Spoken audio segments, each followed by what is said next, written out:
Hachette Audio presents You've Been Warned. Written by James Patterson and Howard Rowan. And read by Ileana Kadushin.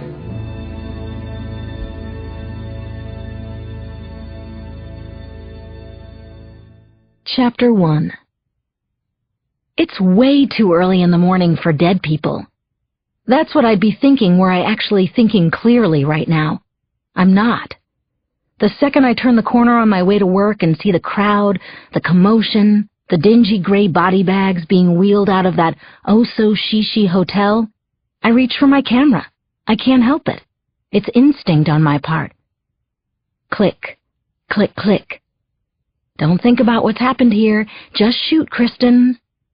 My head whips left and right, the lens of my Leica R9 leading the way. I focus first on the faces around me, the gawkers, the looky-loos. That's what Annie Leibovitz would do. A businessman in wide pinstripes, a bike messenger, a mother with her stroller. They all stand and stare at the terrible murder scene. Like it or not, this is the highlight of their day. And it's not yet 8 a.m. I move forward, even as something inside me is saying, look away, walk away. Even as something says, you know where you are. This hotel. You know, Kristin. I'm weaving my way toward the entrance to the hotel, closer and closer. I'm being pulled, as if by an undertow that I can't resist. And I keep shooting pictures as though I'm on assignment for the New York Times or Newsweek. Click, click, click. Parked at jagged angles, police cars and ambulances fill the street. I look up from their sirens, tracing the twirling beams of blue and red light as they dance against the surrounding brownstones. I spy more gawkers in the windows of nearby apartments. A woman wearing curlers takes a bite of a bagel. Click. Something catches my eye. It's a reflection. The sun bouncing off the rail of the last gurney being wheeled out of the hotel. That makes 4. What happened in there? Murder? Mass murder? They sit, gathered on the sidewalk, 4 gurneys, each holding a body bag. It's horrifying. Just awful. My wrist twists, and I go wide angle to shoot them as a group, like a family. My wrist twists back, and I go tight, shooting them one by one. Who were they? What happened to these poor people? How did they die? Don't think, Kristin. Just shoot. 2 muscular paramedics walk out of the hotel and approach a couple of cops, detectives like on Law and Order. They all talk. They all shake their heads. And they all have that hardened New York look to them, as if they've seen it all before. One of the detectives, older, rail-thin, looks my way. I think he sees me. Click, click, click. Having burned through a roll of film, I furiously load another. There's really nothing more to shoot, and yet I keep firing away. I'm late for work, but it doesn't matter. It's as if I can't leave. Wait! My head snaps back to the gurneys as something catches my eye. At first, I can't believe it. Maybe it's the wind or just my mind playing tricks early in the morning. Then it happens again, and I gasp. The last body bag. It moved. Did I just see what I think I saw? I'm terrified and want to run away. Instead, I edge even closer. Instinct? Undertow? I'm staring at that zipped-up body bag, and all I know is that there's been a horrible mistake by the police or the EMS. The zipper. It's creeping backward. That body bag is opening from the inside. My eyes bulge and my knees buckle. Literally. I stagger through the crowd, staring through my lens in shock and disbelief. I see a finger emerge, then an entire hand. Oh God, and there's blood. Help! I scream, lowering my camera. That person is alive! The crowd turns, the cops and paramedics too. They glance at me and scoff in disbelief or reproach, shaking their heads as if I just escaped from Bellevue. They think I'm nuts. I stab the air, pointing at the body bag as the hand pushes through the plastic, desperately reaching out for help. I think it's a woman's hand. Do something, Chris. You have to save her. I raise my camera again and... Chapter 2. I jolt up so fast I nearly break my neck. I'm drenched with sweat, crying hysterically, and have no idea where I am. Everything is blurry, so I try to rub my eyes into focus, but it's hard because my hands are trembling out of control. Actually, my whole body is trembling. I plead with myself. Come on, Chris. Finally, shapes begin to appear before me, followed by outlines, and like a Polaroid, it all becomes clear. It was just a dream, you spaz. Just a dream. Collapsing back into my pillow, I let out the world's hugest sigh of relief. Never have I been so happy to be alone in my own bed. But it was so real. The body bags. A woman's hand coming out of one of them. I turned to my alarm clock, a little before 6 a.m. Good. I can still get a few more minutes of sleep. But the moment I close my eyes, they pop right open again. I hear something, a pounding, and it's not just my stressed-out heart. Someone's at the door.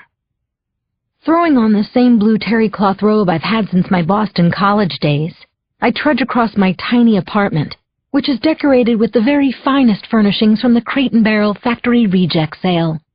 So what if my couch only has 3 legs and belongs in a Farrelly Brothers movie? The pounding gets louder, more urgent and annoying. All right already, hold your horses. Approaching the door, I don't call out and ask who it is. That's what peepholes are for, especially in Manhattan. Quietly, I lean forward and squint to look with a tired eye. Shit. Her. I open the door. Glaring at me through a pair of drugstore bifocals is my nosy old neighbor from down the hall, Mrs. Rosenkrantz. She's clearly ticked off about something, and that makes 2 of us. Do you realize what time it is? I grumble. Do you realize what time it is? She shoots back. Once and for all, you've got to stop this psychotic screaming every morning. I look at Mrs. Rosenkrantz, all 4'10" of her, as if she's the one who's psychotic. I may have been crying, but I certainly wasn't screaming. You know, if you really want to hassle someone about noise, Mrs. Rosenkrantz, you should find out who's playing that music at 6 a.m. She gives me a sideways look. What music? Come on, you don't hear that? It's coming from... I step into the hallway, turning my head left and right. Wait, where exactly is it coming from? Mrs. Rosenkrantz shakes her head and huffs. I don't hear any music, Miss Burns. And if you're trying to be a little smart-ass with me, I'm telling you right now, I don't appreciate it. Mrs. Rosenkrantz, I'm not trying to... She cuts me off. Don't think I can't get you evicted, because I can. I frown at the old bat, who happens to look even more unpleasant and haggard than usual, if that's possible. You want smart-ass, lady? I'll give you smart-ass. Mrs. Rosenkrantz, I'm going back to bed now, and if you don't mind my saying so, you could use a little more beauty sleep yourself. With that, I promptly close the door on her stunned, sourpuss face. I'm about to turn and make a beeline for my bed when I catch a glimpse of myself in the mirror by the coat closet. Whoa! I'm sporting some serious raccoon eyes and a pretty spectacular case of bedhead. Oh my God, I look almost as bad as Mrs. Rosenkrantz. Supposedly, I have this killer wink that everybody loves. I wink at myself in the mirror. It doesn't help. I wink at myself again. Nope, nothing. I laugh out loud, and for a moment, I forget about the horrible dream and my neighbor from hell. But only for a moment, because I still can't figure out the music and where it's coming from. Walking around my apartment like Elmer Fudd hunting rabbits, I press my ear against the walls. Feeling totally ridiculous, I drop to my knees and try listening through the floorboards. Only after grabbing a chair to climb closer to the ceiling do I realize what's going on. The music isn't coming from anywhere. The music is inside my head. Chapter 3. This is not good. I stand perfectly still in my living room and try to listen between my ears. The music is faint, but it's definitely there. How bizarre is this? How scary. What a weird morning this has been, and I've barely been out of bed 5 minutes. I close my eyes. It's a song, and it sounds familiar. I've definitely heard it before. For the life of me, though, I can't put my finger on it. Just keep quiet and keep listening, I tell myself. But in the next second, I can do neither, as the silence in my apartment is upended by the phone ringing. It's okay, though. It's always okay when he calls. Hello? Good morning, sweetheart, Michael whispers. This is your phone sex wake-up call. I've heard him say the line 100 times, and still I giggle. Good morning, I whisper back, and now I'm smiling. How did you sleep, Chris? Don't ask. Why? What's wrong? I had this horrible dream, and to top it off, my crackpot neighbor just pounded on my door and flipped out on me. Let me guess, he says.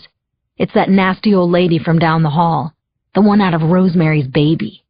Bingo. The woman's got one foot in the grave and the other in her mouth. I swear the things she says, she's going to drive me crazy. Maybe she has already. Even more of a reason to move, Chris. I knew you were going to say that. The offer still stands. It's only what you deserve. I told you, Michael, I don't want you getting me a new place. I need to do it myself. I will. My portfolio is at the Abbott show. I'm going to be a star, aren't I? Of course you are. But you're so stubborn sometimes. That's what you love about me. You're right, he says. The fact that you're smart, talented, and gorgeous has nothing to do with it. God, how I love him. He's such a sweetheart. Mind you, it doesn't hurt that he's also handsome, athletic, and a managing partner at Bear Stevens Asset Management. Michael could buy me 10 new apartments without batting an eyelash. So are you already at the office? I ask. Of course.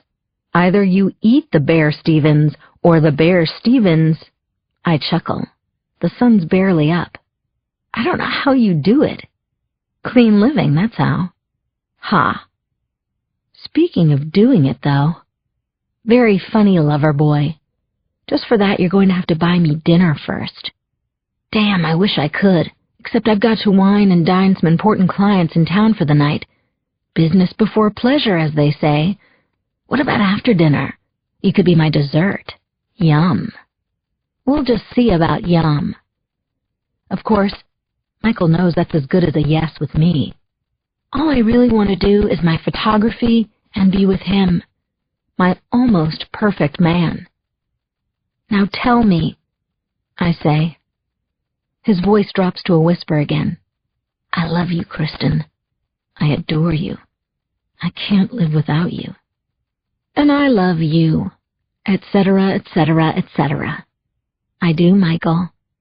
He sighs. Such music to my ears. You really do love me, don't you? I don't respond. I can't. The word has me momentarily frozen. Music. It dawns on me that since Michael called, I no longer hear the song in my head. What a relief. I'm not losing my mind after all. Kristin, you there? He asks. For a split second, I consider telling him about the music. I don't, though. It's a little too flaky. Yeah, I'm here, I say. You okay? I'm fine. Sorry, I was just checking the time. Don't want to be late for work. You're right, he says. I'll let you go.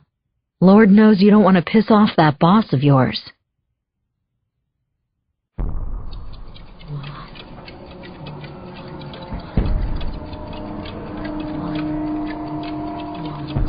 One.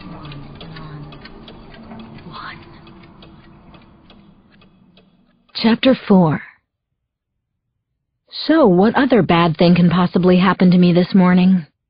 I think I'm kidding as I hang up and head for the bathroom. That's when I turn on the shower and discover there's no hot water. No way. Now there's a different sound in my head.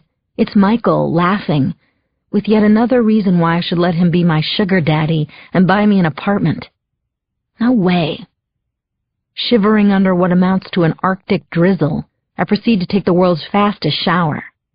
I dress, gulp some OJ while munching on a chai tea Luna bar, and do a quick inventory of my shoulder bag before heading out the door.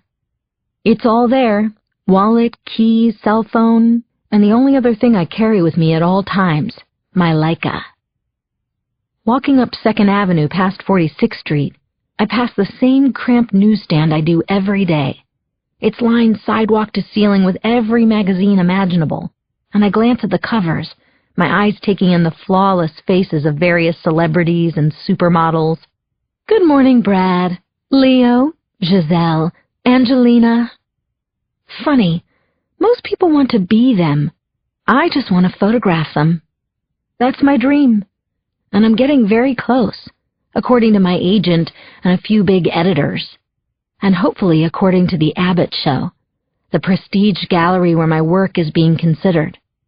But until it comes true, when I make a name for myself and those same famous people shout, "Get me Kristin Burns," for the cover of Vanity Fair, I keep right on walking.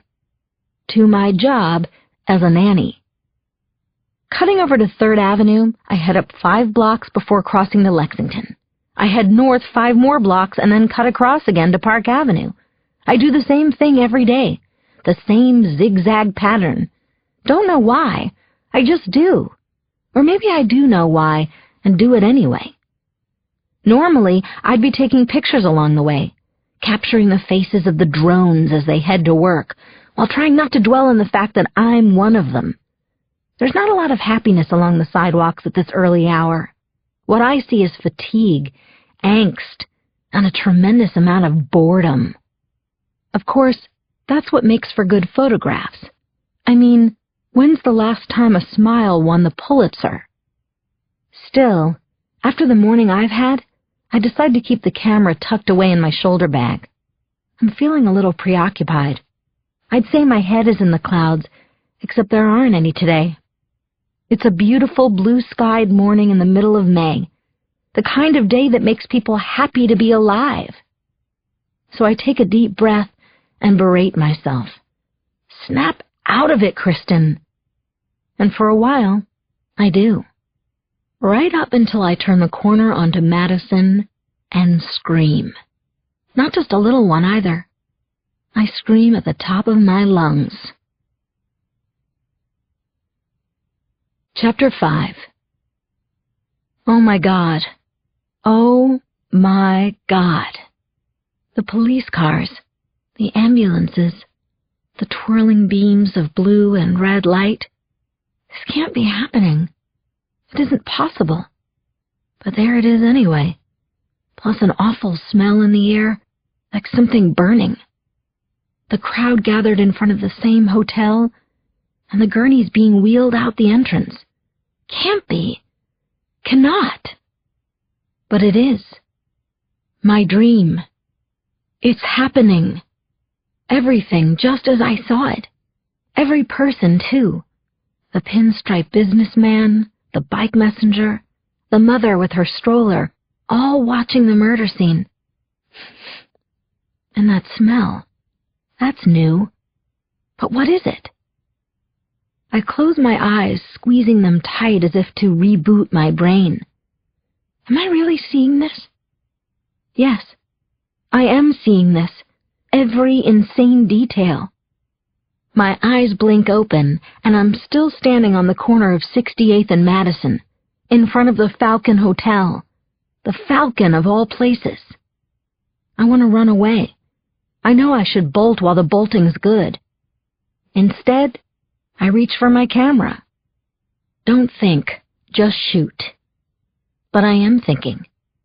As my finger clicks madly away, I'm thinking that this is impossible, that it can't be real. And the more I think this, the more I know I have to keep shooting. I need proof.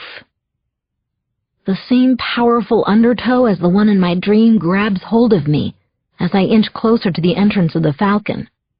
I look up at the windows of the surrounding brownstones and see the woman in curlers taking a bite out of her bagel.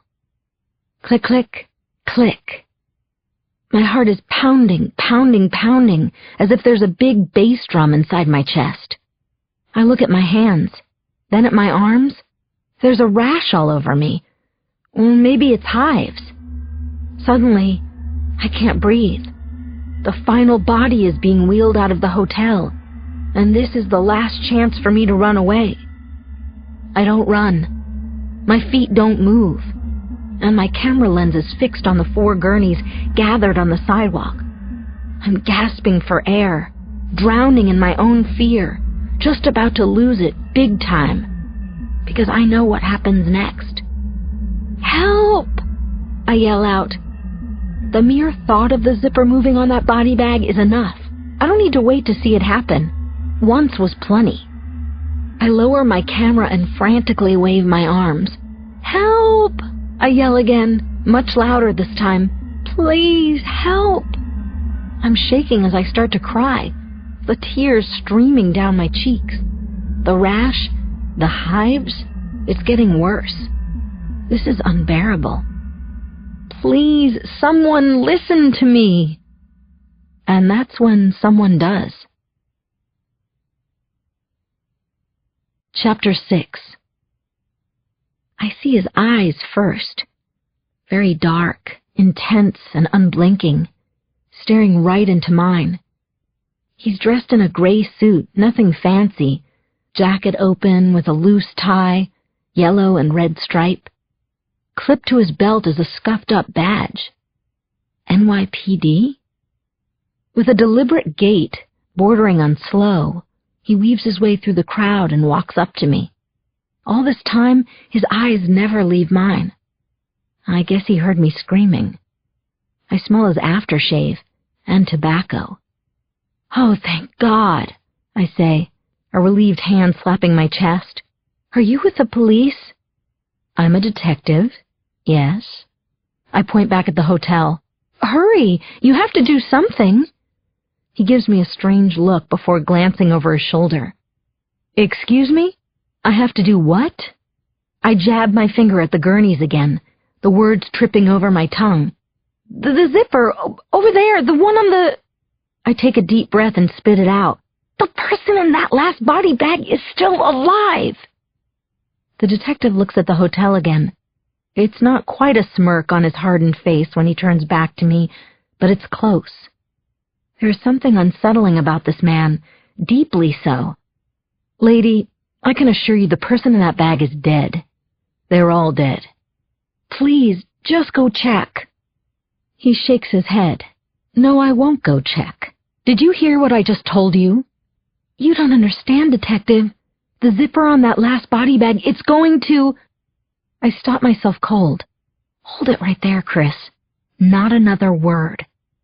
I complete the sentence in my head, and suddenly, embarrassingly, I realize how crazy it all sounds.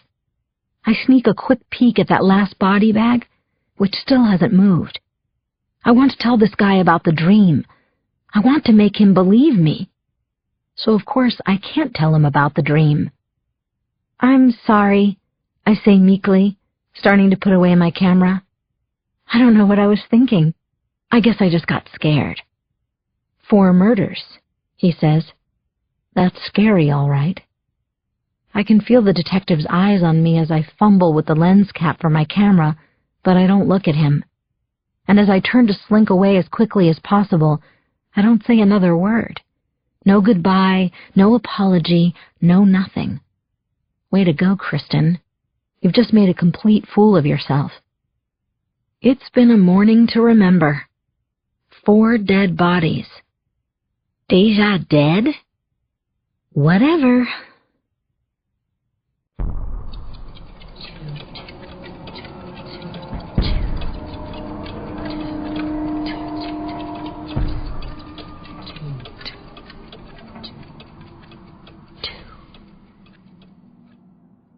Chapter 7. The rash, whatever it was, is gone now. So is that awful burning smell. Why was that different than in my dream? Thankfully, I'm not very good at running and dwelling. Otherwise, I'd be obsessing about what did or didn't just happen as I race up to the Turnbulls building on Fifth Avenue across from Central Park. For now, what I force myself to think about is that I'm late for work, and how that's a major no-no with the boss, something Lewis, the morning doorman for the building, is all too pleased to point out as I blow by him. "Uh-oh," he says, slowly shaking his nearly bald head. "Somebody's in trouble. Never let 'em see you sweat, Miss Kristin."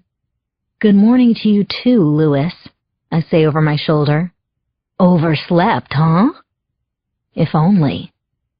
I hop on the elevator and press PH for the penthouse, the top, the Ritz. 18 stories later, I step out onto the black and white checked marble of the foyer that separates the only 2 apartments on the floor. My rushed footsteps echo as I steer left to the Turnbull residence with key in hand. Please let her be in a good mood. Fat chance. Opening the door, I see Penley's rail-thin frame standing before me. It doesn't matter how much Restylane she's got spacking her frown lines. I can tell she's pissed. "You're late," she announces, her voice detached and chilly. "I know. I'm sorry. I'm really sorry." "Sorry doesn't work for me, Kristin." She picks a piece of lint from her designer workout clothes. Nearly every morning she heads to the gym after I arrive. "You know I have to be able to rely on you," she says. "Yes, I know." "From where I'm standing, I'm not so sure you do. In fact, I'm pretty sure you don't." I look at Penley, the pencil Turnbull, and want to scream so loud it will break crystal, and there's plenty of it in earshot. Her patronizing tone, the way she refuses to yell at me because that would be so middle class. It drives me absolutely bonkers. Penley folds her arms. It's her mommy dearest pose. Actually, her stepmommy dearest pose. "So, can I still rely on you, Kristin?" "Yes, of course you can." "Good. I'm glad we've had this little talk." She begins to walk away, then stops, very nearly pirouettes. Almost as an afterthought, she updates me on the kids, of whom she isn't the natural mother. Their real mother died in a shooting accident the year Sean was born. "Dakota and Sean are both in the kitchen, finishing their breakfast." "Oh, and be sure to double-check that they have everything for school. I don't want to get another note home saying they forgot something. It's embarrassing." "Yes, Your Highness." I watch Penley glide down the hallway to her bedroom before I start for the kitchen. I only get a few steps when the phone rings. I pick it up in the study. "Hello, Turnbull residence." "Is the boss in the room?" It's Michael. I lower my voice. "No, you just missed the mistress." "Were you late?" "Yes." "Was she a bitch to you?" "You have to ask?" "I guess you've got a point there," he says. "So, how are you anyway?" "Michael." "What?" "What did I tell you about calling me here?" "Who says I called for you?" "Yeah, right. Like you actually want to speak with Penley." "What? A guy can't talk to his wife?" "You know what I mean. It's risky." "I keep telling you, Penley doesn't believe in answering the phone. That's what she has you for." Right then, I hear a voice behind me. Her voice. "Who is that, Kristin?" asks Penley. I nearly swallow my stomach. "Oh, gosh, you startled me," I say breathless. She couldn't care less. "I asked who you were talking to." "No one," I answer. "It's obviously someone." She gives me a disapproving glare. "That's not a personal call, is it? Because you know how I feel about those when you're supposed to be working." "No, it's not a personal call," I assure her. Unless, of course, You count your husband? Then who is it? I think fast. It's some guy from Lincoln Center. He wants to know if you'd be interested in attending an opera series they're doing. Penley cocks her head and shoots me a suspicious look. So I gamble. Here, I say, offering her the phone. You can talk to him if you want. Penley, a devout macrobiotic dieter, looks at the phone as if it's a Twinkie. No, worse, a fried Twinkie. She wants nothing to do with any salesman type, even one from Lincoln Center. She sniffs. I thought we were on that do not call list. You know, you're right, I say, relishing the thought of repeating this to Michael. He's undoubtedly been listening the entire time. We are on that do not call list, I say into the phone. Sure enough, as I hang up I can hear him laughing hysterically. Michael Turnbull, my almost perfect man, loves to live on the edge. And he loves it even more when I join him there. Chapter 8. I love Dakota and Sean. Who wouldn't? That's the message lettered on T-shirts I gave the Turnbull kids last Christmas.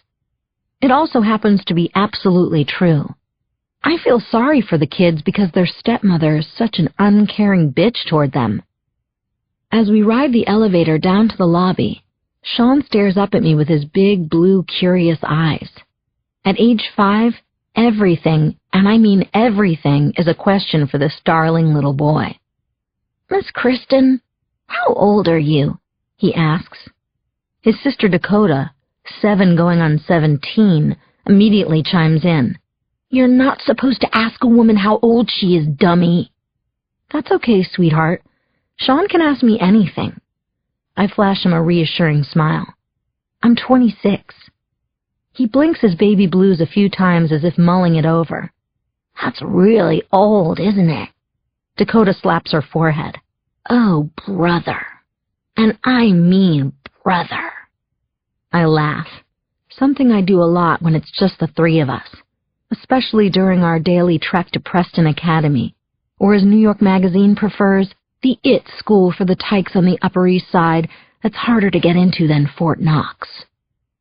Miss Kristin, why do kids have to go to school? Asked Sean without missing a beat. That's easy. So they can learn lots of neat things and grow up to be really smart like their parents, I explain. Isn't that right, Dakota? I guess, she says with a shrug. Sean blinks again. Are you smart, Miss Kristin? I like to think I am, I say. Yes, it's moments like this that make me wonder and question myself. I care about these 2 kids so damn much, I would never do anything to hurt them. So why am I having an affair with their father? I know why. I can't help myself. Michael is wonderful and he loves me, and I love him as much as we both do Dakota and Sean. As for stepmom Penley, she treats the kids like fashion accessories, to be seen adoringly at her side like an Hermes or a Chanel bag. She doesn't make time for them as much as she allots it, scheduling the 2 children into her life the same way she does luncheons and museum committee meetings.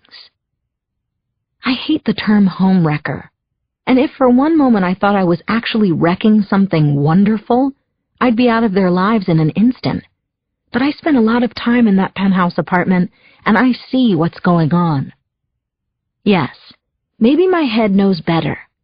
In my heart, however, I'm convinced that the 4 of us, Dakota, Sean, Michael, and me, are destined to be together. It's going to happen. Soon. Chapter 9. We bound off the elevator and right into the playful smile of Louis. Well, if it isn't the 3 Musketeers, he exclaims. Louis reaches to the side of his doorman's coat and brandishes an imaginary sword. On cue, Sean goes for his. Their daily make-believe duel lasts all the way across the lobby. It's always fun to watch, especially today. After the morning I've had, this ritual, this return to normalcy is exactly what I need. I laugh and cheer Sean on as Lewis pretends to be fatally wounded. With all the gusto of a B-movie actor, he drops to his knees and dies a slow, painful death. Maybe that's what does it. Or maybe it's simply being outside again. Either way, no sooner do I set foot on the sidewalk than my thoughts return to the Falcon Hotel and my dream, that horrible, horrible dream, coming to life. Instantly I'm awash in all the disturbing images again. They're vivid in my mind and at the same time confusing. New Yorkers, more than anyone, don't like things they can't rationally explain. That goes for non-native New Yorkers as well, like me. Miss Kristin, is everything okay? It's not Sean asking the question this time. It's Dakota. Not only is she mature for her age, I think she is also a mind reader. Everything's fine, sweetheart. Why do you ask? Because you're squeezing extra tight this morning. I look down and, sure enough, I can see the white of my knuckles wrapped around her tiny hand. Same for the one around Sean's. I'm sorry, I say, loosening my grip. I guess I like holding on to you both so much, I never want to let go. Fine with me, says Sean blithely. We continue walking, and I struggle to clear my mind of all the bad images from earlier. It's near impossible. A howling ambulance passes us on the street, and it's as if I'm seeing it all yet again. The body bags, the zipper, the woman's hand covered with blood. Miss Kristin, you're doing it again, says Dakota, trying to wiggle her fingers free. Yeah, says Sean. You're like my G.I. Joe with kung fu grip. A few minutes later, we arrive at Madison and 74th, and the imposing wrought iron gates of the Preston Academy. I kneel to kiss Sean and Dakota goodbye. Have a great day, my angels. You too, Miss Kristin, chirps Sean. Have a great day. Dakota peers into my eyes. Are you sure everything's okay? I'm sure, I answer. But of course I'm not. Then I wink at the kids, and they wink back. They have killer winks, too. I stand there and watch the kids dash off, joining their classmates marching up the steps to the school. They look so happy, so carefree, so innocent. Chapter 10. The two best things about my job disappear through the front door of Preston Academy, and I'm left walking back to the worst thing, Penley. That and what she likes to call light housekeeping, or sometimes chores. While the kids are at school, Penley keeps me busy with, well, busy work. Let's just say the woman is extremely anal retentive. Last week, while having me organize the pantry, she insisted I arrange the cans of soup in alphabetical order. As for the heavy housekeeping, changing the bed linens, washing and ironing, cleaning the bathrooms, etc., that's taken care of by Maria, the twice-a-week maid. I think she's great. Originally from Morelia, Mexico, she's an incredibly hard worker and boasts a wonderful smile. As for how she manages to put up with Penley and her biting tongue, I can only attribute it to Maria's very limited grasp of the English language. I, on the other hand, can understand perfectly all the ridiculously demeaning things that Penley says to me on a daily basis. So rushing back to that penthouse apartment after dropping off Dakota and Sean holds little appeal. I prefer to take my time, today being no exception. Since I haven't been able to make any sense of what happened, or seemed to happen earlier, I'm trying to keep my thoughts on anything but. I stroll south on Madison Avenue. The sunlight is perfect, and the urge to snap some pictures returns. I reach for my camera, and automatically I'm excited. As I take off the lens cap, I can't help thinking about Michael. When he's not trying to put me into a nicer apartment, he's offering to jumpstart my career by financing my own gallery or getting me a prestige magazine shoot. But I won't let him do that. None of it. It's important to me that I do this on my own, even if that means barely scraping by. living paycheck to paycheck? I'm not a complete fool, mind you. Michael is allowed to take me out, buy me dinners, and other fun stuff. But I never want to feel as if I'm beholden to him. And deep down, though he'll never admit it, I think he doesn't want me to feel that way either. That's another reason I love him. I do. I keep looking for more great shots to build my portfolio, clicking away when I'm lucky enough to see them. And today, I'm seeing them. A little farther down Madison, I spot a man in a skull cap, washing the front window of a restaurant, his disgruntled reflection crystal clear in the wake of his squeegee.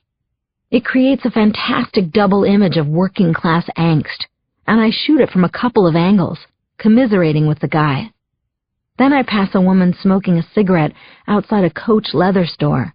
She's undoubtedly a sales clerk on break, the hunched posture and faraway gaze providing more than enough proof. I take 2 shots, one of her and one of her shadow. I smile behind my lens. This is really good stuff. So good, in fact, that I lose track of how far I've walked. Before I know it, I'm standing less than a block away from the Falcon.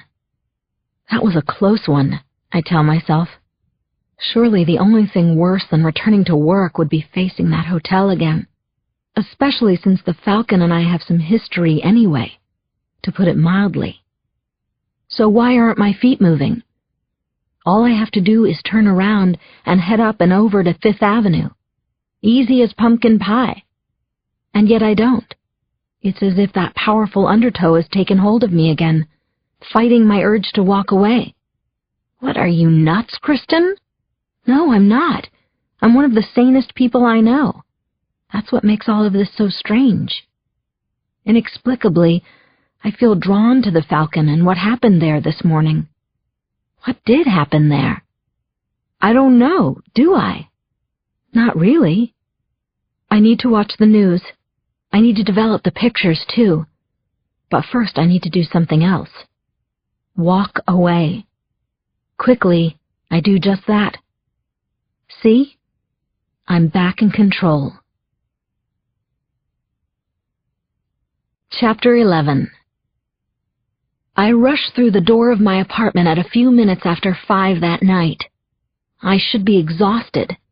Penley had me polish every piece of silverware for 16 place settings, including not 1, not 2, but 3 different sized salad forks. 3, for crying out loud. And as she occasionally peered over my shoulder to make sure I didn't miss a spot, I fantasized about stabbing her with all of them. On the bright side, always on the bright side, were Dakota and Sean. After I picked up my little sweethearts from school in the afternoon, we walked to Central Park and played tag and nanny in the middle in the sheep meadow for over an hour. Like I said, I should be exhausted, but I'm not. I'm too anxious to be tired, too tense. I'm dying to find out what happened at the Falcon Hotel this morning. I need to have this strange mystery solved. I put down my bag, kick off my flats, and grab a vitamin water from the fridge, the peach mango flavor, a personal favorite. Then I head straight for the TV and the start of the first Live at 5 news program I can find. Good afternoon, here's what's happening, begins the perfectly coiffed male anchor. Seriously, it looks as if he's wearing a hair helmet. He and his female cohort take turns reading the top stories of the day. A water main break in the Flatbush section of Brooklyn, yet another fatal stabbing in Queens, a taxi that jumped the curb down on Wall Street and collided with the cart of one very angry hot dog vendor. But nothing about the Falcon. How could that be? If a runaway cab taking out a bunch of hot dogs is considered newsworthy, certainly the death of 4 people at a hotel in Midtown is as well. Or is it already old news? Maybe what I saw this morning was the lead story for the noontime broadcast, and now they've moved on to other tales of woe. It is a big city, after all. Plenty of mayhem and misery to go around. I flip the channel. Another anchor duo appears, but it's the same result, Nothing about any tragedy at the Falcon. Maybe they had it as one of their top stories and I missed it. Or maybe I just imagined the whole thing. This is getting really creepy. The dream was a real dream, but what I saw on the way to work was a figment of my imagination? A physical manifestation of my emotional distress, as my ex-shrink Dr. Corey might say. Yeah, and in my spare time I'm Gwyneth Paltrow. I know what I saw, and I know it happened on my way to work this morning. I was there. And should there be any doubt, I know just one thing to do. I get up from the TV and head over to my shoulder bag. Reaching in, I grab my camera and the rolls of film I shot this morning. It's time to hit the dark room.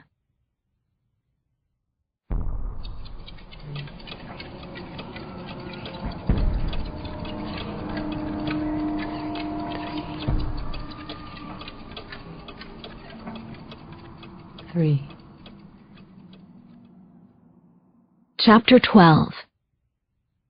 I think of it as my home away from home, never mind that it happens to be inside my apartment. A converted walk-in closet, to be exact. Basically a shoebox. I step in, close the door behind me, and take a long, deep, stress-releasing breath. After the creepy day I've had, it's strange that a narrow, claustrophobic room with black corkboard walls, no windows, and a mere 7 watts of light makes me feel at peace. But that's why I built this thing in the first place. My dark room. My safe house. Beyond the joy I derive from developing my own pictures, call me old-fashioned, no, call me a purist. There's that wonderful feeling in the darkroom of being able to shut out the rest of the world and all the problems that go with it. Problems outside. Out. Inside here, it's strictly my photography and me. Okay, let's do this. Let's get it over with. Let's see what's what. I turn off my safe light and in complete darkness load the rolls of film onto developing reels. Everything is by touch, but I've done this so many times I don't even have to think about it. With each reel secured in a small processing tank, I'm able to turn the safe light back on. A faint red glow fills the room immediately. Time for the soup. One by one, the magic ingredients get added to each tank. Chemical developer followed by water mixed with a pinch of acetic acid followed by a fixer. If only I could cook like I develop film. Now comes my usual moment of trepidation, when my heart flutters for a beat or two. It happens with every roll, and it's certainly happening with these. As the negatives begin to harden, this is my first chance to see what I've got, if anything, right? I lean forward a bit and try to harness all 7 watts of visibility in the room. The thought of having to relive that terrible scene at the hotel, frame by frame, makes me more than a little uneasy. But it's nothing compared to the thought of the shots not being there at all. In this case, I'll gladly take the lesser of 2 evils. Scary reality beats no reality.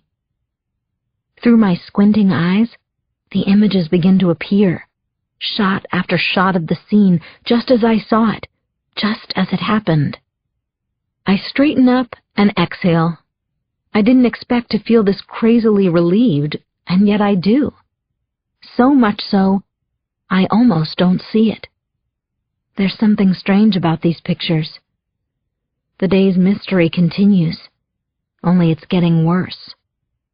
And I think that burning smell is back too. Chapter 13. I immediately plunge the negatives into a holding bath of cold water. My nose practically takes a dip as I lean in for a closer look. It's hard to tell exactly what's wrong with the shots, but something is. That burning smell has definitely returned. I look at my hands. No hives yet. Amid the stark whites and recessed blacks of the film, there's something going on. Some type of effect taking place. What, though? I yank the negatives from the water and grab my magnifying loupe, pressing my eye tight against it. I study one shot, then slide the loop to the next. I do this quickly, anxiously, over and over.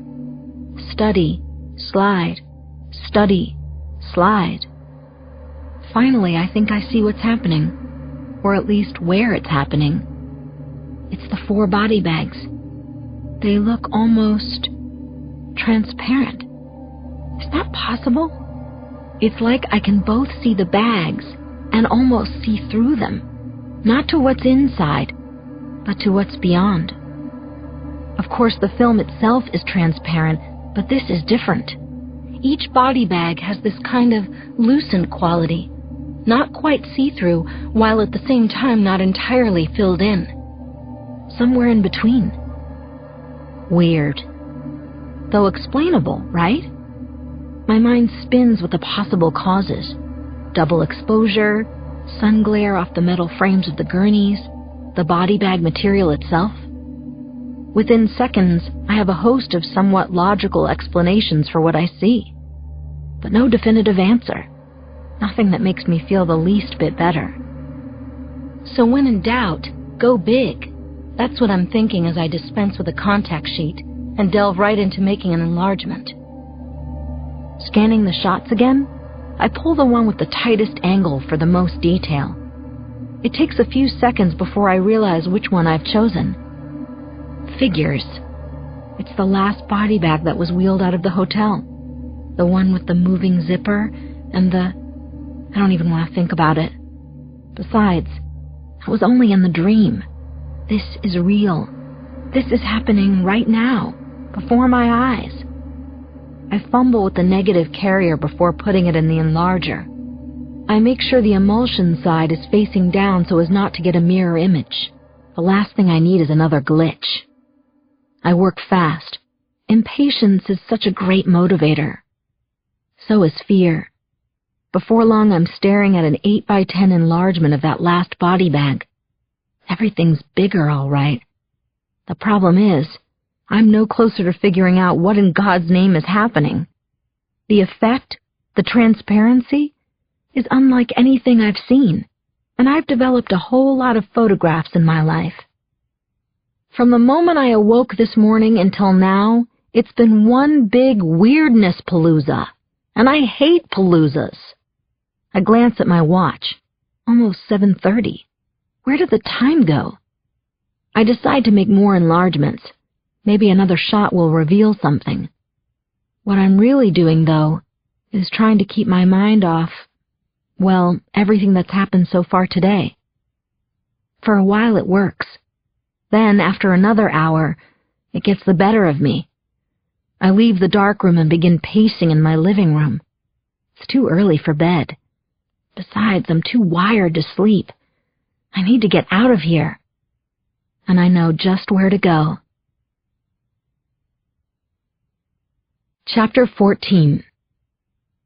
I step out of the cab in front of the old Homestead Steakhouse in the heart of the meatpacking district.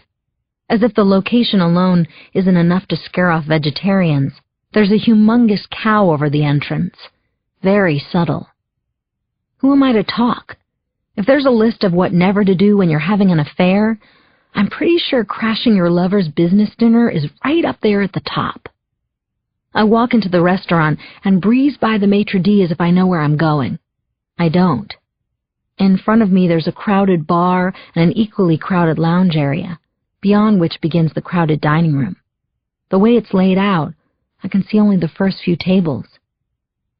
As I make my way to a better view, one thing becomes clear. With its dark wood paneling, leather club chairs, and portions that could choke the Lincoln Tunnel, this is definitely a place for guys. In fact, there are very few gals to be seen. "May I help you?" The voice startles me. I turn around to see the maitre d'. So much for blowing right by him. "I'm just looking for someone," I say. "Perhaps I can help you." "No, that's okay." He glances down at what I'm wearing. A black Ellie Tahari waistcoat over jeans and an Armani Exchange sweater.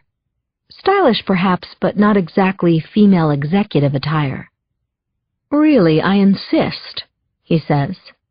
I more than catch his drift. He's not asking if he can help me. He's telling me. In that case, his name is Michael Turnbull, I say. He comes here fairly often? Yes, of course. Come this way. Mr. Turnbull's seated in the back with his guests. I hesitate. Actually, would you mind telling him that I'm here? I see. And you are? Clearly not his wife. Kristin, I say. There's an awkward silence between us. I'm his assistant, I tack on. Immediately I regret it. The maitre d' smiles, a little too knowingly, and disappears into the dining room. Good one, Chris. Why not just grab a bullhorn and scream out, "Mistress alert! Mistress alert!" I continue berating myself while I wait for Michael. All I can hope is that he'll be more surprised than angry, and not the other way around. But it's not Michael who appears from the dining room a few moments later. It's the maitre d' again. Chapter 15. He what? Mr. Turnbull asks that you join him at his table, repeats the maitre d'. I look at the guy so sideways I nearly lose my balance. Are you sure about that? Very. The next thing I know, I'm being led to the back of the dining room. It dawns on me. This is so Michael. So confident. So in control. So much why I love him. It's no surprise he runs such a successful hedge fund. He never met a risk he couldn't minimize. Ah, there she is, he says. It's a large round table, and yet there's little doubt as to who's sitting at the head. Michael stands up from his chair, flashing his killer smile. As he walks over to me, wine glass in hand, he throws the maitre d' a quick wink as if to say, "I'll take it from here." He certainly does. Kristin, come meet my friends from the Royal Queen Bank of Sweden. Michael turns to the table and actually puts his arm around me.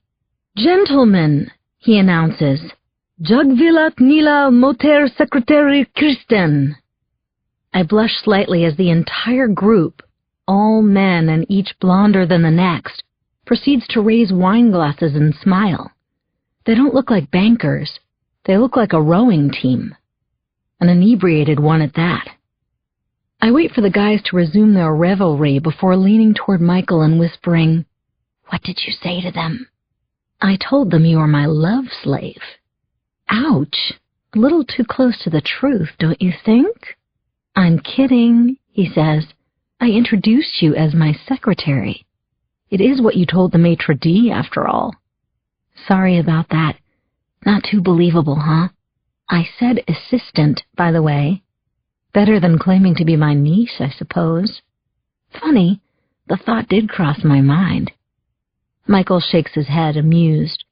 "Hey, kiddo, I'm 42, not 62. "Thank God for that," I say. I watch him calmly take a sip of his red wine, his hand steady as a rock. Amazing.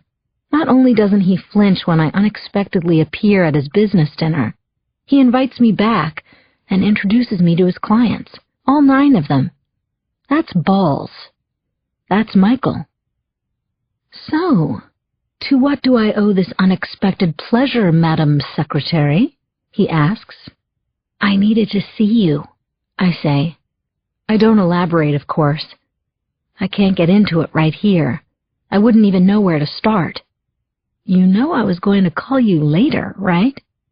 "Yes," I half smile. "I guess I couldn't wait." I pant a little against his ear.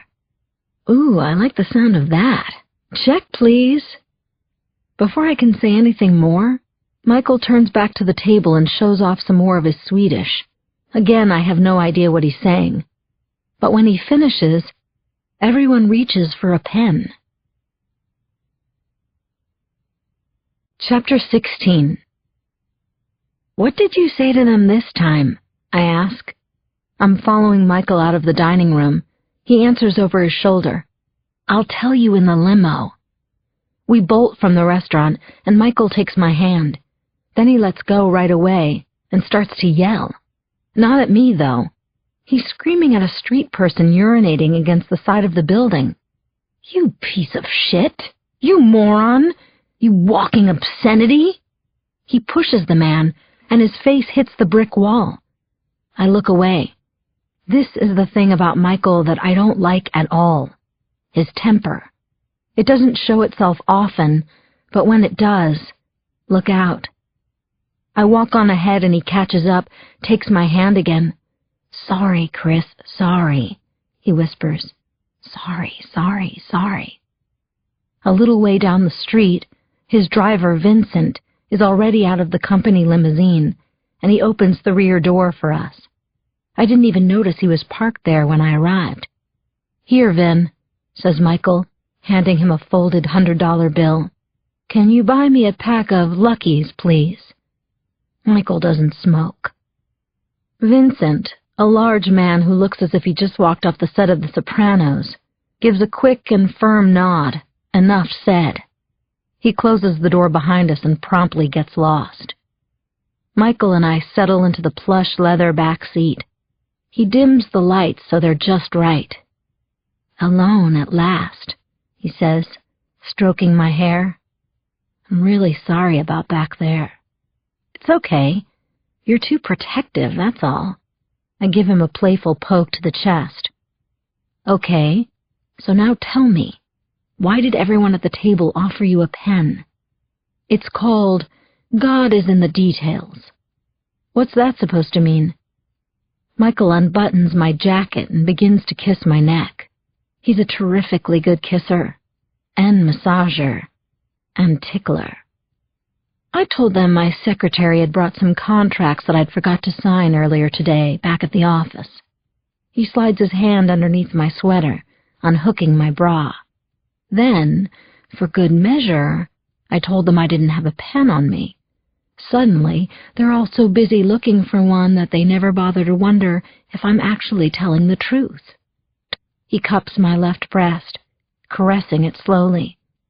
He's a good breast cupper and caresser, too. Michael definitely has the touch. That's what separates the good liars from the bad ones. Going the extra mile, adding that little nuance. Details, my dear. "You're crazy, you know that?" I say. "Crazy for you, anyway." Then Michael reaches down and begins to unbutton my jeans. I can feel myself getting wet and incredibly hot. "Wait. Stop. Hold it. Michael, there's something I have to tell you about." But I only get part way into the sentence before he covers my mouth with his. He kisses me deep and hard, and I get caught up even more in the moment. He feels so good, and I feel so safe in his arms. And, need I say, sane. We fall back against the length of the seat, the leather cool and enticing to the touch. He pulls off my jeans, and I help him out of his trousers. His hand slowly travels up my thighs, over my stomach, around my chest, his fingers barely grazing my skin. "God, you're amazing," he says. So soft, so sweet, so not Penley. I wrap my legs around Michael tightly as he enters me, and I don't let go of him until I come. I feel dizzy and wonderful, and I never want the feeling to end. Not ever. This is no dream. Chapter 17. "So, what did you want to tell me?" asks Michael, tucking in his shirt. "Did something happen today? Something good, I hope? That gallery called?" But somehow I don't feel like a post-sex conversation. Honestly, what happened today seems too crazy to talk about now. I feel embarrassed. I'm also whipped. "We'll talk about it tomorrow," I say. "You've got to get back to your dinner." He grasps my hand. "Are you sure?" I nod. "Pens or no pens, your guests might be a little suspicious by now. That or just more drunk." I laugh, and he smiles. God, I'm still helpless in front of that smile of his. Michael pages Vincent to have him come back and drive me home. Putting down his BlackBerry, he begins to fidget with his tie.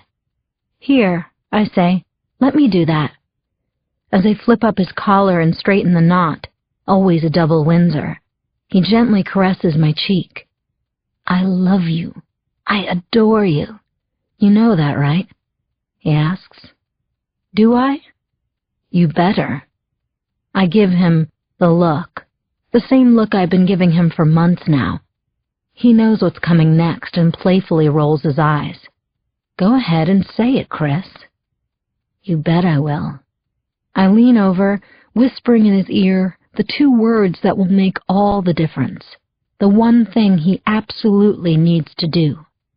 Dump Penley. For some added incentive, I gently lick his ear and blow. He recoils like a little boy being tickled. I kind of like that too, his vulnerability at times. "I'm working on it," he assures me. "Truly?" "Truly." He reaches into his pocket. "And in the meantime, there's this." He pulls out a narrow rectangular case, red leather with a white bow. I can feel the smile breaking out on my face. "Oh, you're scoring some huge points tonight, Turnbull." "I do play to win, don't I?" He places it in my hand.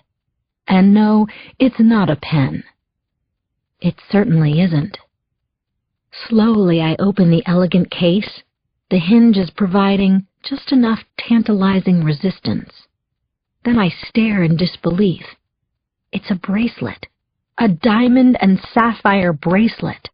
The sparkle is so bright my hands are glowing. "It's so beautiful," I gush. "Just like you," says Michael. "Here, put it on." "No, let me do it for you." He gently snaps it around my wrist, and I can't take my eyes off it, partly because I love it, but mostly because it's from him. "So do you like it?" he asks. Then his voice becomes low and soft. "I'm always afraid when I pick out things for you. I want you to be happy." "I love it. I love you."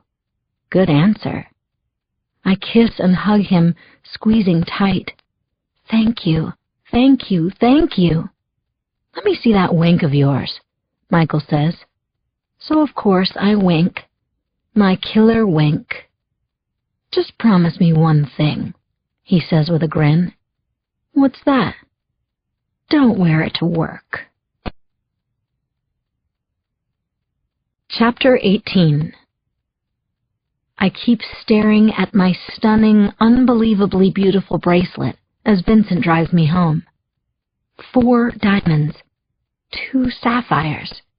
4 diamonds, 2 sapphires, all the way around my wrist. A perfect circle.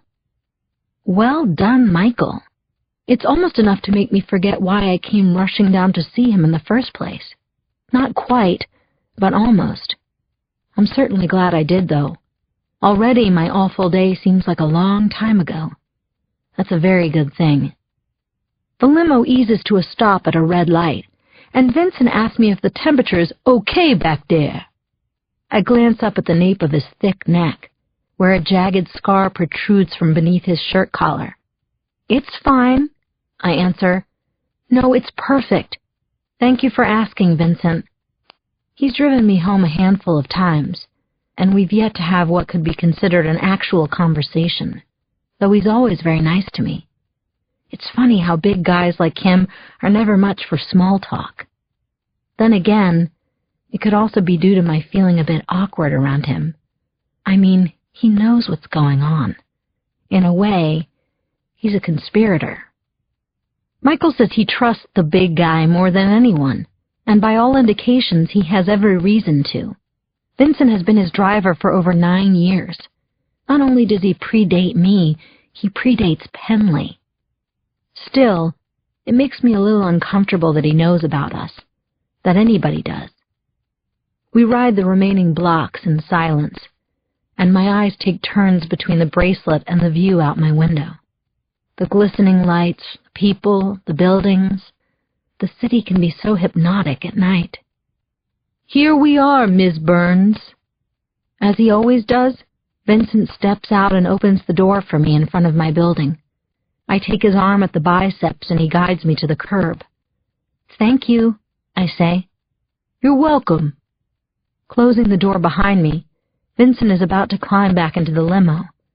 I feel as if I need to say something, though I'm not sure what. Anything, I suppose, to ease the awkwardness. It's about time we said something beyond general niceties. "Can I ask you a question, Vincent?" He turns to me. "Yes, Miss Burns?" I sputter for a moment. Then some words come. "Do you like your job?" "Yes, very much so," he says. "Mr. Turnbull is a good boss." "I'm sure he is. I know he trusts you a great deal." He nods. "You're pretty loyal to him, aren't you?" I ask. Vincent pauses for a second. He's probably not sure where this is going, and to be honest, neither am I. "Extremely," he answers. "That's important." "Yes, it is, Miss Burns." He folds his arms. "There's nothing I wouldn't do for him." "Good answer," I say.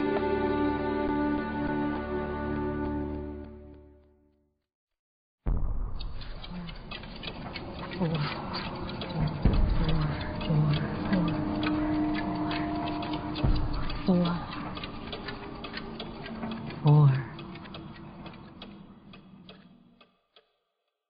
Chapter 19. I jolt up from my bed mid-scream, but I'm holding it inside because I don't want to explain myself to Mrs. Rosencrantz again. I'm soaking in sweat as tears race down my cheeks.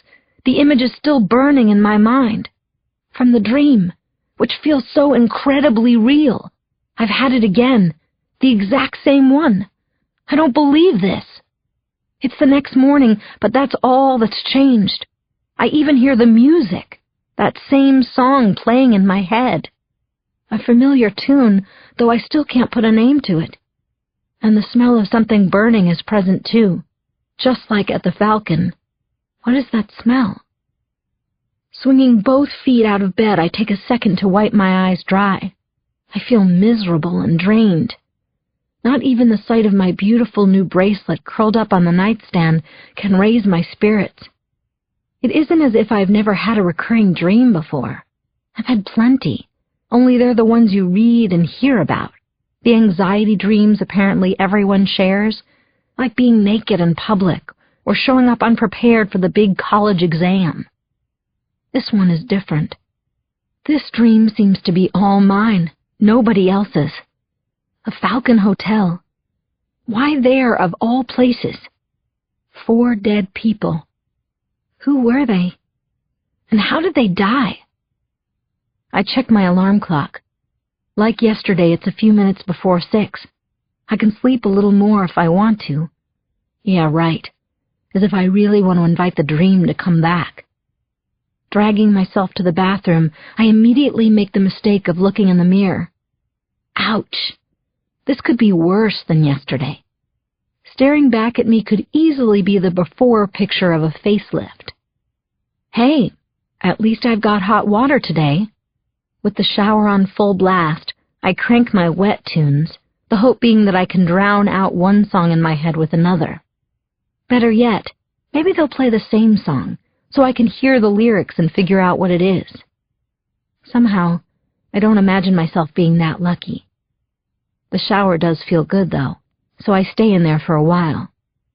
As the water cascades over my head, I begin to relax. I've got the radio tuned to WFUV, the college radio station out of Fordham, and they're playing Allison by Elvis Costello, one of my favorites. Before I know it, and just as I hoped, it's the only thing I hear between my ears. That is, until the song ends and some guy comes on reading the news. I whip back my head from the shower spray. I could swear he said something about a tragedy at the Falcon Hotel.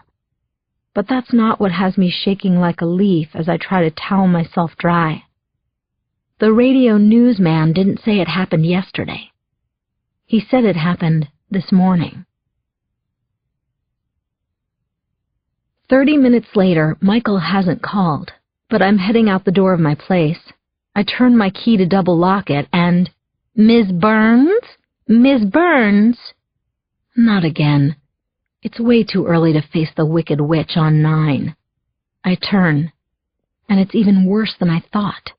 Mrs. Rosencrantz has brought a bald old man who towers over her, despite his being no more than 5'5", 6 tops. "You were screaming and screaming," she practically screams in my face. "You woke up my Herbert. He heard it. Ask him, Miss Burns." I don't ask Herbert. I scurry away. I don't even use the elevator. I take the stairs. Hurry. Chapter 20. Even by Manhattan standards, I'm walking incredibly fast a few minutes later. People are parting for me left and right. I'm a sidewalk Moses. Next stop, the Falcon Hotel. Probably the last place in the universe I want to visit, but I have to go there. Sure, a cab would be quicker, but I'd prefer not to freak out while trapped in a moving vehicle. No wonder I'm thinking again about my ex-shrink, Dr. Corey. While puffing away on his pretentious pipe, he would espouse these little self-help mantras. Things like, hang tough, and face your fear, and you have to take responsibility for your own life. Back then I thought they were all pretty silly clichés, not unlike a psychiatrist who smokes a pipe. Yet here they are, sticking in my head, a blast from the past, and they actually seem to be working a little. I pick up the pace, only a few more blocks to go. I can feel the undertow grabbing hold now, sucking me in. Why am I so drawn to this hotel? Well, I happen to know the answer to that one, but it's a secret I'm taking to my grave. The secret of the Falcon. Reaching to my side, I pat my shoulder bag for the outline of my camera. I know it's there. I checked as always before exiting my apartment, but I'm leaving nothing to chance. The speed walking breaks into a jog as I cross over Park Avenue at 68th Street. Up ahead, around the corner on Madison, is the Falcon. My heart starts to pummel my chest, and I can feel the veins in my neck throbbing. You can do this, Chris. Nobody is going to solve this but you. I'm steps away from the corner. Do I hear a crowd still gathered? Is that a siren? There's only one way to find out. But my feet have other ideas. I stop shy of the corner, fighting the undertow and giving in to my fear. I'm afraid to look. Don't be such a wimp. That's not exactly one of Dr. Corey's mantras, but it does the trick just the same. Taking a deep breath and balling my fists, I push around the corner and stare. At absolutely nothing. What I see is a typical New York street scene outside the Falcon. People coming and going, cars and cabs sputtering along in front of the hotel's bright red awning. It's as if nothing happened. Duh. What was I thinking? Obviously, I misheard the guy on the radio. I was under the shower, after all. Too much water in the ears. That has to be it. I reach for my camera. These won't be my most inspired pictures, but they may be among my most satisfying. See, Chris? You're not as crazy as you thought. And after clicking away, I'll go inside the hotel and ask the front desk what happened yesterday. I'll get the story, the scoop, the truth. Then I'll put this whole bizarre thing behind me. I lift the camera to my eye, my hand reaching to focus. I'm twisting the lens clockwise when I feel someone touch my shoulder. I freeze. Like a picture. Click. Then crash. The camera slips from my grasp, falling to the pavement. Chapter 21. Damn it to hell! I stoop to pick up the Leica. Still in one piece, but the lens shattered on impact. Then I spin around, and it's his eyes I see first. The same intense stare as yesterday. It's that detective. The thin, older man who smells of aftershave and tobacco and has that look that says, I know you did something. He stands there, dressed in what appears to be the same dark gray suit, as I try to catch my breath. He says nothing, not even, "Sorry I startled you." Instead, he seems to be suppressing a smile. What? This is funny to you? Suddenly, I don't care how foolish I might look to him. "Do you always sneak up and scare the hell out of people?" I ask him angrily. "You have some nerve." "I was hardly sneaking," he says. I watch as he pulls out a pack of Marlboros, shaking a cigarette loose. His hands are huge, knotted and gnarled. This guy works for a living. "So, what brings you here?" he asks, lighting up, then inhaling deeply, enjoying it. Or should I say, what brings you back here?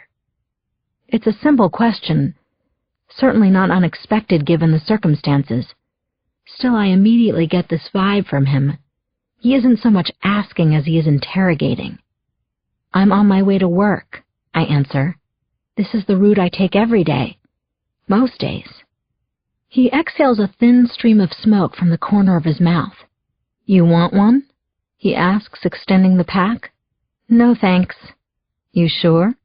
"I don't smoke," I say. "You used to, though." "What makes you think that?" "The way you're looking at the cigarette," he says. "Desire is an easy read with people, especially with the things we know we shouldn't do. I'm a detective. Homicide." He's right. I used to smoke. More than a pack a day, in fact. I started after I moved to New York. Not that I'm about to admit it and give him the satisfaction. He takes another long drag and continues to stare at me. "Of course, there are so many things that can kill you in this city. What's one more?" It's the perfect opening to ask him what happened. Who were the people in the hotel and how did they die?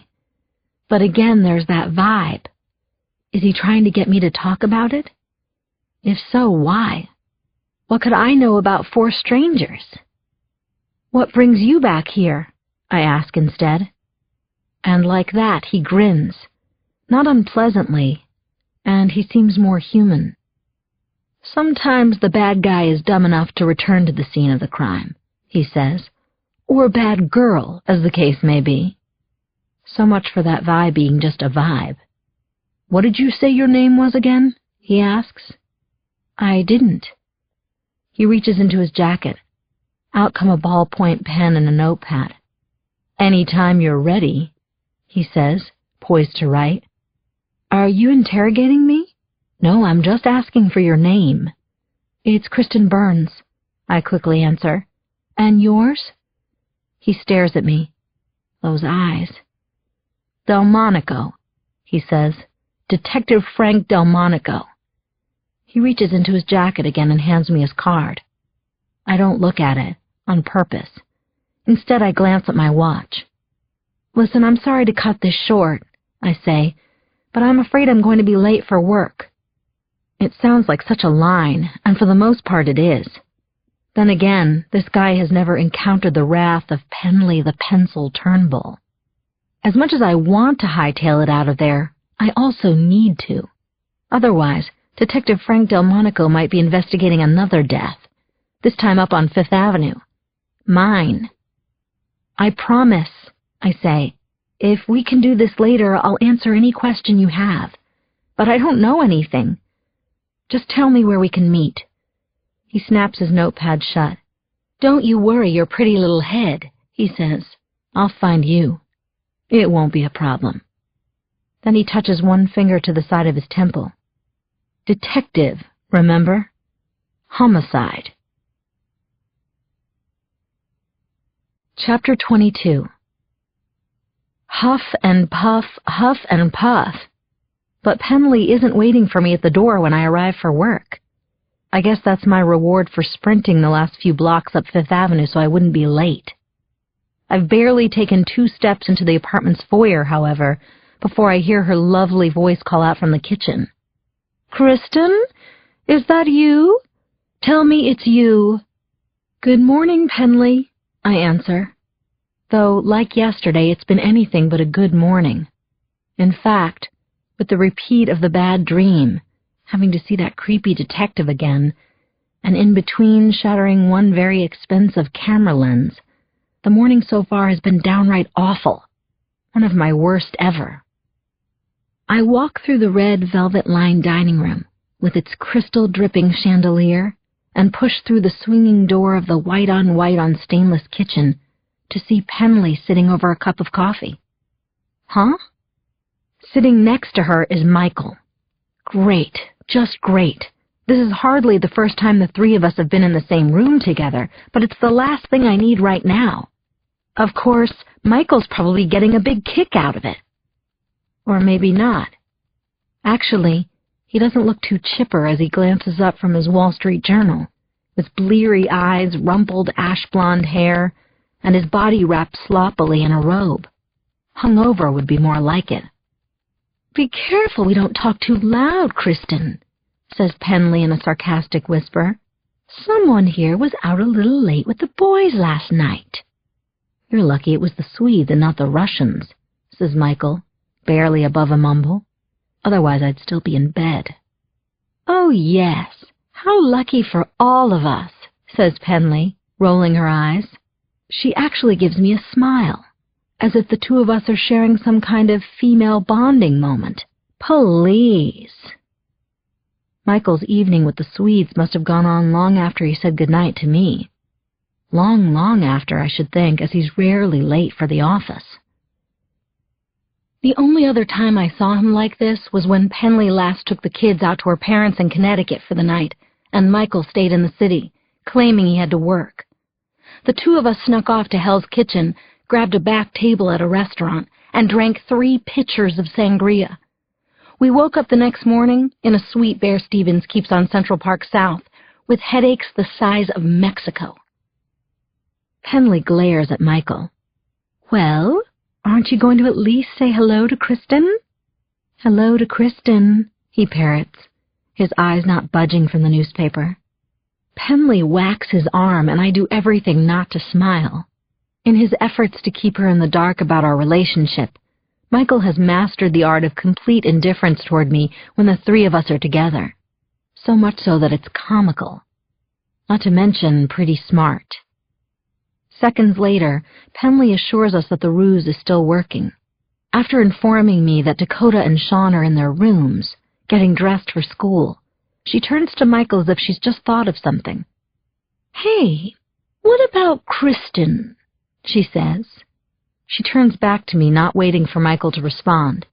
"I mean, I've never heard you talk about having a boyfriend. I assume that means you're available. You are, right? Available?" "Available for what?" She explains. "I was telling Michael about this guy I know at my gym who was upset about his girlfriend leaving him. I think what he needs to do is start dating again as soon as possible. Would you like to meet him, Kristin? He's cute." "You mean like a blind date?" I ask. "Call it whatever you want." I glance at Michael, who raises an eyebrow. His ignore Kristin facade looks to be crumbling at the prospect of my going out with another guy who is cute. Nonetheless, there's not much he can do or say at the moment, and we both know it. "Gee, Penley, I don't know," I hedge. She shrugs. "What's there to know? Unless, of course, you're gay, which is nothing to be ashamed of, mind you. You're not a lesbian, are you, Kristin? You can tell me." I shake my head, utterly speechless. "Oh, goody, it's settled then," says Penley over the moon. "His name is Stephen. I'll tell him all about you, and we'll set something up. He is a hunk, Kristin." Gee, I can't wait.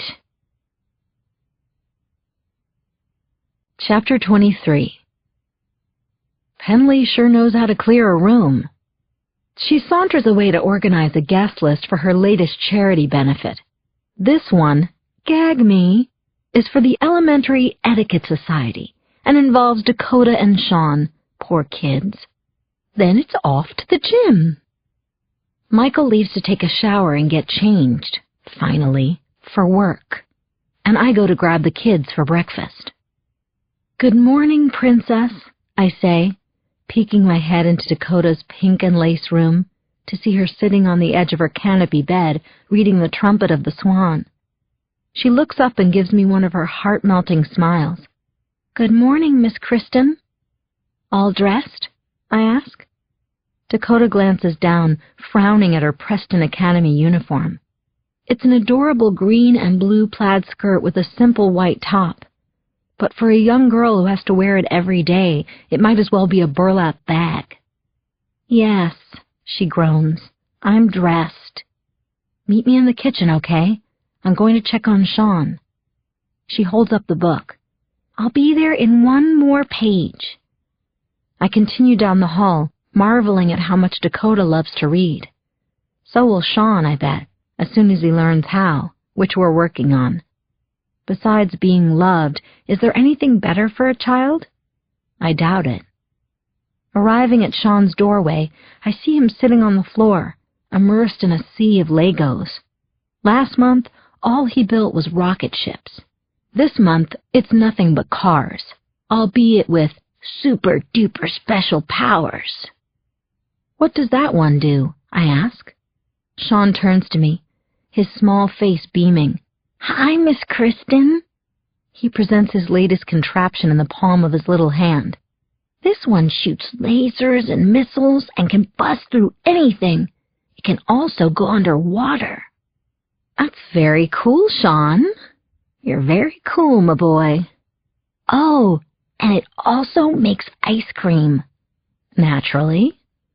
I look him over, head to toe, making sure he's properly, or rather, prepperly dressed. My eyes stop abruptly on his bare feet. This will not do at the academy. "Where are your socks, Sean?" "I don't know. No idea. I want to wear my Jimmy Neutrons, but I can't find them." "Maria might have left them in the laundry room." "I'll go check, sweetheart." I head for the very back of the apartment, past a huge storage closet, and flip on the light for the laundry room. Sure enough, I see Sean's Jimmy Neutron socks, named for the Nickelodeon cartoon character with the huge head and the pompadour, sitting on top of the dryer. As I reach for them, I hear a mischievous whisper over my shoulder. "Want to join the Maytag Club?" Chapter 24. I turn around to see Michael grinning from ear to ear. I shoot him a dubious look and whisper back, "Maytag Club?" "Yeah, it's like the Mile High Club, only with a spin cycle." "Very funny." "I'm serious," he says. He's still in his robe, though it's now open down the front. "I want you right here." That gets him the mother of all dubious looks from me. "Sure. And when Penley wanders in, I suppose you'll be able to explain everything." He laughs. "This is the laundry room, Chris. It's the last place Penley would ever wander into." He has a point there. Still. "Go and take your shower," I say, and push him away. "Better make it a cold one, Buster. Thanks for thinking of me, though." Instead of leaving, Michael takes me in his arms and begins to gently kiss the curve of my neck. He knows I like this a lot. Usually. I stand there, not giving in. "What happened to your hangover?" I ask. All of a sudden, I feel a lot better. I glance down. I can tell. He pulls me closer, his lips moving toward mine. Michael has beautiful, sensuous lips that are nearly impossible to resist. But I'm still not giving in. This is about Penley setting me up with that guy, isn't it? The cute guy? Stephen? Not at all. He leans back, gazing into my eyes. You're not really going to go out with him, though, are you? I knew it. You're jealous. Okay, maybe a little. She is such a bitch. Phony, condescending, sadistic. His hand glides down my stomach. He reaches into my pants, his fingers disappearing between my legs. Damn, there's nothing more sexy to me than a very confident man displaying a dash of vulnerability. I start to give in a little. We've never done anything like this in the apartment. Not even the couple of times we've been here alone. "Michael," I say, returning his kisses. The children. They're fine. Not if they see this. I know this is wrong, that I should stop. This is so bad. But it feels so good. And Penley won't come in here. I undo Michael's robe all the way and stroke him with my hand. It's as if I've lit a fuse.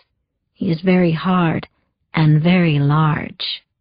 Quickly, powerfully, he grabs my shoulders, spinning me around as promised. Down go my pants and my underwear. I reach and grip the back of the washer, the metal cold against my bare thighs. He enters me amid a swell of goosebumps, and after only a few swift thrusts, I feel myself ready to explode. "Miss Kristin, where are you?" Sean's little voice filters in from down the hallway. Michael and I both freeze in place. "Did you find my Jimmy Neutron socks?" he calls out. "Tell him you'll be right there," whispers Michael, slowly beginning to thrust again. Feeling every inch of him inside me, I can barely speak. The moment couldn't be more dangerous, or more of a turn-on. The socks are still in my hand, and I squeeze them tight as my body tenses, quivering. "Miss Kristin?" Sean calls out again. "Are you there?" Michael takes hold of my hips, thrusting faster and deeper, faster and deeper. My head whips back, my toes curl, and then my entire body completely lets go. "I'm coming!"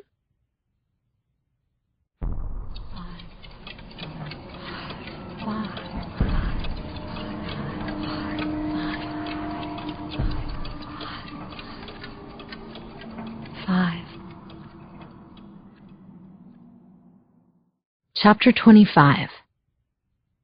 Connie squints and makes a funny face, which is just what I need right now. Funny. They really should pass out flashlights with the menus, don't you think? Either that or pay the electric bill, jokes Beth.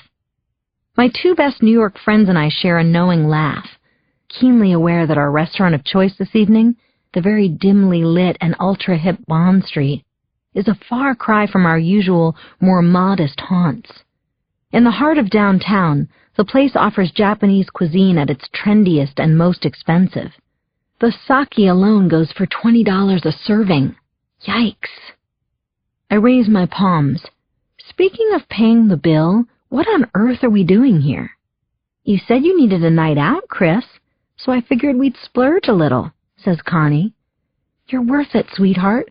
Besides which, the Abbott show is going to call any day now, any second. So we're pre-celebrating. I glance down at the menu with its skyrocket prices before looking back up at Beth, the struggling actress, and Connie, the social worker with the city's Division of Family Services. We're splurging, all right. So, how's the pencil? Beth asks. Thin and mean as ever, I answer. Why doesn't she like you, Kristin? I don't get it. Who wouldn't like you? Actually, I'm not sure Penley likes anyone. After 2 years, though, you'd think she'd at least trust me with the kids. Connie chimes in with a smile. She probably thinks you're writing the sequel to the Nanny Diaries. We all laugh at that one. Seriously, if you hate this wretch of a woman so much, why do you keep working for her? Asked Beth.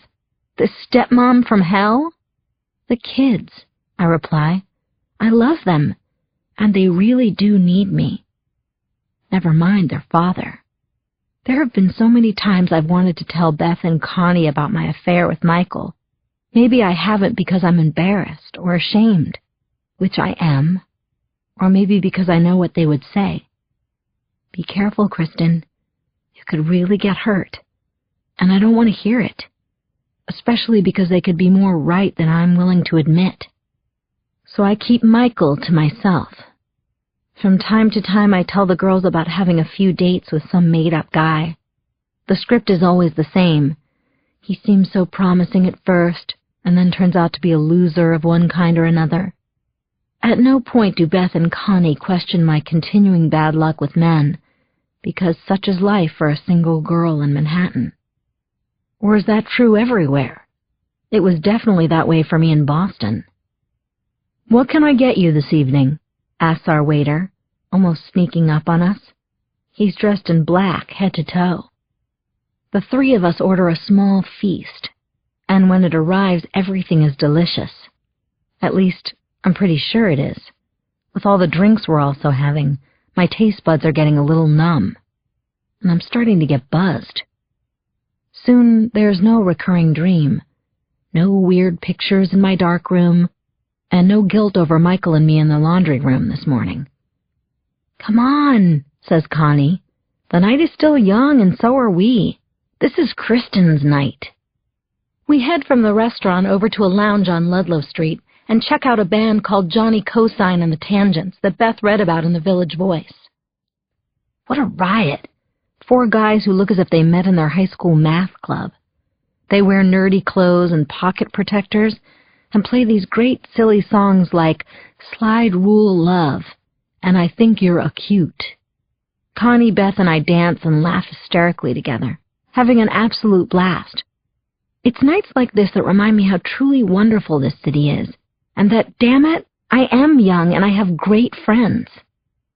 "Don't look now," says Beth with an elbow to my ribs, "but I think that guy's checking you out." Chapter 26. I turn and see him immediately. He's sitting at the bar, staring directly at me. Instinctively, I look away. I don't think it's anything about him, just the circumstances of the past couple of days. "See what I mean?" says Beth with a playful smile. She spins around, her arms swaying to the music. "I'll leave you two alone. He's cute, Kristin. Remember, this is your night." I turn back to the guy, and our eyes lock. He's nicely toned, with a chiseled face and long blonde hair tied in a ponytail. He could be European. French, perhaps? Then again, he could be from Soho. Or Portland, Oregon. It's hard to tell these days. Either way, I don't think he's my type, whatever that is. But the eye flirting is kind of fun. It's not like I'm cheating. I wait for him to do something. A smile, a nod, a wave, anything. Nothing. He just continues to stare in my direction. He barely even blinks. What's his deal? The dance floor goes dark. The band starts up with another song, something fast, disco-like. As a beam of light hits a mirror ball hanging from the ceiling, the room begins to spin. Through the dizzying lights, I glance at the guy with the ponytail again. He's still looking at me. "Ignore him." I turn my back and move closer to Connie and Beth, forming a triangle. We get tighter and tighter as more people spill onto the dance floor. It's really packed. I can feel the floorboards shaking beneath my feet. Is he still staring? Don't look. But I want to know. I am buzzed, after all. I lean in, shouting over the music to get Connie and Beth to check for me. "At the bar! The one with the ponytail!" I say. "Where?" asks Connie, her neck craning. "I don't see him anymore," says Beth. I turn, and he's gone. All that remains is an empty bar stool. "Okay, that's fine. Let's dance," I say to the girls. "It's my night." Chapter 27. Maybe 20 seconds later, the guy with the ponytail is walking toward Beth, Connie, and me, slowly weaving his way through the traffic jam of people on the dance floor. He's wearing a black suit and white shirt, open collar. My instinct is to give him a wink, just a little one, but I don't do it. "Beth? Connie?" I say. They can't hear me. They're so wrapped up in the music they don't even notice I've stopped dancing. He's getting closer, and maybe because of what's happened lately, my skin is starting to crawl. "Beth? Connie?" I say again, but the music's too loud. A strobe light kicks in, hurting my eyes. It's like a million flashbulbs going off, one after the other. I can't see him anymore, And that makes it worse because I know he's there and getting closer. There he is, a dozen feet away. What does he want? He stopped in the middle of the dance floor. It seems as if everybody in the club is moving except for the two of us. His blank stare is gone. In its place, a slight smile. I get the feeling he knows me, or at least knows who I am. This isn't a chance encounter, is it? Could he be a detective? Maybe he works with that older skinny guy. That makes some sense to me, as much as anything does lately. He comes up to me and stands maybe, 2 feet away. You are watching me, I say. You were staring. You caught me. You're very pretty, you know. You must know that. I do, kind of. Usually I dress down, but not tonight. Maybe because I feel safe with my girls around. I start to say something, but he raises his hand and cuts me off, like he's used to being in control. Listen, you seem like a nice person. You ought to really watch yourself. Be careful, huh? He leans in real close. Too close. I'm not kidding around. You've been warned. Chapter 28. Not again. Please, not again. I awake the next morning to everything repeating itself. Well, actually, that's not accurate. This time, I open my eyes to total darkness. Not the darkness of a room in the middle of the night. Like nothingness. Blackness. With a soundtrack, that unidentified song playing in my head. Then comes picture, the dream, the 4 gurneys, the hand emerging from that body bag, and I'm jolting up in bed, screaming, sweating, trembling. I hear a loud banging, only it's not at my door. This time it's coming from my ceiling, or rather from the apartment above me. Apparently it's not only Mrs. and Mr. Herbert Rosencrantz I'm waking up at the crack of dawn. Sorry, I shout out. I truly am. Double sorry because it's Saturday. I hope my upstairs neighbor will be able to get back to sleep. As for me, I know I can't, or won't. As exhausted as I am from being out last night with Connie and Beth, I'm not about to close my eyes again. It doesn't matter that I've got the weekend off. My dream, this nightmare, doesn't. Besides, how could I sleep with this music in my head? It's still there. The mystery song. Worse, I think it's getting louder. Or is that just my head throbbing? Yesterday was Michael's turn to have the hangover. Today it's mine. Slowly I will myself out of bed and into the bathroom, where I shake a couple of aspirin into my hand, washing them down with some New York tap. Then it's straight to the kitchen to make some coffee. I'm not much of a Java junkie, and usually only drink the stuff for medicinal purposes. Like now. A while back, though, Michael turned me on to Kona coffee from Hawaii, and I've been loving it. I get it over at Oren's Daily Roast on 58th Street. Michael's particular about his coffee, but not really in a snobbish way. The only reason he doesn't like Starbucks, he says, is due to the laptop losers who treat the place like their own personal office and hog all the seating. One morning I saw him go a little nuclear on a guy who was using 2 chairs for just his knapsack. Sipping a cup of Kona in my kitchen, I try to get a handle on the growing weirdness of the past few days. Is that even the right word for it, I wonder? Weirdness? Maybe there's more to this than I realize. Or maybe it's the opposite and I'm overreacting.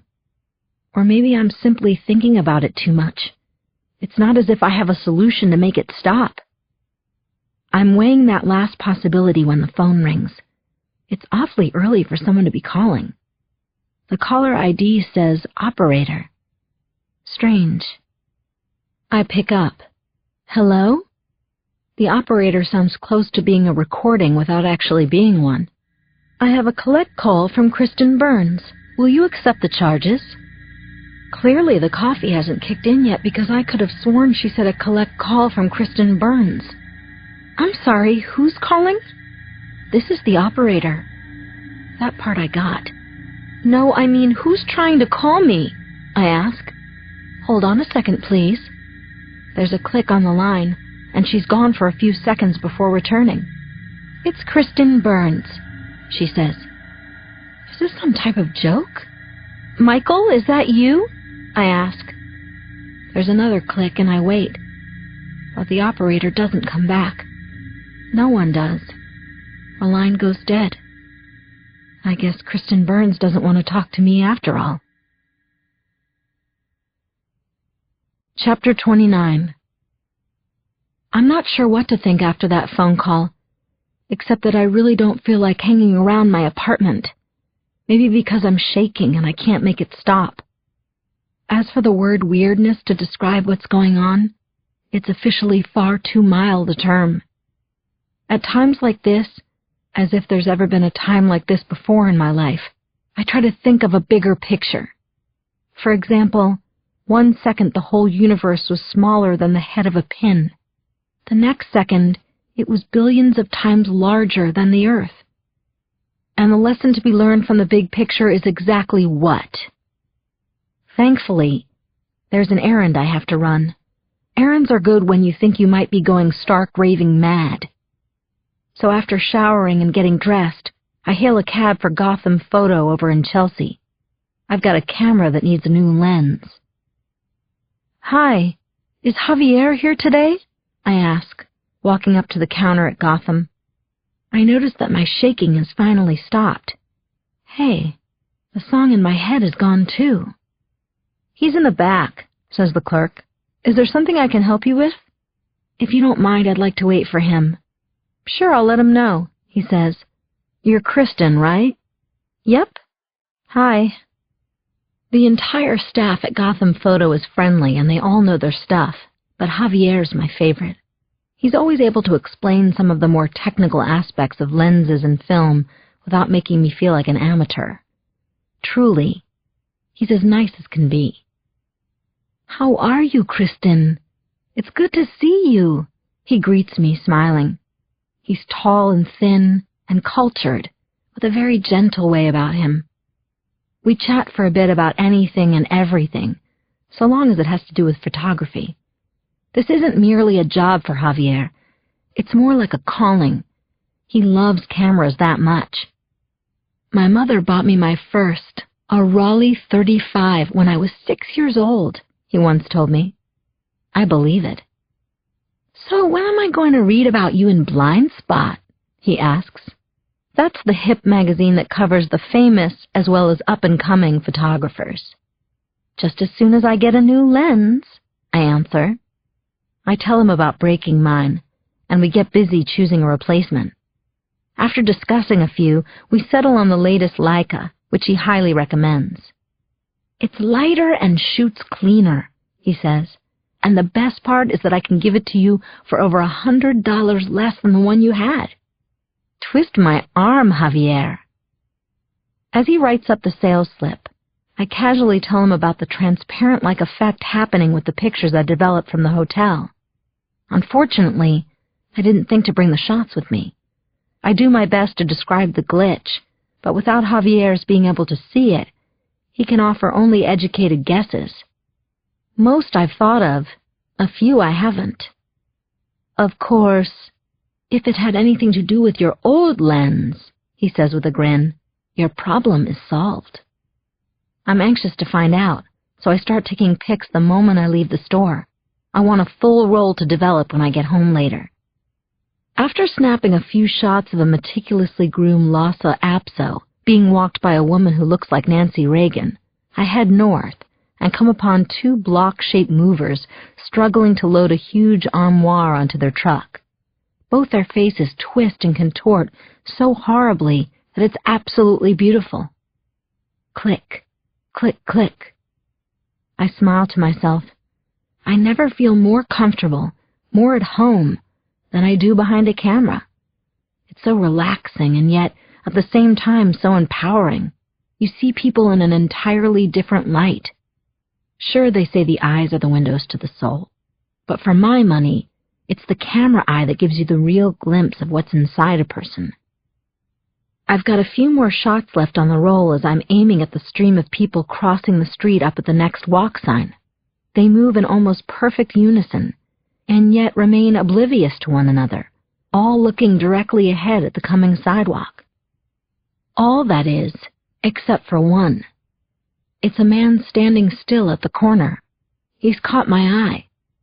I focus on his face, watching in the viewfinder as the image slowly transforms from blurry to holy shit. Staring back at me, clear as day, is something I can't believe, not even after what's happened during the last few days. Something impossible, something that makes me feel that I must be crazy. Only it's worse than that, because I know I'm not crazy.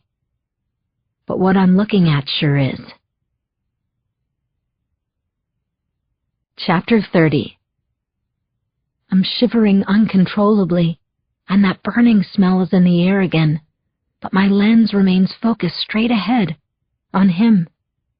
He's standing on the far corner, wearing a long single-button gray coat that looks as if it came from one of those vintage clothing stores over on Bleecker Street.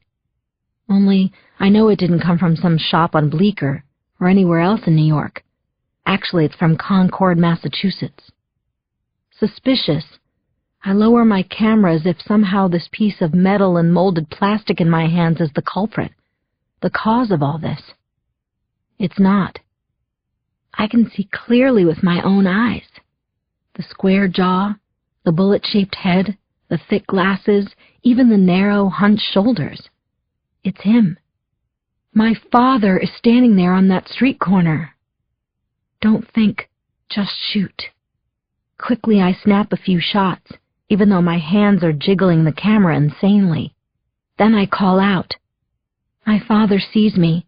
I know he sees me, but he doesn't answer. I take a few steps forward and call out again louder. Dad! He's looking right at me. Why won't he say anything? Or wave, or something? I continue toward him, and at last he reacts. By walking away. Fast walking, as if he's afraid of me or something. Wait! I yell. Dad, please don't go. I need to talk to you. He disappears around the corner, and I immediately sprint after him. Crossing the street, I see him farther up the block. He's running now. What's going on?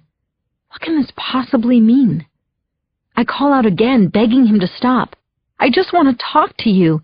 Dad! Dad! Dad! We were always so close, practically inseparable. When I was a little girl, he used to pretend to race me all the time. Back then, I knew he was letting me win because he loved me so much. He wasn't letting me win now, though. Obviously not now. Chapter 31. I'm running as fast as I can. The sidewalk is crowded, and I try my best to weave in and out of pissed-off-looking people while keeping an eye on the gray coat and crew-cut head bobbing farther up the block. Hey, watch it! A woman barks angrily as we slam shoulders. Sorry, I say. My father turns another corner. Then he darts across an intersection just as the light turns green. Cars, cabs, and trucks hit the gas. But I don't stop. I don't even look both ways. I have to catch him. Nothing is more important. I'm convinced he's the answer to everything that's happening. Leaping from the curb, I hear tires screeching and feel the hot breezes kicked up from the asphalt by one near collision after another. The huge chrome grille of a bus misses me by less than a foot. What the hell is your problem, lady? Yells the driver out his window. You have no idea. Please, Dad, please stop, I yell. Daddy, please. And just like that, the gray coat comes to a halt. My father turns on the sidewalk, and our eyes meet. We're maybe 50 feet apart. I want to help you, he says, but you have to do it yourself. Dad, what's happening to me? Be careful, Kristin. I open my mouth to ask, why? How? What is it that I have to do? But he takes off again before the words can form. I cave in to my emotions, collapsing to the pavement. My palms are skinned raw as they break the fall. I look up helplessly and catch a final glimpse of his head disappearing around the next corner. Meanwhile, people form a circle around me, watching and wondering what my problem is. I know that look. I've given that look. They think I'm crazy. You don't understand, I tell them. Tell anyone who'll listen, or even stare down at me with a look of disdain. You don't understand. My father's been dead for 12 years.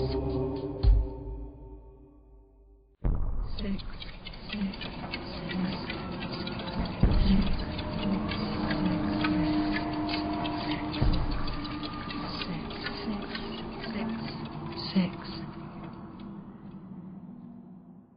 Chapter 32. Anyway, after seeing my dead father, I can't get home fast enough, though it's the very place I had to escape from less than an hour ago.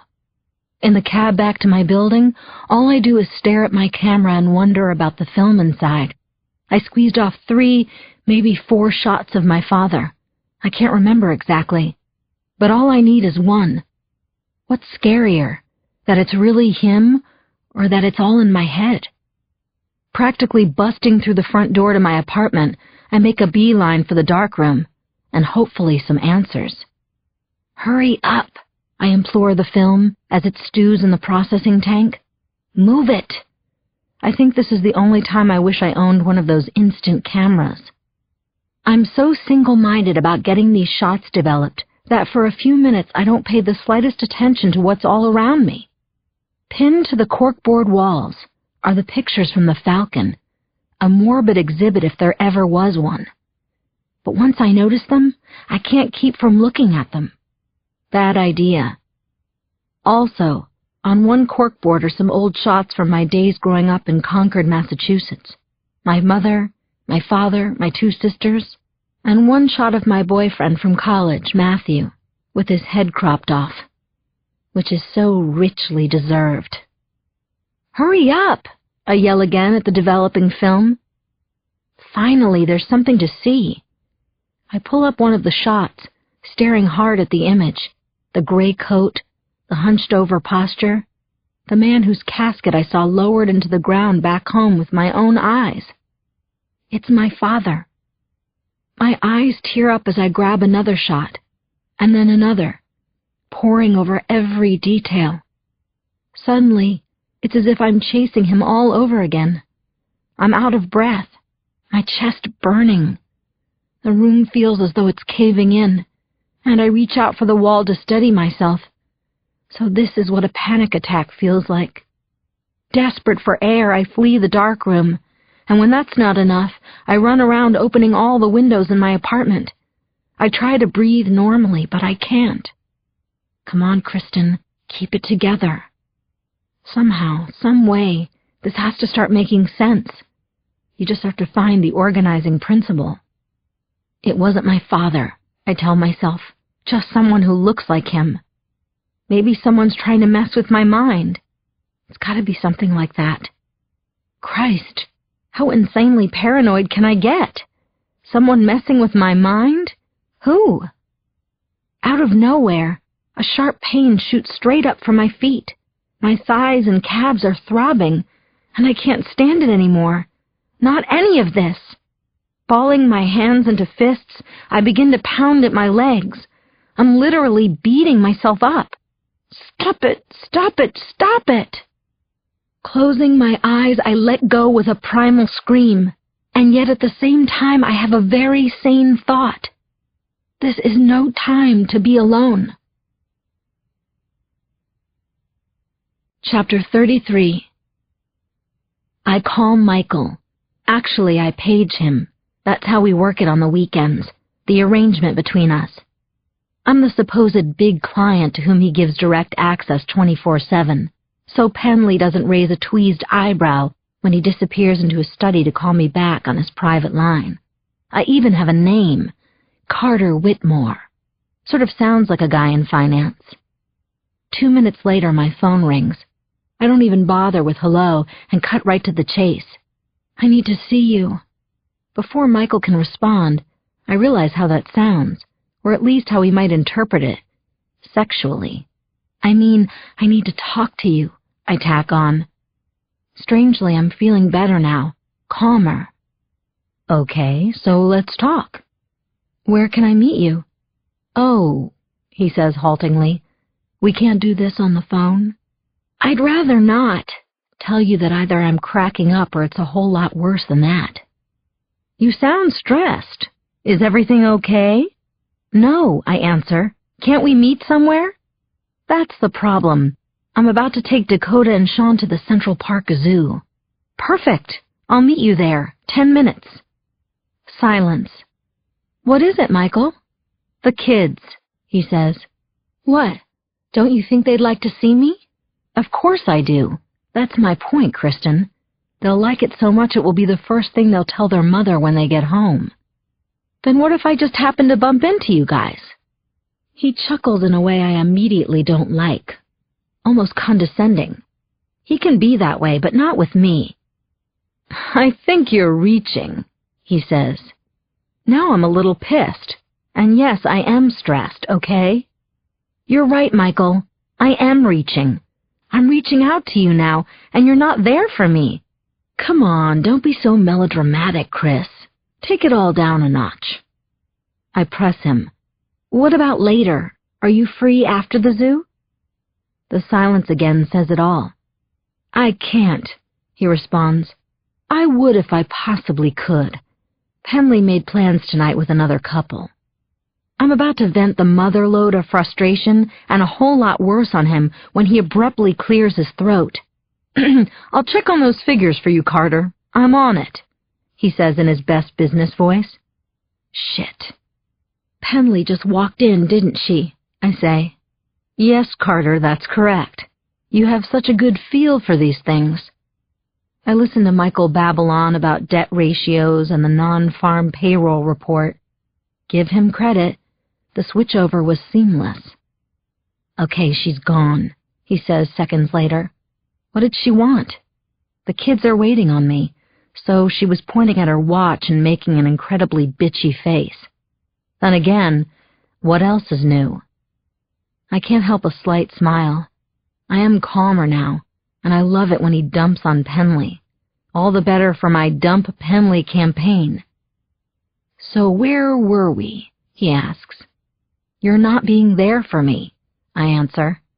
Michael sighs. I'm so sorry, honey, he says. Tell you what, how's this? We're supposed to drive out to Connecticut tomorrow to see my in-laws. I'll do like I did last time and tell Penley that something came up with work. Better yet, I'll blame it on you, Carter. Can you really do that? Sure. We can spend the whole day together. Maybe drive upstate and have a picnic somewhere, and you can tell me whatever it is you want to talk about. The thing is, I want to tell him now. Right now. At least I think I do. Which raises an interesting question. How much do I really trust him? This much? Michael, Oh, shit, he interrupts, sounding rushed. Penley's heading back this way. I'll call you tomorrow morning, okay? There's no time to respond. He's gone. I hang up as if in slow motion. It's hard to put the feeling into words. Empty, numb, still alone. Usually just the thought of being with Michael makes everything better. No longer. At least not today. Because tomorrow isn't soon enough for me. Right away I pick up the phone again. There's somebody else I need to call. Actually, this should have been my first call. Chapter 34. Thank you for seeing me on such short notice, Dr. Corey. I watch as my ex-therapist slowly, and I mean slowly, fills his pipe with tobacco from a plastic bag. I swear, glaciers move faster. But it's okay. I'm going to get some help. To be honest, Kristin, he says, his eyes fixed on his pipe, I'm not particularly happy about this appointment. However, given the way you sounded on the phone, the sheer desperation in your voice, I felt a professional obligation to see you. So here we are. What can I do for you? Gee, Doc, that really makes me feel welcome. Still, it's okay. I'm lucky he was able to make time for me. A few Manhattan psychiatrists keep weekend hours, and Dr. Michael Roy Corey is one of them, at least during the spring, summer, and fall. That's when he works Saturdays so he can take Mondays off to play golf at some public course near his house in Briarcliff Manor. No crowds on the course, and my pick of tea times, he once explained to me. That was about 1.5 years ago, when he first became my therapist. 6 months later, I stopped seeing him. I thought I'd worked out my issues.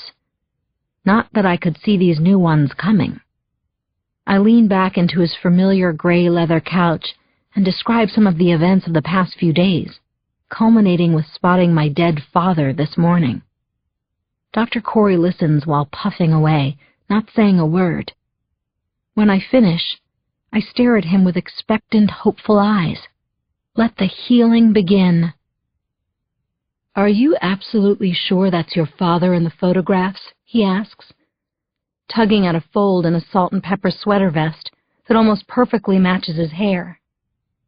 As sure as I can be, I reply. What's that supposed to mean, Kristin?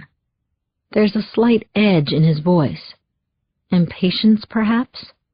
Skepticism? It means I'm almost positive it was him. Almost positive, as in it could have been someone who looked a lot like him. I considered that, but he spoke to me. And then why did he run? Any number of reasons, he answers. Maybe the man you saw didn't want to be photographed. I don't know. Maybe he's wanted by the police. Maybe he's impaired. I shake my head. No, he even had on the same coat Dad used to wear. I'm sure it was him. I told you he talked to me. He knew my name. So what you're saying is that your father, who's been dead for 12 years, simply shows up one day on a Manhattan sidewalk and starts up a conversation. Yes, I know it sounds nuts. God, do I know. That's why I'm here. Oh, I see. That's why you're here, he says, that slight edge in his voice getting sharper, louder. You want me to help you. What's going on here? This isn't what I need now. Yes, of course I want you to help me. I'm feeling pretty desperate, actually. My voice starts to crack on that last part, and I command myself to hold it together, if only for the sake of my dignity. Dr. Corey removes his pipe and glares at me. Listen to me, Kristin. For the last time, you need to get this through your head. Your father committed suicide, and nothing you do or say is going to bring him back. I know that. Do you? He asks, folding his arms. Perhaps if you had continued with your therapy, this wouldn't be happening. But it's not just my father. What about the recurring dream? We all have recurring dreams. This one came true. That's what you tell me. Of course, that doesn't make it so, does it? Listen to yourself. Are you listening to yourself, Kristin? I stare at Dr. Corey in, disbelief. This isn't the same guy who cheerily used to offer up those self-help mantras. He's Dr. Downer now. Or maybe it's only me he's down on. Is he pissed that I stopped seeing him? Don't you understand what I'm saying, Dr. Corey? All these strange and bizarre things are happening to me. They're really happening. I'm starting to think that I'm going insane. Maybe you are. Who am I to say? He replies matter-of-factly. All I know is that I'm not about to invest my valuable time again in someone who treats therapy like a fad. I knew it. I told you I thought I was better, I explain. He sniffs. Yeah, you're obviously a lot better. I'm in shock. He's so mocking, so disdainful. How can he act this way toward me? I was his patient. I don't have to sit here for this, I say. You're right. You don't. Feel free to leave at any time, just like you did before. My eyes start to well up. I can't help it. The shakes are back, and I'm trying to control them. I don't want his pity. "Oh, spare me the waterworks, will you?" he groans. "And don't try that insipid wink of yours either." "What's happened to you, Dr. Corey?" "Nothing. Nothing at all." "It's clearly something, because you're being an incredible jerk." "Better than an ungrateful bitch, I imagine." That does it. I spring from the couch and race out of there, but not without a parting shot from the door. "Fuck you!" I scream. "Go to hell!" he screams back. And then just as I'm shutting the door to his office, "I still want to know what happened to you at the Falcon Hotel." "Kristin? Kristin?" Chapter 35. It keeps getting worse. The dream is even more vivid this morning. Actually, it's excruciating. I wake up and smell that same burning smell. It's awful. I can't stand it. The hives are back, too. They're worse than ever. All over my hands, my arms, my face. I strip off my t-shirt, and there are red blotches on my chest and stomach. My legs, everywhere. I want to scratch my skin off. And the music, that damn music, it's back inside my head. The only saving grace? It's Sunday. I'm supposed to spend the day with Michael. The phone rings at a few minutes after 8. The caller ID tells me it's him. I bet he uses the line about the phone sex wake-up call. "Hello?" "Hi," says Michael. It's only one little word, one meager syllable, and yet I realize right away from how he says it. Something's wrong. Something else. I'm not going to like this, am I? "It's fucking Penley," he says. When I told her about not going to her parents, she went ballistic. She's still in orbit. Sean is calling her Penley Neutron. You know, like, yeah, I know the cartoon. And his favorite socks, remember? I feel like a fool, standing in little else besides my socks, scratching red patches all over my body. "You explained it was a work emergency, right, Michael?" "Yes, but she didn't want to hear it, especially since that was the reason I didn't make the trip to Connecticut last time." "She really cares that much if you go?" "Christ, I don't know. She kept saying how much I'd be disappointing her parents." "That's it, isn't it? This is about her father." "You don't have to say it like that. Why do you kowtow to him so much?" "It's not so simple, Kristin." "No, it isn't. There's a certain undercurrent to Michael and Penley's marriage, all but unspoken. Michael makes a lot of money, in the millions, but it's chicken feed compared with the fortune that Penley's father, Conrad Bishop, sits on. The man was CEO of Trans-American Steel for 25 years. He's worth north of $200 million. More to the point, thanks to his country club buddies, he's thrown a lot of business Michael's way. I mean, a lot of business. "If anyone, Penley's father would understand you're having to work," I say. "Maybe the last time I canceled," Michael replies. "Twice in a row, though, and it looks like I'm shunning him. It's disrespectful." "So what are you telling me?" He takes a deep breath and exhales. "That I'm going to Connecticut today." The words sting like a million bees. "But I really need to see you," I plead. I know. I'll make it up to you, I promise." The anger, the disappointment, the hurt are too much for me, and I slam down the phone. It's the first time I've ever hung up on Michael, and I feel absolutely terrible, like I could die. And then I notice something. The hives, the burning odor, and the music are gone. What's up with that? Chapter 36. The elevator ride down to the lobby feels as though it takes an eternity. I'm doing everything I can to keep my emotions in check. I plead with myself, think calm thoughts. Think good thoughts if that's possible.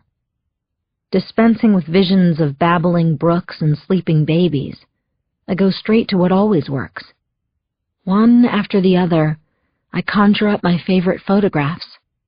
The nudes of Edward Weston, Avedon's portrait of Truman Capote flashing his belly button, and, of course, Annie Leibovitz's incredible shot of Yoko Ono and a naked John Lennon cuddling.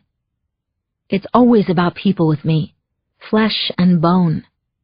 I can appreciate Galen Rowell and Ansel Adams, but mountains and other landscapes never pack the same punch for me as a living, breathing person. The mental slideshow works, and I begin to settle down. That is, until I step off the elevator and spot my neighbor, Mrs. Rosencrantz, standing by her mailbox in an orange and blue circa 1973 muumuu. She looks up from a catalog and shoots this incredibly evil sneer my way. What is her problem? Clearly it's me. I try to ignore her as I head for the door, but I can feel her eyes boring into me from behind those cheap, large-rimmed glasses she wears. Her stare is relentless. She won't give it a rest. And as much as I want to keep walking out to the street, I can't help making a little detour, right up into her face. Whipping out my camera, I aim the lens an inch away from her pointy nose. "Take a picture, you old bag. It lasts longer," I yell. Click. I spin around, not waiting for her angry reaction. Everyone else in the lobby is now staring at me, but I say nothing more. I aim for the exit and look straight ahead. What's come over you, Kristin? This is so unlike me. I simply don't do things like this. Yelling at people, getting in their faces. It's scary. And yet scarier still is that I enjoyed it. With everything happening lately, I'm acting more and more on impulse. Thinking, saying, and doing things I normally don't. Those little red flags, the ones that are supposed to pop up in my brain, have mysteriously disappeared. "Hey, watch where you're going, lady!" It takes me a second to realize that the grunge-looking guy playing guitar for tips in the corner is talking to me. I nearly plowed right into him. "Sorry," I mutter. I'm already a block from my building, head down and oblivious to everything and everyone. The guy's right. I need to watch where I'm going. Of course, that raises a good question. Where am I going? I stand still for a moment, thinking of what might have been. My day with Michael, the picnic he mentioned. We'd talk, hold each other, drink some wine, and I'd feel so much better. Instead, I feel as if my day is ruined before it even started. The dream, the burning smell, the rash. Then, out of nowhere, I have an idea. Something a little, well, crazy. Very unlike me, at least the way I was until a few days ago. "Hey, lady, you mind moving along? You're hurting business." I turn to the stringy-haired guy plucking away on his guitar, every other chord off-key.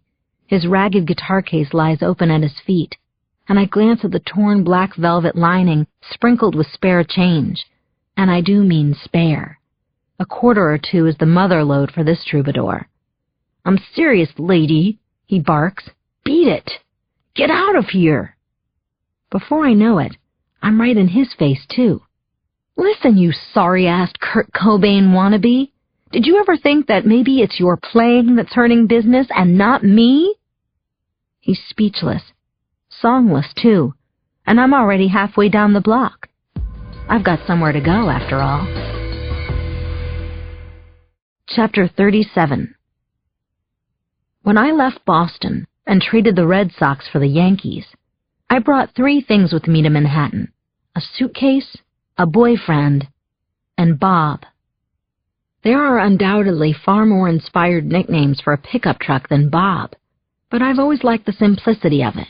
Besides, we're talking about a 1980 Ford F-100 with more than 180,000 miles on it.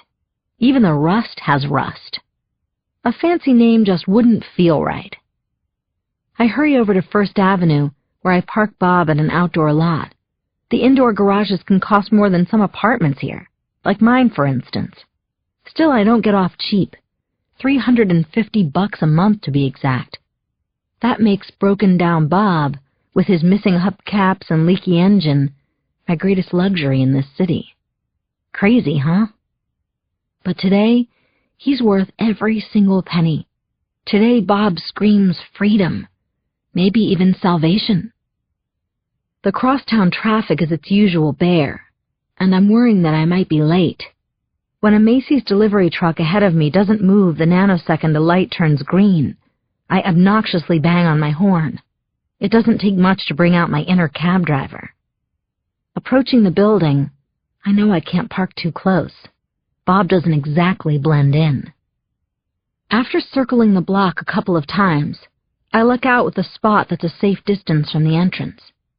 I reach for my cell and dial the apartment, hitting star 67 first to block the caller ID. Michael answers. Good, they haven't left yet. For the second time this morning, I hang up on him. Then I adjust my sunglasses, sink down in Bob's front seat, and get busy. Waiting. Soon I see Michael emerge from the building. I immediately want to rush out and go to him, kick his shins and call him a nasty name. Then I'll kiss him so hard he can barely breathe. We'll escape to the nearest alley and have amazing, passionate makeup sex. No, wait, better yet, we'll fuck like rabbits, like minks, or like whatever other furry creatures top the most horny list. Have a nice day with your in-laws, I'll say when we're done. Instead, I stay right here with Bob, watching. Michael disappears around the corner. A few minutes later, he returns with the family car, a shiny black Mercedes, the G-Class. Almost on cue, Penley, Dakota, and Sean come bounding out to the sidewalk while Louis, sweating in his doorman uniform, brings up the rear with the kids' knapsacks and an overstuffed beach bag. Michael steps out and straps Sean into his booster seat while Dakota climbs in on her own. Penley, meanwhile, opens a compact and applies some lipstick, blindly gesturing to Louis to load everything in the back of the wagon. It should be me getting in that car, not Penley. That's all I can think as I stare at them. I should be the fourth in that particular foursome. They may look like the picture-perfect family, all smiles as they pull away from the curb, heading for the country. But I know better. Pictures lie. Chapter 38. Michael drives like a speed demon, hardly a surprise. It dawns on me that I've never seen him behind the wheel of a car before. I drove him somewhere once in Bob. Other than that, we're always either in his limo or taking cabs. He's definitely a little reckless today, especially with the kids in the car. A couple of times I almost lose them, first by the George Washington Bridge, and then later on I-95 through Stamford, where one of the lanes is closed for construction. I tailgate other cars, trying to stay hidden in Michael's rearview mirror. For my first time following someone, I think I'm doing a pretty good job. Next exit, Westport. It's only an hour's drive from the city, but it might as well be 1,000,000 miles away. So many trees, so much space. It's a whole other world, a very rich one at that. And the closer we get to the water, the richer it gets. The homes looking out on Long Island Sound all seem to share this majestic, otherworldly quality. Beyond their manicured front lawns and perfectly aligned shutters, there's a certain grandness to them that goes beyond size. It's not mere money, it's wealth. Michael turns into a driveway. Fittingly, it belongs to the most impressive home of them all, a Cedar Shake Nantucket colonial that looks like a page out of Architectural Digest. Actually, make that 2 pages. The huge house rolls across the property like a wave, seemingly endless. So this is where Penley grew up. I park by the far end of the house behind a low hedge. I'm mostly shielded while still having a decent view of the grounds, including the large infinity pool and the tennis court. What I expect to see, I don't know. What I'm even doing here is a much better question. We'll find out, won't we? I watch as Michael and the rest of the Turnbull family spill out of their Mercedes wagon. An older couple, Penley's mother and father for sure, quick to greet them with hugs and kisses, the majority going to Dakota and Sean. Penley's father kind of reminds me of a retired Gordon Gekko. Sitting inside Bob and taking it all in, I imagine the conversation. Does Michael begin his ass-kissing right away with the old man, or does he wait a bit? They all disappear inside, though not for long. Dakota and Sean come racing out of the French doors on the side of the house, heading straight for the pool. A woman wearing a uniform that screams maid isn't far behind. It seems that she's on lifeguard duty. She's sort of the day-in-the-country me. Meanwhile, Michael, Penley, and her parents settle into the whiter-than-white wicker furniture on the porch. Yet another maid appears with a silver tray. The Norman Rockwell image is slightly blown by the martini pitcher taking the place of lemonade. Fiendish ideas dance in my head. What if I were to make a grand entrance? The emerging bitch in me imagines what a scene that would be. "What are you doing here?" Penley would ask as I walk up to the porch. "Why don't you ask Michael?" I'd answer calmly. "Go on. Wiggle your way out of this one, stud." But I remain with Bob and instead reach for my camera. I snap shots of the kids splashing around in the pool. It was only last summer that Sean still needed his floaties. Dakota, on the other hand, is very graceful in the water, a baby swan. Out of nowhere, Penley marches into frame. She barks at the kids, probably something about eating lunch, because when she turns to leave, Dakota and Sean reluctantly climb out of the pool and towel off. They are adorable, and Penley is just awful. As the kids amble back toward the house with the maid in tow, my attention wanders. I'm gazing around, admiring the neighborhood. Everything is so clean, the air blowing in from the water so crisp. A few cars drive by, all but one a convertible. And why not? All this fresh country air to suck in. I watch a woman in Nike everything jog by. Then I spot a man in the distance, walking toward me. He's wearing a light windbreaker and a gray baseball cap, his pace nice and slow. No hurry, like everything else around here. I'm about to look away when my eyes stop. There's something strange about him. Familiar. My God, it's that detective from the Falcon. Frank Delmonico's here in Connecticut? That just isn't possible. But there he is. Chapter 39. I quickly duck below the steering wheel. The detective said he'd find me again. He warned me. But out here? How did he know? Did he tail me as I followed Michael out of New York? I guess that's possible, but I sure can't have him asking more questions. Not right in front of Penley's parents' house. I hear his footsteps now, louder and louder. They sound heavy, deliberate. He's a man with a mission, isn't he? But I don't know anything about those 4 murders. Why would he think otherwise? Slowly I peek over the sun-bleached vinyl of the dash. The ball cap is pulled down over his eyes. Maybe it's not Delmonico. Whoever it is, I should get out of here right now. I reach for the keys, snapping my wrist hard to the right. The ignition sounds with a lazy sputter. The engine cranking and cranking. No! It won't turn over. Come on, old buddy, don't fail me now. This is important. If Penley sees me... I floor the gas pedal, my foot thumping down hard. Don't flood it, Chris. Bob, help me out here, Bob. Old buddy? I spot the little chrome knob by the window on the passenger side. The lock. It's up. The door's unlocked. His footsteps are close. I lunge, my fingertips only inches away from the knob. But it's too late. I hear him gripping the handle outside. The raw squeak of ancient metal hinges drowns out my scream. He's opening the door. Chapter 40. What the hell are you doing here? Are you crazy? I snap my head up, looking directly into his eyes. Not Frank Delmonico's. Michael's. I've never been so relieved to see somebody in my whole life. If only the same were true for him. He's obviously pissed. He's livid, actually. I've never seen Michael like this. He looks as though he might have a stroke at 42. I don't say anything. I can't.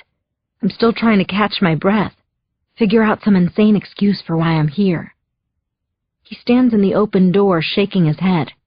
Christ, did you follow us out here? But for me, there's a much more pressing question. Is he gone? I ask when I'm able to speak. Is who gone? What the hell are you talking about? There is no one here but you. I sit up, peering around like a periscope. There is no one else, not another soul out on the street. No Frank Delmonico. I fall silent, feeling so stupid and crazy. I don't know where to start with Michael. The dream, the scene at the hotel, Delmonico, the man with the ponytail. How can I make sense to Michael when none of it makes sense to me? Michael's face is still beet red. Why are you here? He asks again. Answer me, Kristin. I stare blankly at him as he folds his arms. Why am I here? It's the question I've been asking myself all along. I don't know, I say. I mean, it's complicated, Michael. What kind of an answer is that? I open my mouth, but nothing comes out this time. Never mind, he says, nervously glancing over his shoulder at the corner of the porch where Penley and her parents are sipping martinis. The important thing now is that you get out of here, fast. I tend to agree. One more thing before I go. How did you know I was here? I ask. Even through bushes, Bob's pretty hard to miss. We're damn lucky I'm the only one who saw you. And right then we hear, Miss Kristin! My eyes go wide, almost as wide as Michael's. Dakota's sweet voice is a dagger through both our hearts. I force a smile, and for the first time ever with this little girl, it isn't genuine. Hi, honey, I say. Michael turns around. Dakota's standing by the hedge, wrapped in a red and white striped towel, her blonde ringlet curls wet from the pool. What are you doing here, Miss Kristin? She asks. It's officially the $64,000 question, and still I don't have an acceptable answer. Not for her father, not for her. Michael looks back at me. I know we're thinking the exact same thing. Just how mature for her age is she? Does she suspect something? Does she even know what it is to suspect? Honey, come here, says Michael. Dakota shuffles over to him, and he gently puts his arm around her. Can you keep a secret? He whispers.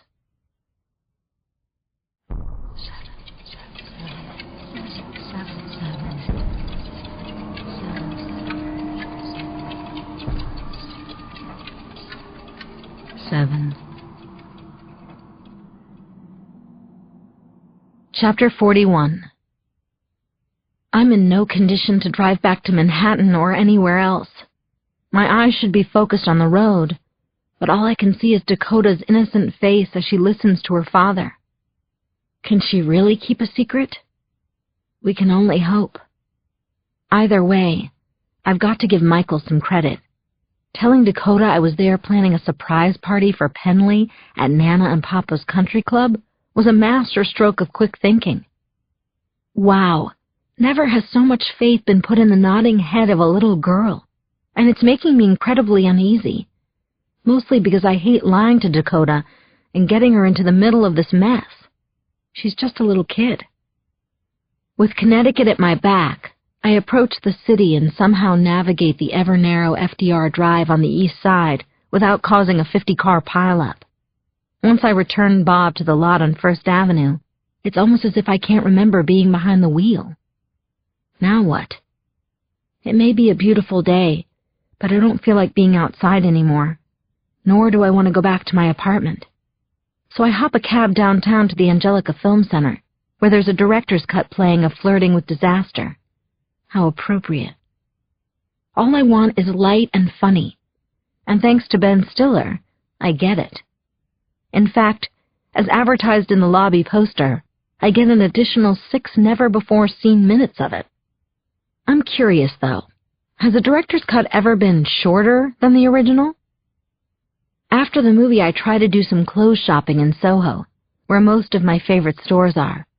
But as I flip through the racks at Jeannie Mogg, Kierna Zabet, and French Corner, where I once saw Gwen Stefani trying on a pair of jeans, I'm just not in the mood.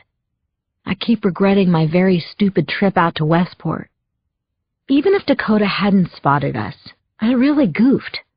Michael had every right to be angry. Well, maybe not that angry? What was I thinking? For about the 10th time, I reach for my cell phone to call him. I want to apologize again. And for about the 10th time, I put the phone away without dialing. Don't push it, I warn myself. I know how he is. If I let him be for a day or two, he'll be fine. We'll be fine. Chapter 42. With the afternoon sun waning, I stop on the corner of Prince Street and Green, waiting for the walk sign. I gaze around, a little paranoid. Not too bad, though. It's all relative. If there's a better place to people watch than the heart of Soho, I'd sure like to know about it. Maybe Paris? Maybe not. Society types? Punkers, artists, a few cross-dressers, you name it. They're all out here sharing the sidewalk, including the nutcase on the corner directly across the street from me. He's an old man wearing sunglasses and a long gray beard practically down to his belt. He's pacing back and forth, carrying a sign like in the classic cartoons. Only instead of "The end is near," his reads, "The end is just the beginning." His take on the resurrection, I guess. Yeah, I get it. I've been warned. As I cross the street and pass him, I can't help shaking my head. How does a person become so disconnected from the rest of the world? Be afraid, Kristin. Huh? I stop dead in my tracks, turning back toward the man. How do you know my name? I just know it.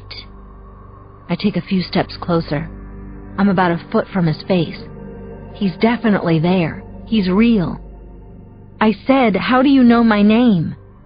It's not too late, Kristin, he says. His voice is raspy, raw, a little scary on its own. He tries to turn away, and I grab his shoulder. Wait! What are you talking about? Silence from him now. What? Have I offended Mr. ZZ Top? Tell me, I insist. He smiles, flashing a mouth of the most rotted brown teeth I've ever seen, but I don't back away. Do I know you? I ask. Reaching up, he removes his sunglasses, and I gasp. Now I back up a step. One of his eyes is missing. There's nothing there but a dark hole that seems to disappear into his head. Is that possible? I almost expect worms or slimy white maggots to crawl out. Not yet, he answers, but soon you will, when you figure out your life. He puts his shades back on, nods, and then turns away. Chapter 43. I'm trembling as the bearded, one-eyed joker walks off down the street. It's officially a toss-up now. Where is it more surreal? Inside my apartment or out here? Hailing a cab, I decide being in my apartment might not be so bad anymore. Perhaps a nice, quiet evening at home will help calm the nerves. Then maybe I can figure this out, though I seriously doubt it. In 15 minutes, I'm there. I begin with a super hot bath, the kind you need to ease your body into an inch at a time. I even add some herbal salts that Connie gave me for my birthday last year. Soothing citrus, says the label. After lingering in the tub until I'm wrinkled prune, I towel off, climb into my comfy terry cloth robe, and force myself to dial up some Chinese, sesame chicken and vegetable fried rice, my standard order. No MSG, please. I'm trying my very best to have a normal night at home, which is ridiculous, I know, but it's the only idea I have at the moment. On a full stomach, after the day I've had, I should be dead tired. Instead, I'm wide awake, restless, wired. I try not to think of the one-eyed man on the corner. How did he know my name? But if it's not his face I'm seeing in my mind, it's another's. Dakota's. Miss Kristin? Her sweet voice echoing in my ears. I remember that I've got an entire roll of her and Sean in my camera, the two of them swimming and playing by the pool. At last, something that might put me at ease. My darkroom. I literally roll up the sleeves of my robe and get busy. Almost immediately I can feel my mind and body relaxing. I even crack a smile as I think of a great name for an exhibit. Stakeout. It would be strictly pictures I've taken while parked somewhere, hiding. No, wait. I've got an even better name. Bob and me. This is more like it. Moving the negatives to the holding bath, I catch a glimpse of the first few shots from the roll. Oh, how cute! I actually say the words out loud. My two favorite kids in the world, splashing around and having so much fun. Even in the negative, I can see their beautiful smiles. It's a little weird, though. I always make a point of showing Dakota and Sean every picture I take of them, but these they'll never see. Eventually, I get to the shot I snap with Penley in it. So typical, her pointing and barking orders at the kids. She looks more like a warden than a mom. I'm about to shift to the next picture when something makes me do a double take, and my stomach just about drops to the basement of the building. I grab the magnifying loupe, pulling the image of Penley right up to my face. I stare in amazement. Utter freaking amazement. Chapter 44. I quickly check the previous shots, the ones only of Dakota and Sean. Is it happening with them too? No, it isn't. Everything looks fine. Better than fine, in fact. I grab the shot of Penley again, staring, squinting hard, running my finger over it. The negative seems fine to me. Her image, though, not fine, not good, not possible. It's that same effect as with the body bags outside the Falcon. Subtle, yet definitely there. Or should I say, not there. Transparent, like I can see through her, like she's there but isn't. Penley's thin, but she's not that thin. How is this happening again? Why? I flip on the light, spinning around to face the black corkboard behind me. The other shots, my father? I never checked to see if the effect was happening with the photos of him. Did I just not notice? My eyes race along every picture pinned to the wall, and not a single one has the effect. No problem with these shots, just a man who's been dead for 12 years. So it isn't the lens after all. The new one did the same thing the old one did. Must be the camera, then. At least I hope it's the camera. I remember a business card that Javier at Gotham Photo once gave me. On the back he wrote his cell phone number.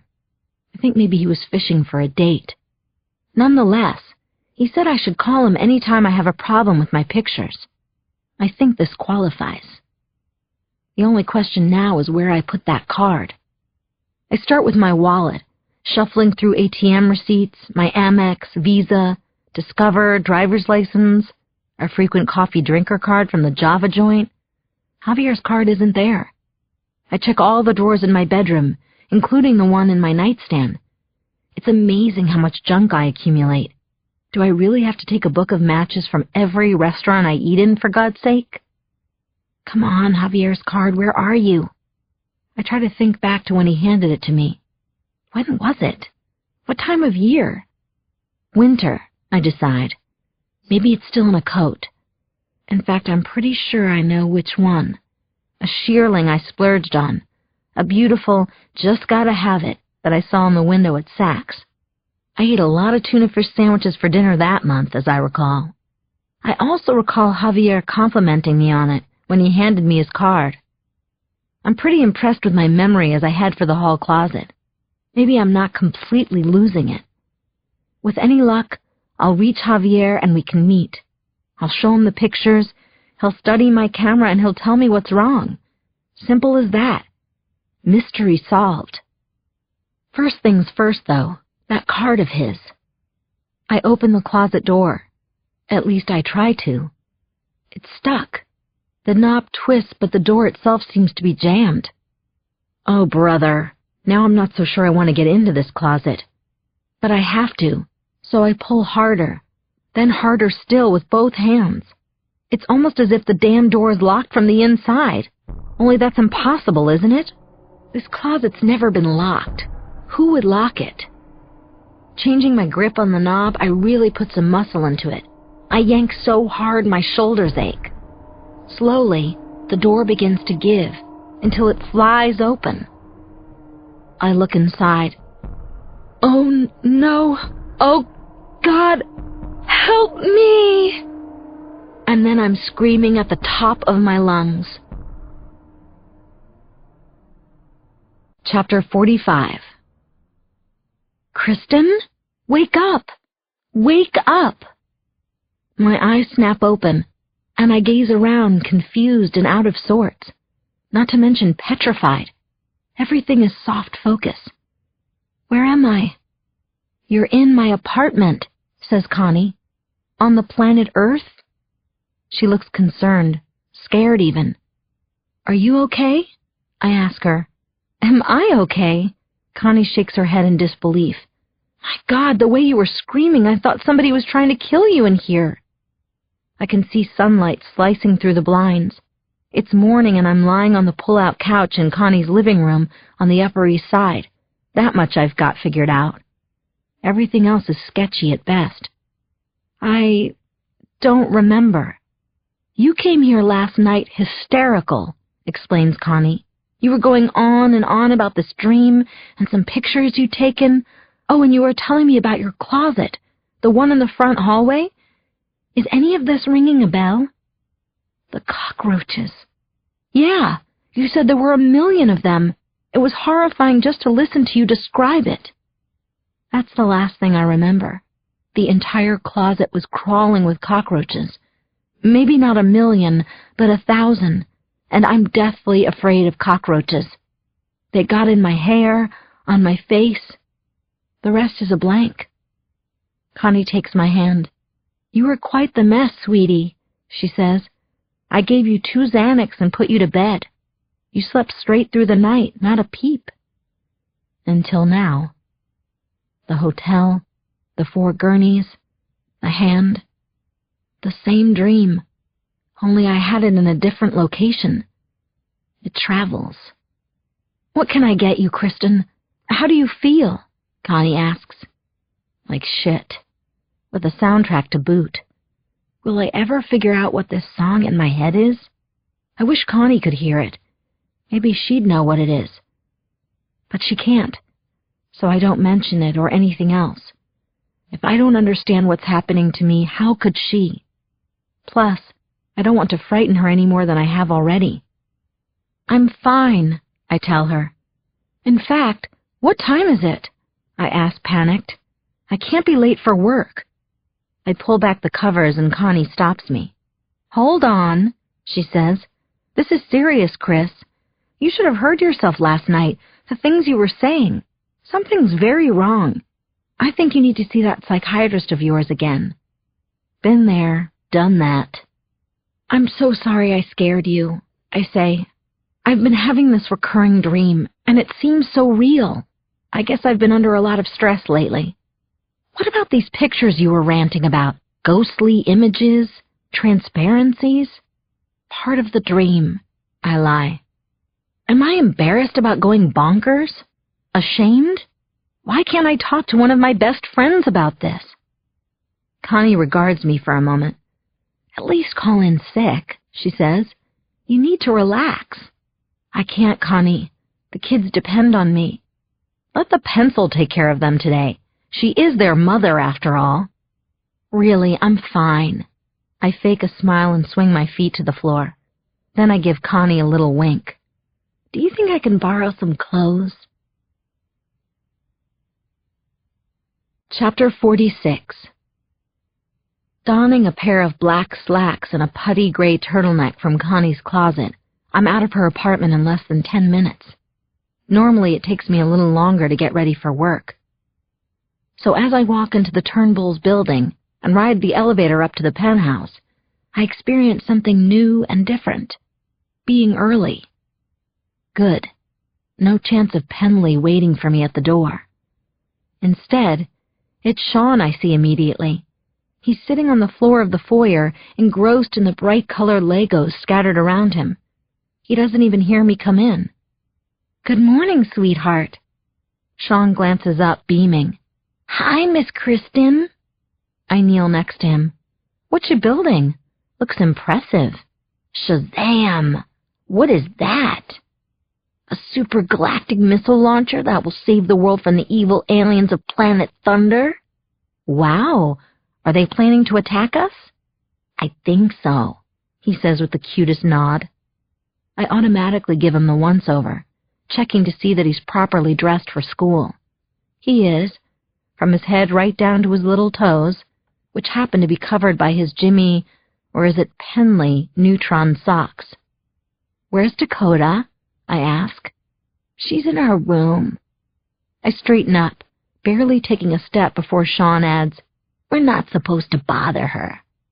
"What do you mean?" "She isn't going to school today," he says, his eyes glued back on the Legos. "Is she not feeling well?" "I don't know for sure.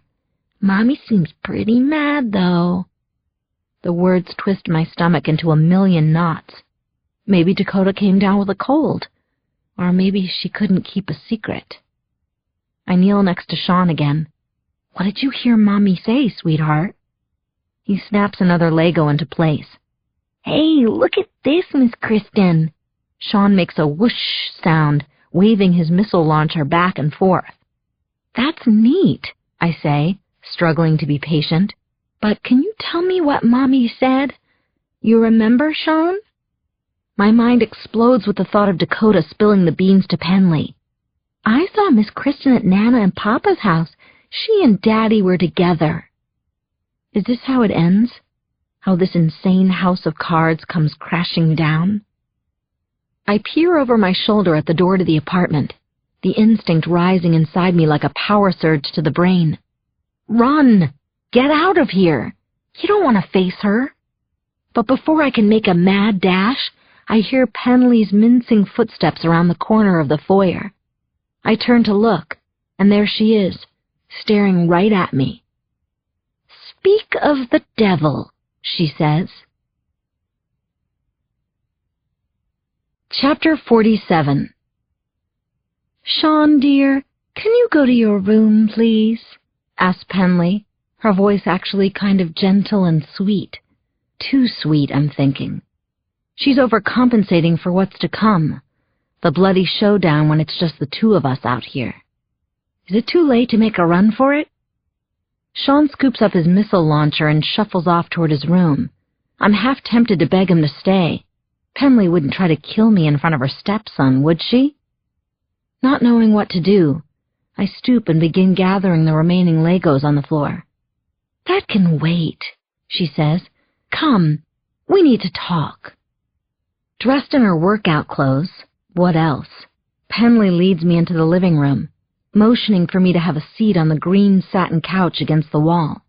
She takes one of the two armchairs facing it, and we both settle in. "So, how was your weekend?" she asks. I can't believe it. She's toying with me.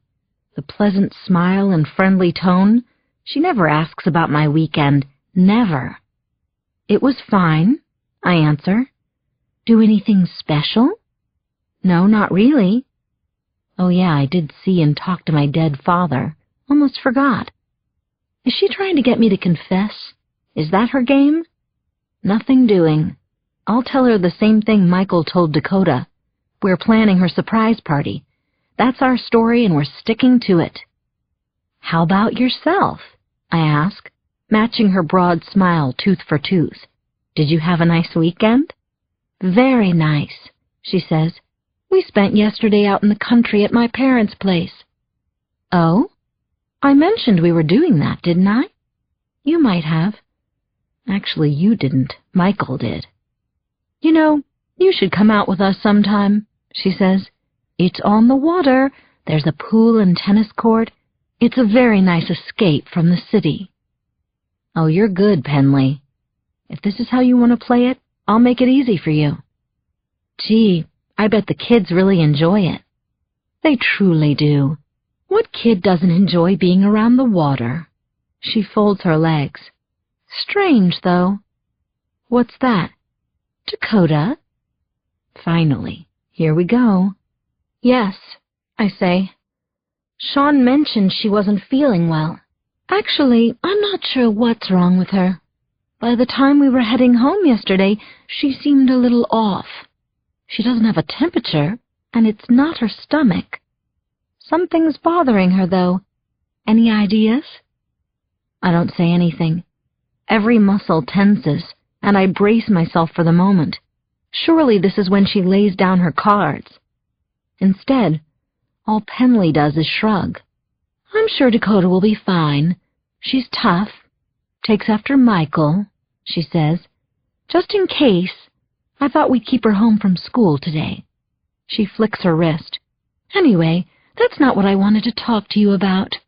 I barely manage a swallow. No?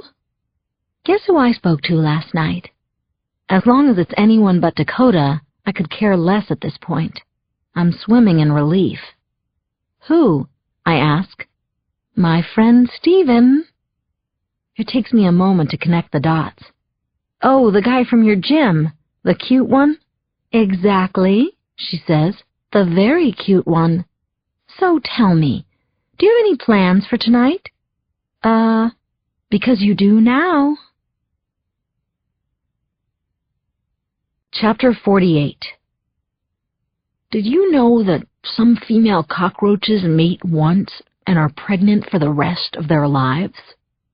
Wow, I say, nodding my head and feigning amazement rather than repulsion.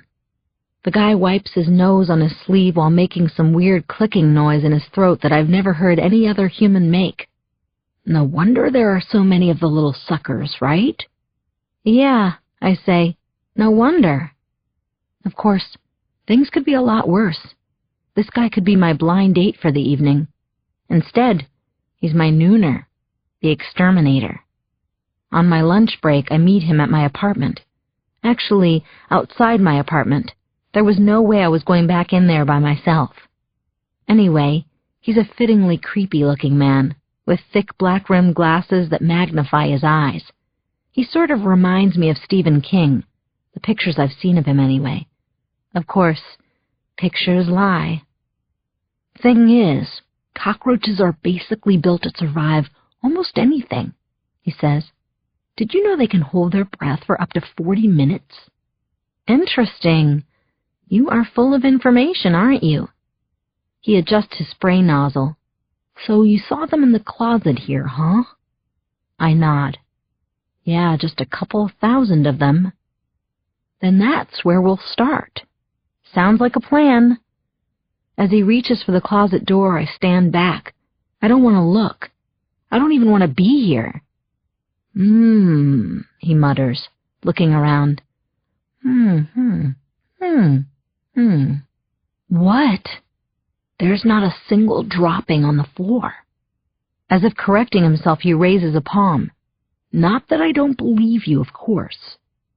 I watch as he flicks on his flashlight, shining it against the closet walls. What about your neighbors? He asks. What about them? You all get along? He wipes his nose on his sleeve again. I've had situations where one neighbor sabotages another with cockroaches. You know, letting them loose in vents or through holes they drill. Happens more than you'd think. I immediately try to picture Mrs. Rosencrantz or her Herbert doing something so wicked. I suppose I wouldn't put it past them. We walk the rest of the apartment. Every nook and cranny gets sprayed and re-sprayed. A few times I even try to tell him that he missed a spot. What's in here? He asks at the last door down the hallway. That's just my dark room. I open the door for him, flipping on the light. He walks in and looks around, intrigued. After a few quick squirts of his spray nozzle, he notices the pictures pinned to the walls. He stops at one of my father. "You know this man, don't you?" he asks. "Why do you say that?" "His expression, the way he's looking at you and not the camera. In fact, I'd say you know him quite well." "You're right. He's my father." He leans in, really examining the picture. "Was he a good man?" "Excuse me?" I said, "Was he—" "No, I heard you okay. That's kind of an odd question, don't you think?" "Actually, I think it's the only question for all of us, that is. In the end, we're only the sum of the choices we make, right?" Oh, great. The existential exterminator. I'm beginning to get the heebie-jeebies from this guy. It's bad enough that he looks creepy. Does he have to talk creepy as well? I can feel an attack of the hives coming on. "And how did you know my father is dead? You said, was he a good man?" He shrugs. "I guess I just assumed." From looking at a recently developed picture of him? We're talking serious heebie-jeebies now.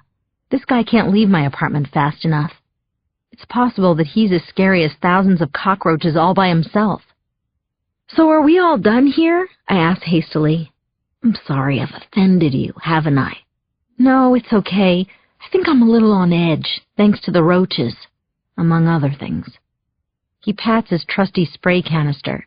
"Hopefully we've taken care of that for a while." "About how long does the poison last?" "A month or so." "That's all? You'd think there'd be something better in this day and age." "You mean something that lasts forever?" "Exactly." He shakes his head. "No, I'm afraid there's only one thing in this world that lasts forever. Let me guess. Love?" "No," he says, leaning in close. "That'd be your soul." Chapter 49. At 8:30, I walk into the bustling Elio's on 2nd Avenue near 84th Street and scan the bar area, keeping in mind the description I've been given. Tall, dark, very handsome, answers to Stephen. If you say so, Penley. You're the boss. And believe you me, if you weren't, there's no way I'd be going through with this blind date. Not right now, especially. "Excuse me, are you Kristin?" I turn around and look up at a pair of amazingly high cheekbones. As for the rest of him, I take a quick glance. Tall, dark, very handsome. Check, check, check. "You must be Stephen," I say, and can't keep a slight smile off my face. A minute later, we're sitting at a cozy table for two along the wall. Michael would be so jealous. But that's not why I'm feeling guilty. As Stephen and I talk and get acquainted, he owns a film editing company, likes to rock climb. It seems as if he's a genuinely nice guy. I feel bad that I'm wasting his time. My heart belongs to Michael. After a few minutes, I think Stephen picks up on it.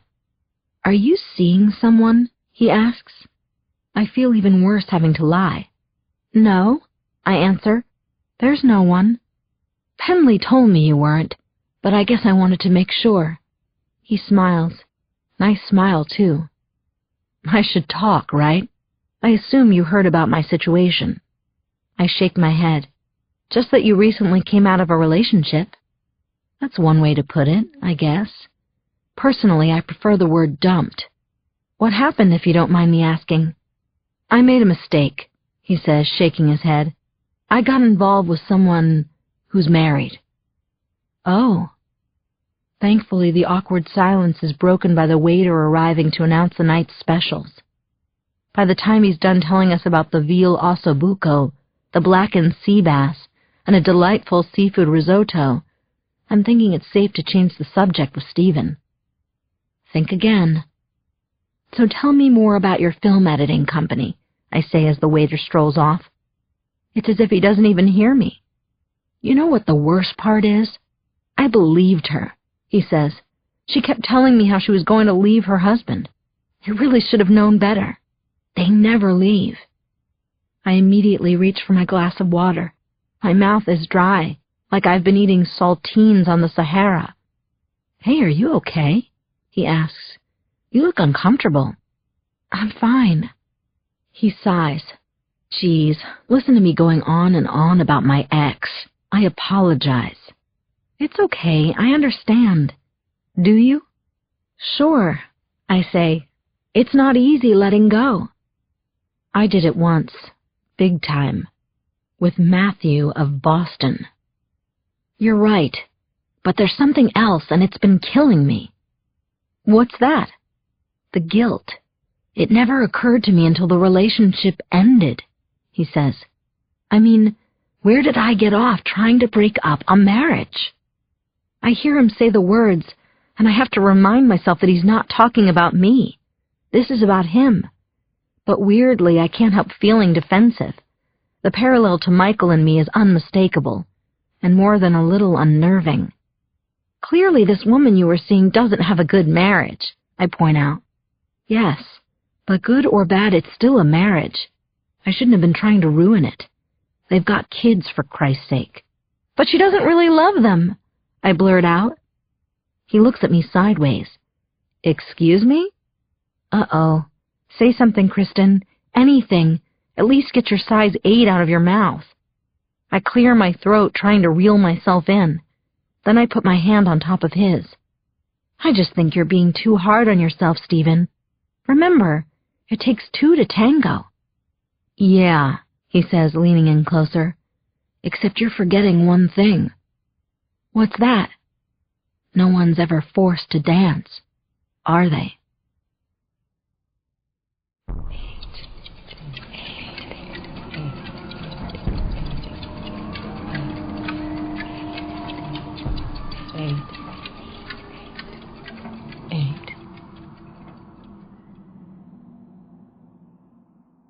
Chapter 50.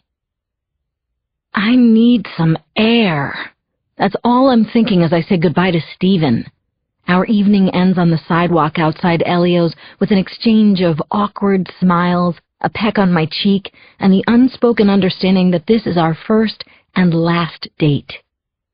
"Can I hail you a cab?" he asks. "That's okay. I think I'm going to walk for a bit." It doesn't matter where, and for the next hour or so, I pay no attention to the street signs. I wander aimlessly. It's only when I get a strange feeling in my stomach that I look up for the first time and see where I am. 68th and Madison, right smack in front of the Falcon Hotel. Coincidence? I wish.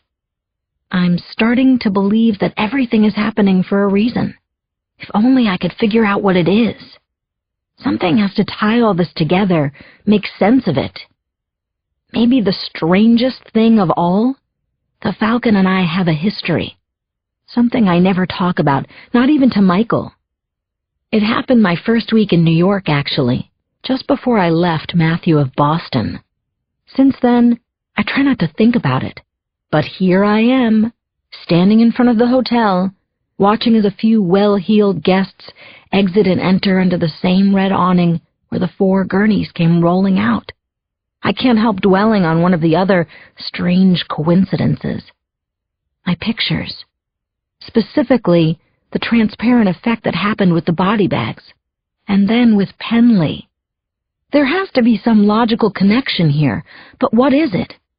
And does everything in life have to be logical? Since when? It would be so easy to say that the dream I keep having is a premonition. I never used to believe in that psychic stuff, but now I'm willing to change my mind. Except the dream already came true. I saw it with my own eyes, standing in this exact spot, no less. The people in those body bags are stone cold dead. Penley, as if I need to be reminded, is very much alive. Don't go there. I can't help it, though. The thought creeps into my head, as it's done a few times before. I know it's wrong. I know it's horrible even to think it. And still I do. It's Penley who stands in the way of everything. Were it not for her, I'd have Michael. I'd have Dakota and Sean. I'd have everything I ever wanted. If only Penley weren't in the picture. Chapter 51. Seriously, don't go there. With every step, I try talking myself out of it, but there's another voice, a louder voice, one I barely even recognize as my own, propelling me. My strides get longer and faster. I'm moving on adrenaline from head to toe. The night air is crisp, a lot cooler than usual for May, and I feel a slight sting on my cheeks. I look up. Yes, of course there's a full moon. What should be a 10-minute walk takes only 5, and before I know it, I'm standing right across the street from Michael's building. I check my watch. It's a few minutes past midnight. And you thought you got Michael angry in Connecticut? That was nothing compared to this. Through the large glass panels flanking the entrance, I can see the night doorman killing time at his desk. I try to remember his name, and I'm almost positive it's Adam. I've only met him once or twice before when he was filling in on the day shift. It doesn't matter. I dial the building's number on my cell phone and watch as he picks up. They always answer the same way, announcing the address in lieu of hello. "Is this Adam?" I ask. "Yes." "Hi, it's Kristin, the nanny for the Turnbulls. Listen, I was wondering if you could do me a favor. Louis let me use the staff bathroom off the lobby this morning, and I think I might have left my purse in there. Could you check for me? Sorry." "Sure, hold on a second." He puts down the phone and disappears behind the door near his desk. A starter's pistol fires in my head. Go! I dart across Fifth Avenue and burst through the front entrance. Racing through the empty lobby, I make it safely to the stairwell before Adam returns. I'm in. I hang up my cell and tiptoe up 5 flights so I'm well out of earshot. Then I call Adam back. "Sorry to hang up on you. I had another call coming in," I say. "Any luck?" "No, I'm afraid I didn't see your purse. It's not at the front desk either." "Darn. I thought that's where I left it. Thanks for looking, though." "No problem," he says. That's for sure. You learn a lot about a building after working in it for a couple of years. In the case of the Turnbulls, it so happens there are no security cameras on the stairs. Goody for me. Now comes the hard part. It's called breaking and entering. Chapter 52. I hike the remaining 13 flights, struggling to catch my breath as I reach the penthouse.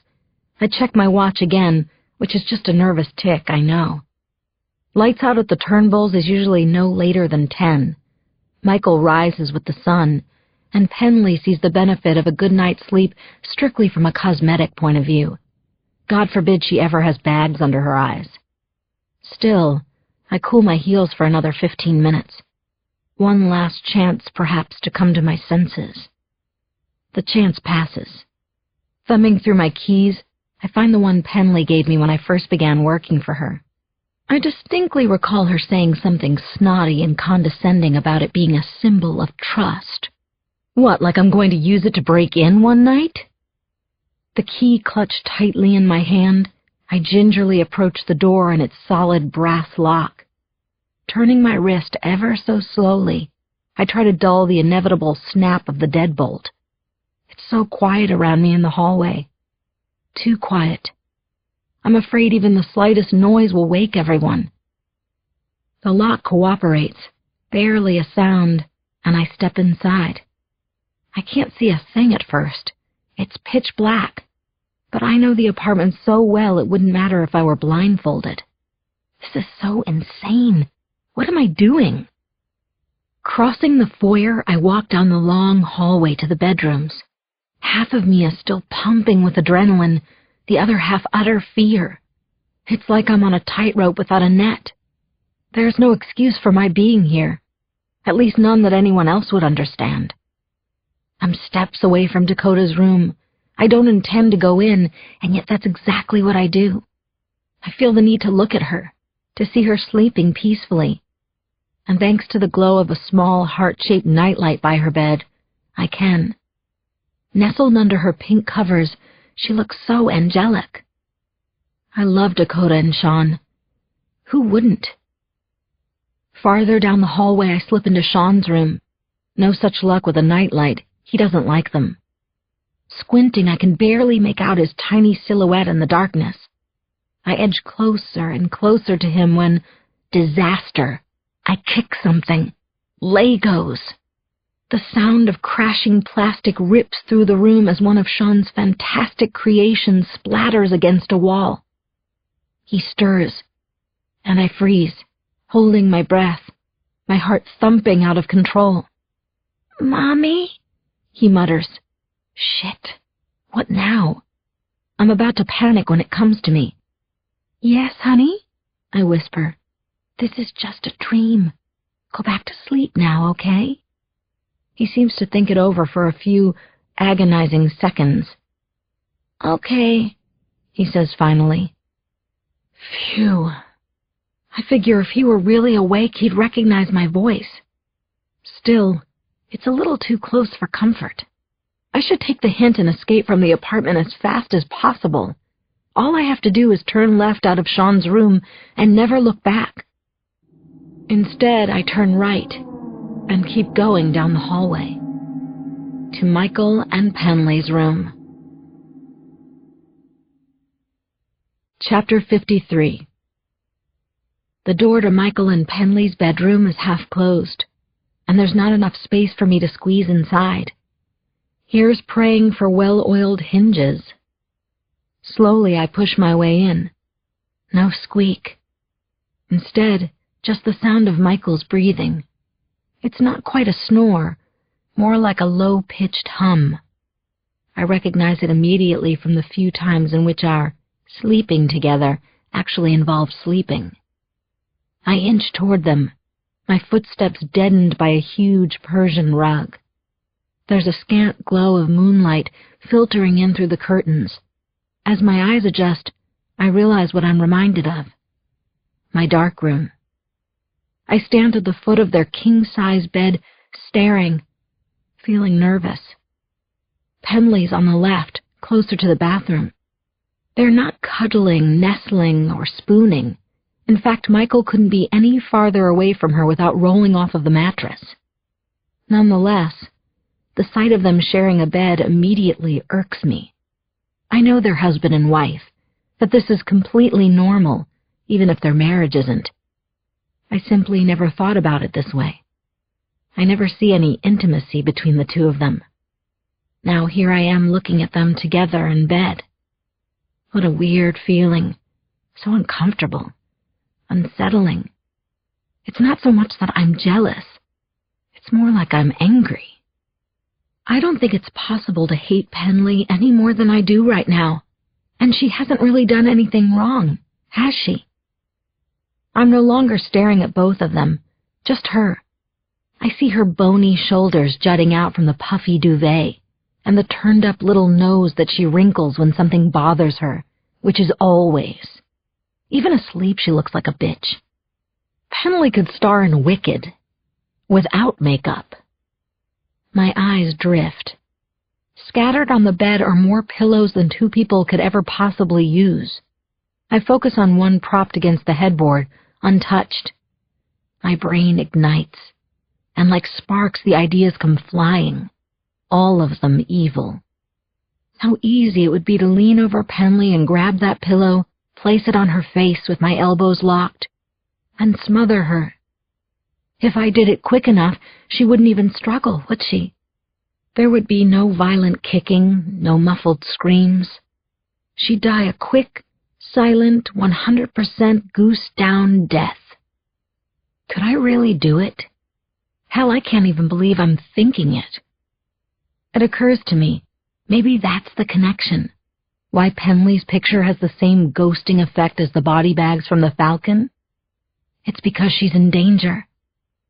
From me? I feel dizzy.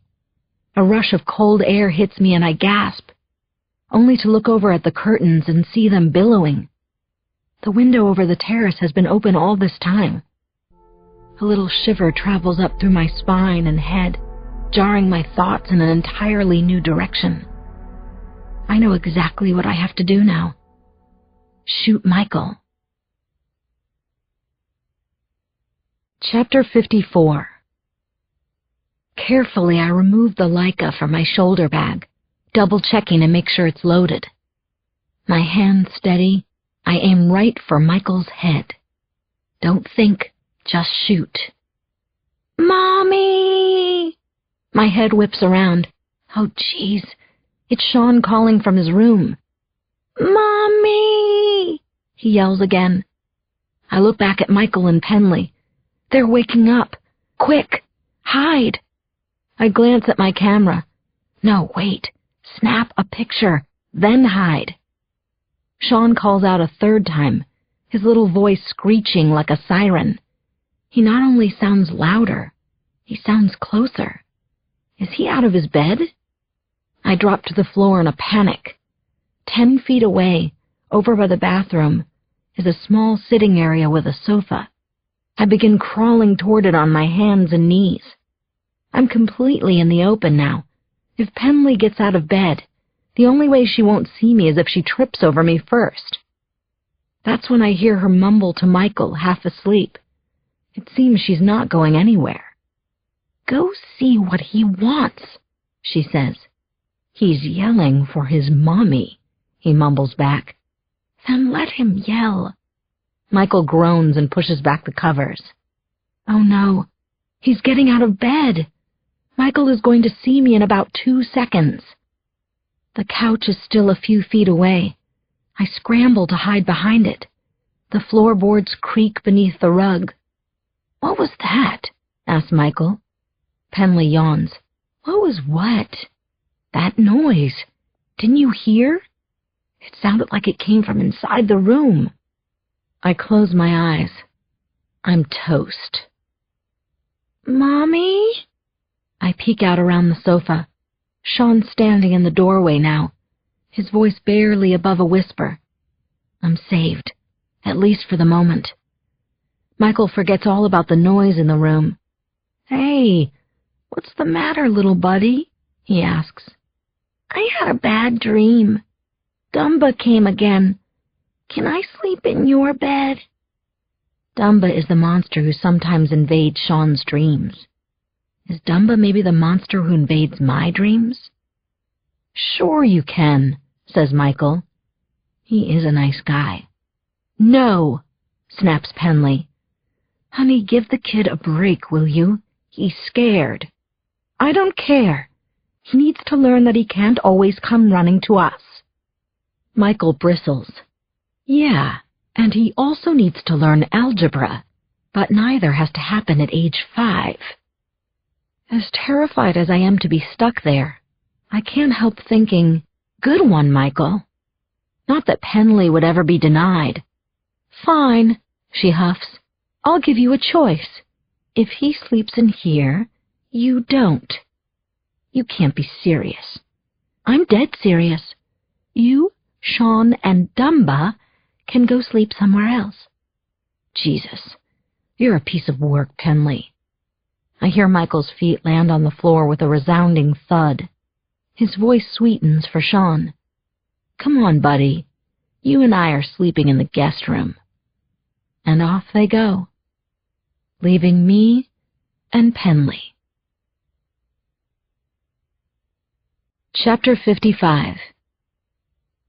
For once, I don't wake up drenched in sweat and screaming from the dream.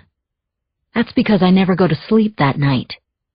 No, I don't hurt Penley, or even say boo to her in their bedroom. I hide behind the sofa, barely moving a muscle, for another hour, until I'm convinced it's safe to slip out undetected. Out of the apartment, that is. Leaving the building is another story. It's a lot easier to sneak in than it is to sneak out. Hey, Adam, would you mind looking in the bathroom again for my purse? I don't think so. So I hang out in the stairwell off the penthouse until morning. A new day, a new doorman. And if Louis pauses from his imaginary sword fight with Sean to ask why he didn't see me come in, I'll just joke about him going blind or having Alzheimer's. I try to sleep. Lord knows I'm exhausted enough, but concrete steps make for a lousy pillow. After an hour or so, I give up on the hope of catching any Z's, choosing instead to plan in my head every detail of Michael's and my honeymoon. The Caribbean, maybe the Bahamas and the one and only Ocean Club, Venice and the Gritti Palace, the French Riviera. All I know is that when we get back, Sean can sleep in our bed whenever he wants. In fact, maybe for our honeymoon, we'll take the kids to Disney World. Why not? At about 5:15, I hear the first signs of life on the other side of the stairwell door. It's Michael leaving for his office. 5:15? That's even earlier than usual. I suppose that's what a night in the guest room will do to you. At about 7:45, it's my turn. For the second day in a row, I'm early for work. If I keep it up, I might just get a raise. I let myself into the apartment again. "My, someone looks tired," says Penley with an obnoxious grin as I greet her in the kitchen. "You must have had a late night." Wink, wink, nudge, nudge. It takes me a second to catch her drift. My blind date with Stephen seems like a week ago, or like it didn't even happen. "I want all the details," she insists. I'm too tired and in no mood, especially because there isn't much to tell. "He was very nice," I say. Penley frowns, and she shakes her head. "You're going to have to do better than that, Kristin." I thought as much.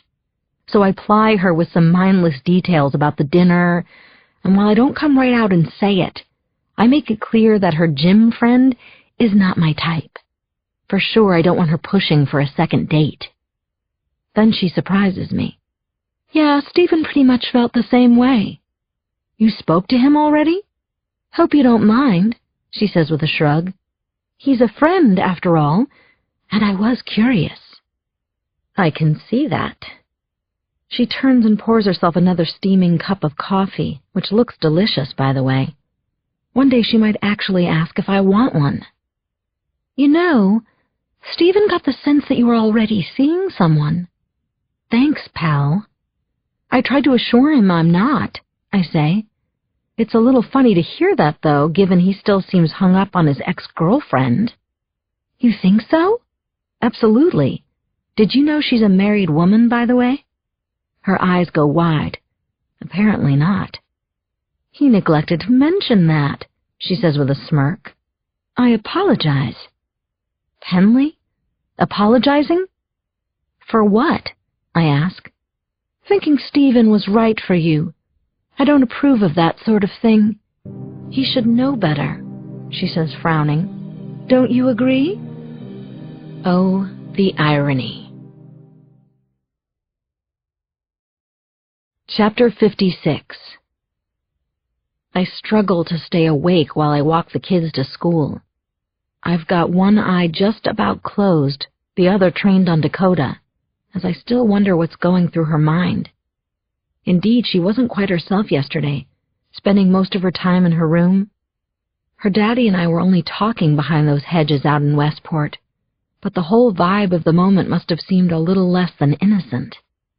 Eventually, I take Dakota's hand in mine, and she lets me. "Hey, Miss Kristin, guess what?" chirps Sean as we march across the street at Madison and 76th. "You were in my dream last night." Oh, great. Double trouble. For the last couple of blocks before Preston Academy, I listened to Sean explaining his dream in great detail. Apparently, he and I had a picnic on the moon.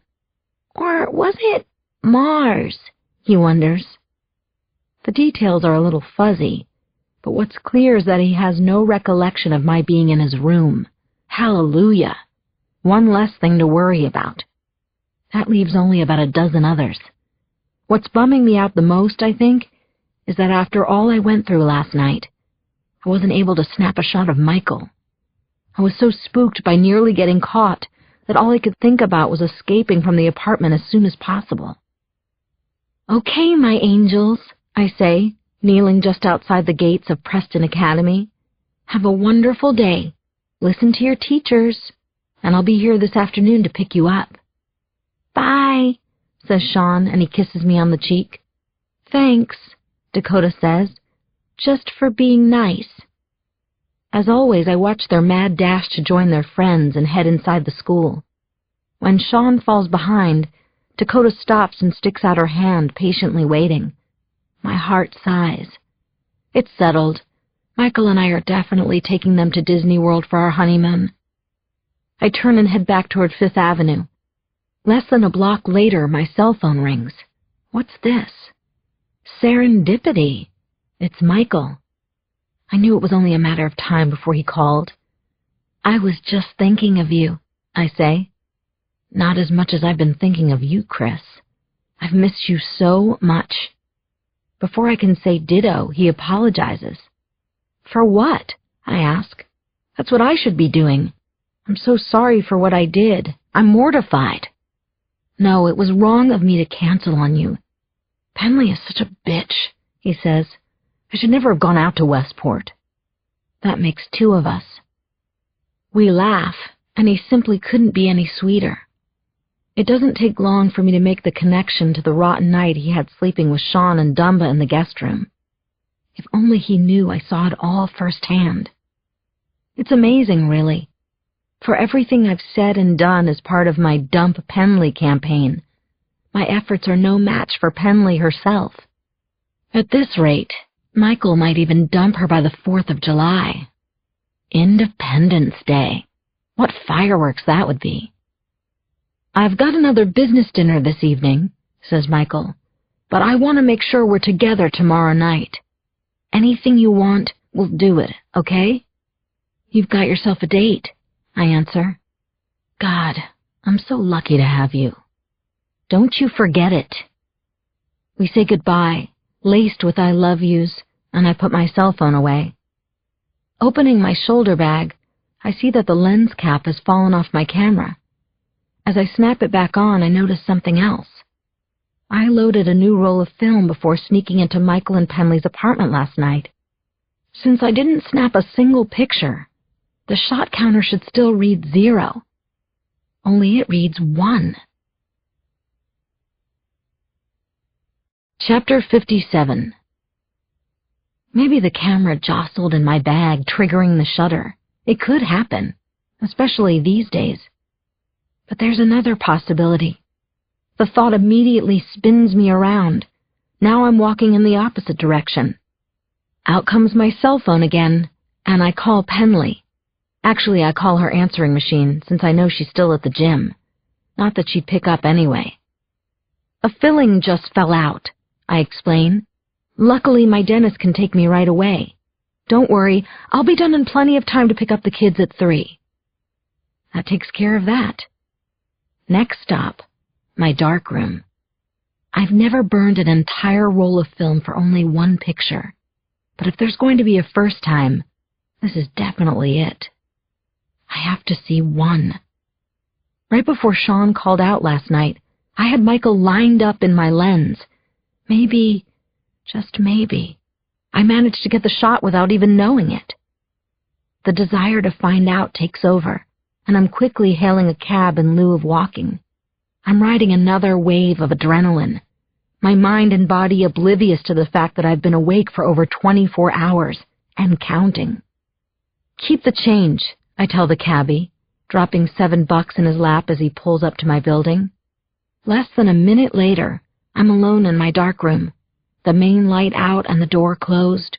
The safety is on, and everything is eerily red in the small room. I'm getting pretty good at speed developing lately, and with this roll of film, I set a new record. My eyes and hands are in complete sync, reaching, pouring, setting, shifting. Everything it takes to bring this one picture to life. What if it's not Michael? It could be anything, really. Maybe it's Penley, or nothing at all. A blur, a blob, or complete blackness. Perhaps all I've got is a glitch in the camera's shot counter, and this supposed picture doesn't even exist. If that's the case, I'll have to be patient. I'll wait until tomorrow night when Michael and I are together and snap a shot of him then. After all, it's only another day to wait. I glare at the processing tank. Hurry up, you lazy-ass film. Then again, I'm not exactly in a patient mood. I anxiously tap my fingers, waiting for the first sign of an image. Gradually, one appears. I shift the negative over to the holding bath and lean in for a better view. It's someone, but I can't be sure who. So I hurriedly make a print, and that's when I know. It's Michael, all right. I did take a picture of him after all. And as I look closely at the shot, I see what I didn't want to see. The same ghosting effect I noticed with Penley. Shit. Don't do this. But there's something else. Something even more bizarre. Scary is more like it. Terrifying. I immediately plunge a hand into the cold water of the holding bath, grabbing the shot while reaching for my magnifying loupe. Oh my God, Michael. What have I done? He isn't lying in bed beside Penley. He's sprawled on the floor of a room I don't recognize. A place I don't believe I've ever been in my life. And he looks dead.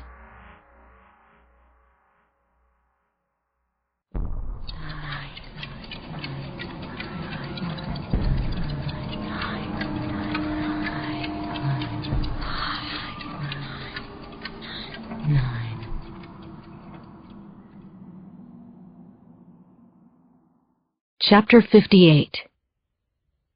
It's as if the photograph literally shocks me, sending 1,000 volts of instant pain through my fingertips.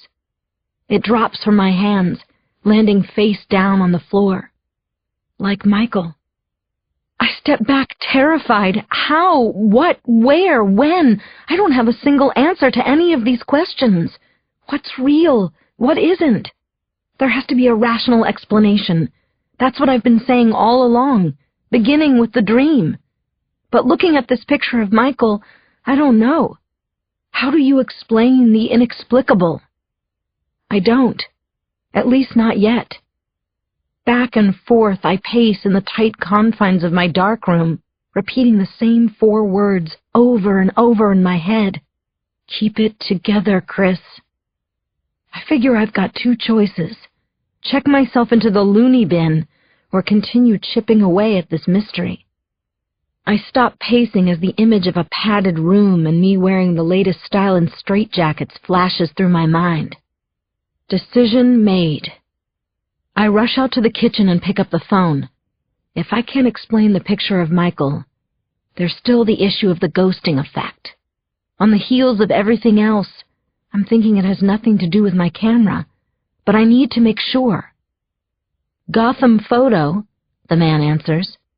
Hi, can I speak with Javier, please? It's kind of important. Like life and death. He's off today. Damn. Do you know how I can reach him? Afraid I don't. There's a slight hitch in his voice, and I suspect he does know. It's very important, I say. We're not allowed to give out personal information. The best I can do is relay a message to him. Okay? No, not okay. I'm about to launch into the kind of full-frontal, helpless female in distress plea that would make Gloria Steinem gag when I remember my closet. Thanks to a few cockroaches, give or take 1,000, I never checked the pockets of my shearling coat for Javier's cell number. Hold on a second, will you? I say. I drop the phone, dash to the closet, and pray that my existential exterminator knew what he was doing with that poison spray.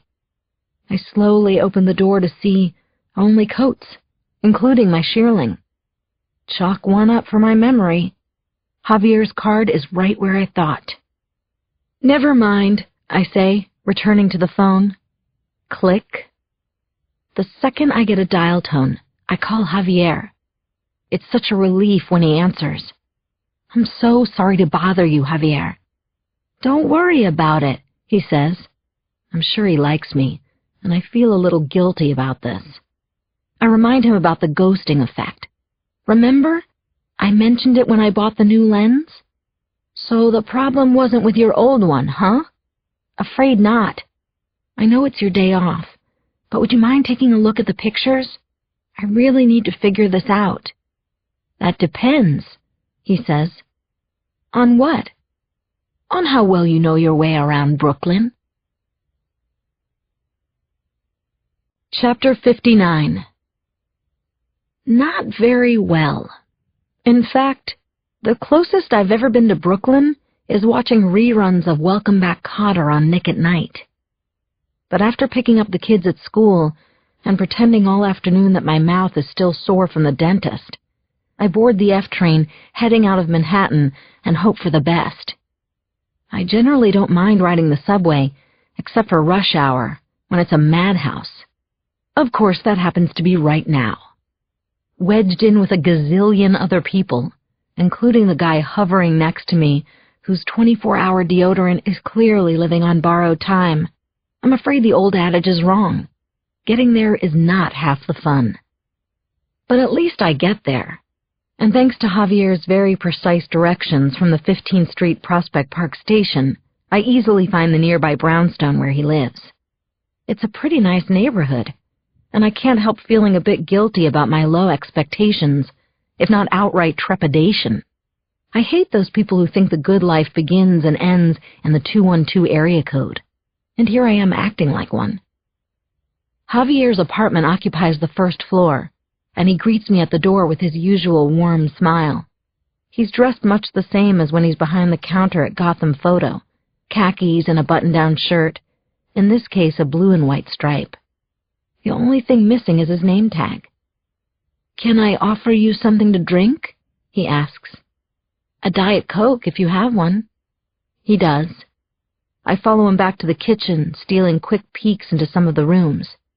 I see a beautifully furnished den with a huge flat-screen television and a cozy library lined with leather-bound books.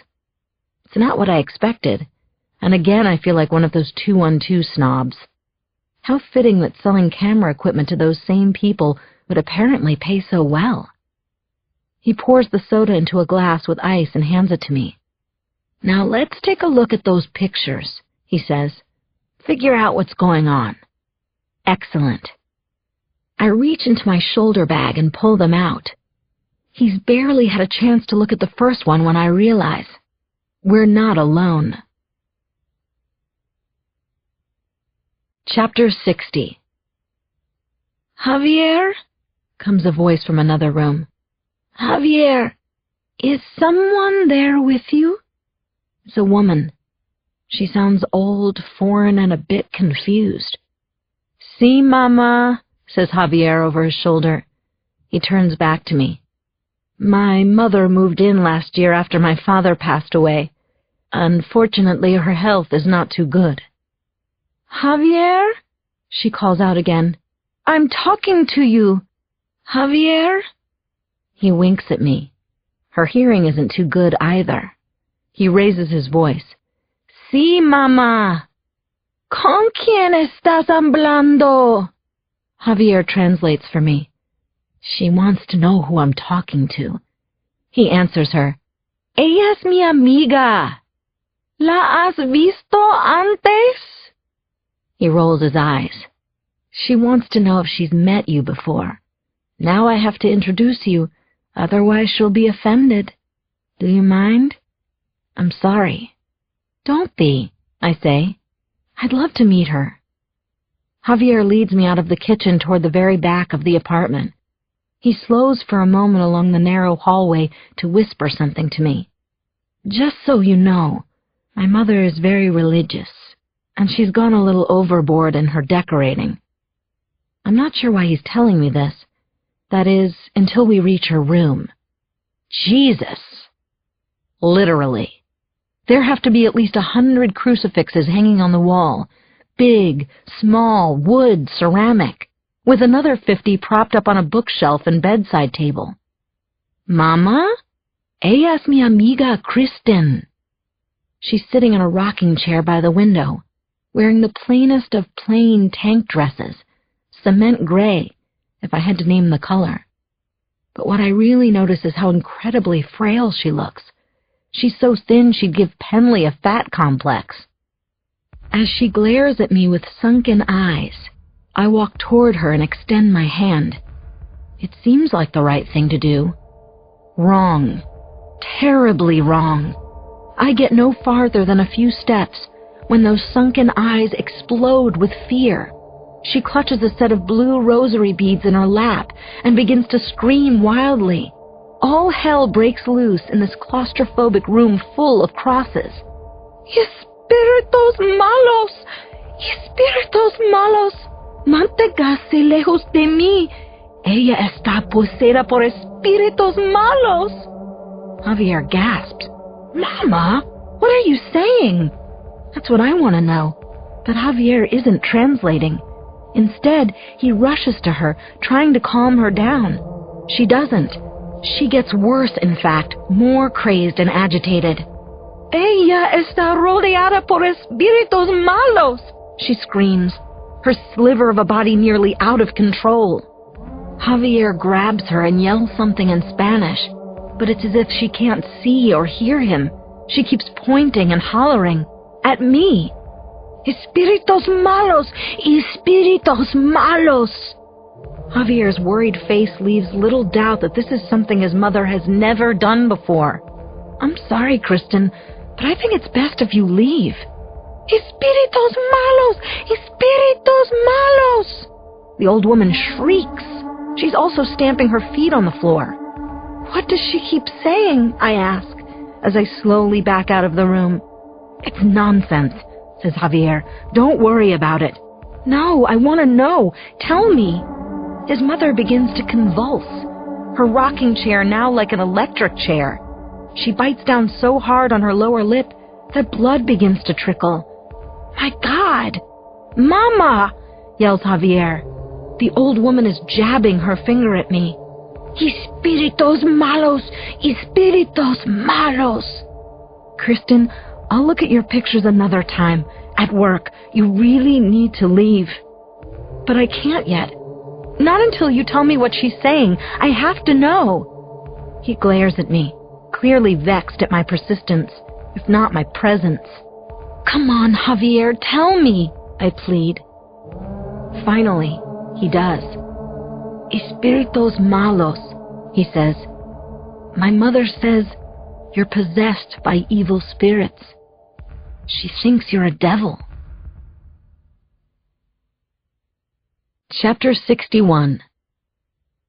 I'm so dizzy leaving Javier's apartment I nearly do a face plant on the sidewalk. I stagger for a block or so, shaking my head. What on earth just happened? I'm a devil? Me? The image of his mother keeps repeating in my mind, her screams echoing in my ears. Espíritus malos! Espíritus malos! Again, I tell myself to keep it together. For the first time, I'm not sure I can. Espíritus malos. I'm a devil? Of all the questions I have, I realize there's now another. Where am I? I've been walking, oblivious to the unfamiliar streets or even the direction I'm heading. It's almost dusk. I stop and rummage through my shoulder bag, pushing aside the pictures I remember to grab on the way out. Next, I check my pockets, but they're not there either. Javier's directions are nowhere to be found. Oh, great. I'm lost in Brooklyn. Excuse me, I say to the next person I pass, a young woman with a backpack. She can't be more than 20. Do you know where I can find the F train? She barely slows down. Sorry, I'm not from around here. You and me both. Farther down the block, I see an older man, perhaps in his 70s, sitting on a stoop reading the Daily News. He looks sort of like Ernest Borgnine. The F train, huh? He points over my shoulder. The first thing you want to do is turn around. I do exactly that as he begins to rattle off the lefts and rights I need to take. I'm listening as best I can, trying to keep track. Did he say 2 lefts before the right, or 1? I'm about to ask him to repeat everything when I see something I don't want to see. Someone, actually. A man. It may be dusk, but I can see him clear as day. That's what having darkroom eyes will do for you. I wait a second, and again he pokes his head out from behind the white delivery truck double parked at the corner. I don't even need to see the face. All it takes is the ponytail. Chapter 62. "Hey, lady, you're going the wrong way again," growls the old man on the stone stoop. Not as far as I'm concerned. Lost in Brooklyn is one thing. Killed is another. I'm not quite running. It's more like speed walking. Nervously, I glance over my shoulder, my eyes scanning the entire street. I don't see the ponytail now, and that only scares me more because I'm sure, really sure, it's him again. Does he want to give me another warning, or are we out of warnings? I turn a corner, and I'm picking up speed. What I need to find is a cop, or someone big enough to protect me. Better yet, someone bulletproof. But there's no help to be found. All I see is a deserted street, lined with warehouses and heaps of trash. Is the ponytail behind me? I look back again, staring hard at the corner. I don't see him anywhere coming after me. Not yet, anyway. The shadows are disappearing, though. Not good news. It's getting darker by the second. I keep looking until eventually I'm standing still in the middle of the block. I'm waiting and waiting. Where is he? What does he want with me? Maybe he took off. Like for some reason he didn't want me to see him this time. A minute passes. Then another. It's officially night. I can barely make out the corner anymore. The only available light is a street lamp at the next intersection. With one last glance over my shoulder, I head that way. I still need directions. I'm still lost in Brooklyn. Then I see it. A taxi. It creeps to a stop at the red light hovering over the crosswalk. 20 feet away, 30 tops. I can hear the engine rumbling.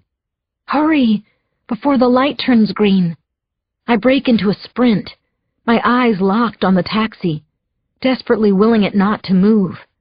With one last surge, I close the gap to a few steps. I wave my arms again and shout, "Taxi! Taxi!"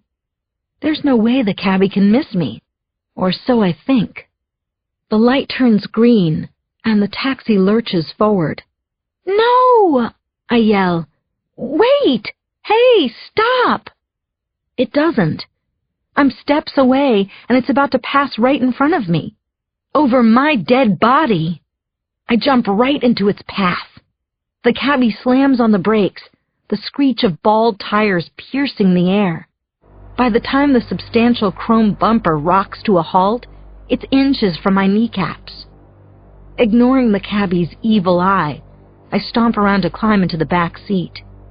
But when I reach for the door, out of nowhere comes another hand. "Allow me," he says. Chapter 63. Before I can run, the ponytail grabs my arm with an iron grip. Then he swings open the taxi door and roughly shoves me in. I tumble onto the seat, and he slides in right next to me. I'm trapped. "Shh," he immediately whispers, pulling back the lapel in his black sport coat. There's barely any light, but I can still see it. His gun. Through the plexiglass divider, I spot the cabbie, a stocky bald guy like that actor on The Shield, glaring at me in his rearview mirror. "You're lucky I didn't run you over," he says. "I almost hit you." "Sorry about that," I answer while glancing at the ponytail. "Finding a taxi around here can be murder." The ponytail grips my arm again, even tighter. "Ow!" He leans in close to my ear. "Don't get cute. There's nothing funny about this. Believe me." "Where you headed?" asked the cabbie. "I'm not a mind reader, you know." "Just drive," says the ponytail. Stay in the general area, but drive. The cabbie flips the meter on and shrugs as if to say, hey, it's your dime. And off we go. I look over at my back seat companion. I don't want to show fear, but I shudder anyway. His narrow, sharp-featured face is menacing up close. I see a scar beneath the 3-day stubble on his cheek. I suspect it's the kind you don't get by accident. Why is he following me? Is he a cop? Is this about what happened at the Falcon? The cabbie fiddles with the radio, turning the volume up on a jazz station. As scared as I am, there's a part of me almost emboldened by the idea that my fate is seemingly out of my hands. I've got my Bronx up, or should I say, my Brooklyn. Who are you? I ask. Your worst nightmare, the ponytail answers, his voice a deep baritone, no accent that I can decipher. That's a very crowded category these days. Serves you right, he says. You did this to yourself. What's that supposed to mean? You've been a bad girl, Kristin. You must know that. You deserve what you're getting. And it's going to get worse. Another shudder goes through me. How do you know my name? Trust me, I know a lot more about you than just your name. I know when you moved down here from Boston, and why. I know where you live and where you work. The conversation flows like the jazz on the radio, fast and choppy, also random. Where's the ponytail going with this? Right for my jugular, it turns out. Do you love those 2 kids? He asks. Those cute little kids. Sean and Dakota? What does this have to do with them? Everything, I expect. Those kids are very important in all this. Don't you dare hurt them. I snap at him and raise a fist. No, he says. Don't you dare hurt them. Ha! You're wrong then, I say. You don't know anything about me. The volume dips abruptly on the radio. Everything okay back there? Asks the cabbie. It's clearly not a courtesy question. There's a note of suspicion and alarm in his voice. He can probably tell something's wrong. I don't want to get this driver killed, but I know about the panic button. Most every New Yorker does. It triggers a light on the back of the taxi that signals to the police that something's wrong, like a robbery or carjacking in progress, or whatever this is. How do I tip off the driver to push the panic button without getting caught? The ponytail clears his throat. He's not about to let me figure that out. Everything's fine, he announces. The cabbie seeks out my eyes in his mirror. Are you sure, lady? He asks. Everything's fine? The ponytail whispers fast and forcefully in my ear. The way he's squeezing my arm really hurts. Tell him to mind his own business. I take a deep breath and sigh. We're okay, I say. No need to panic. I don't know if the cabbie gets the hint, but the ponytail sure does. Dumb move, Chris. I told you not to get cute, he says, reaching inside his coat. How many times do you have to be warned? Chapter 64. The ponytail's going to kill me. Right now, right here. That's what this is. Everything's been leading up to my death. My murder. The thought seems to reach every nerve ending in my body at once. All of a sudden, I'm shaking all over. But it's not a gun that comes out of his jacket. It's his wallet. Stop the cab, barks the ponytail. He pulls out $20 and pushes the money through the slot in the divider as the taxi swerves over to the curb. It happens so fast. Consider this your last warning, Kristin, he says. Go home and pack your things. Move out of town. Disappear from the Turnbull family before it's too late. Too late for what? I ask. I think you already know. There are 4 people involved, Kristin. Don't hurt them. He steps out of the taxi, slamming the door hard behind him. He stares at me through the side window. murmurs a few words. I'm pretty sure the last one is warned. "Friend of yours?" says the cabbie sarcastically. "Just go," I yell. "Please, go, go!" He hits the gas and we take off, those bald tires screeching again. I spin around and gaze out the rear window as the ponytail stands there watching me. He starts to blend into the night until all I can see is the white of his teeth. He's smiling a sick grin. There are 4 people. Don't hurt them. 10,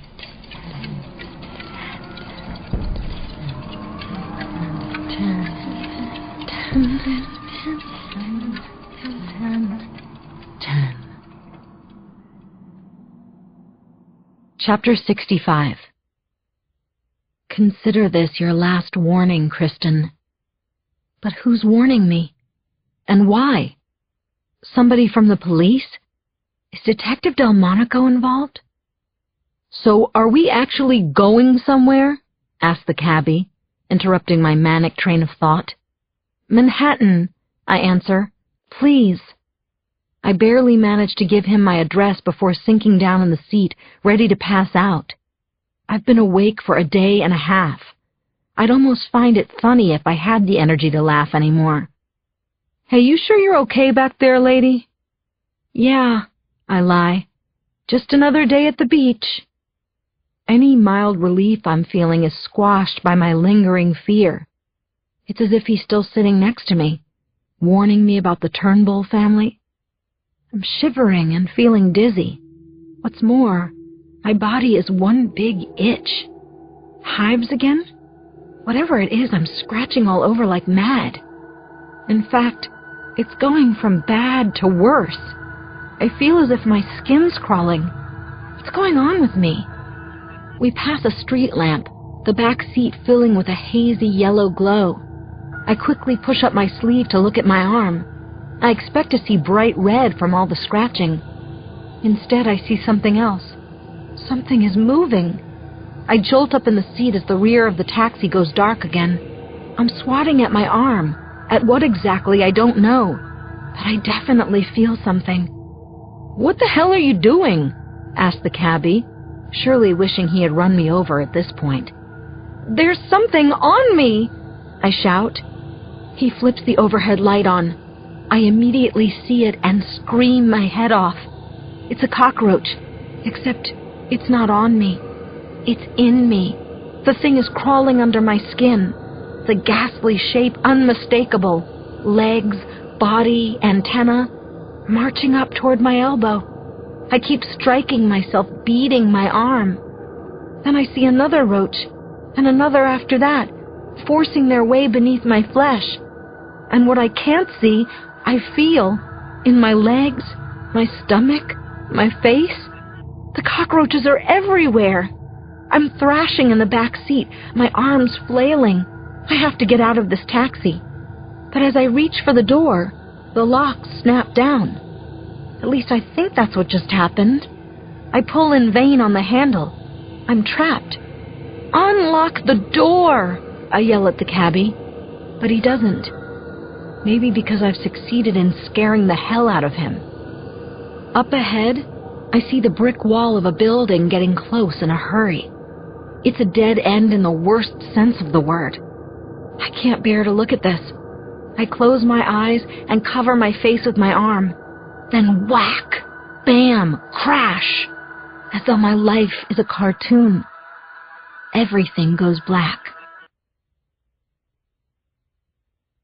Chapter 66. "What's the name of this hospital?" I ask the 30-something doctor as he looks up from the clipboard in his lap. "Our Lady of Hope," he answers. "And how did I get here again?" "A cab driver dropped you off. He said you started screaming in his back seat, so he slammed on the brakes. That's when you hit your head on the divider. Apparently, it knocked you out." Dr. Curley, as his name tag reads, squints at my hairline. "Now, are you sure I can't get you some more ice for that nasty bump?" he asks. "No," I say. "I'm okay." But I'm clearly not, and he knows it. The nurses and doctors in the emergency room were quick to grasp it too. All it took was 5 minutes of my rambling on about bizarre photographs, devils, a recurring dream, the ponytail, and subdermal cockroaches, before the consensus concern for my head officially had nothing to do with the nasty bump on it. "Kristin, say hello to Dr. Curley, our staff psychiatrist here at the hospital." I'm sitting across from him in a small office near the waiting room. There's no desk, no pictures on the wall, no phone, just 2 folding chairs. Cozy. "You think I'm crazy, don't you?" I ask. Dr. Curley, a warm and fuzzy type with a mop of longish blonde hair, taps his pen a few times on his clipboard before shrugging. "Do you think you're crazy?" "I must be if they called you down here to see me. Don't you think so?" "Don't read too much into that." He leans in as if sharing a secret. "Between you and me, the hospital is usually just trying to get their money's worth from having a shrink on staff. And they like to protect their butts. Though I suppose I can't blame them in my case," I say. He glances down at the notes he's been taking. He certainly seems nicer than my ex-therapist, Dr. Corey, and from what I can tell, he doesn't smoke a ridiculous pipe. "Well, you've definitely had an eventful week," he says, looking up again with a reassuring smile. "I'd like to try something if you don't mind. Won't take long, I promise." I listen to him explain his simple exercise. All I have to do is fill in the blank. "For example," he says, "I consider myself a blank person." And you would answer... Nothing. I sit there like a lump. "It sure would be easier if this were multiple choice," I say, stalling, trying to figure out what the game is here and if I really want to play. He chuckles. "I suppose you're right. Just remember there are no wrong answers, so don't overthink it. All I ask is that you be as honest with your answers as possible." "Because there are no wrong answers," I say. "That's right." He repeats the sentence for me. "I consider myself a decent person," I answer. "See? Nothing to it." "Okay, next one," he says, picking up the pace. "The world is getting more blank." "Dangerous," I say. No indecision about that one. "I think most people are lonely. When I'm under stress, I like to work in my darkroom. If I could change one thing about myself, it would be my career. I'd like to be more successful at it.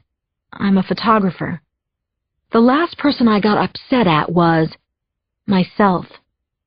The most important person in my life is..." Without thinking, I open my mouth to answer Michael. I barely catch myself. I can't tell him that. "What's wrong?"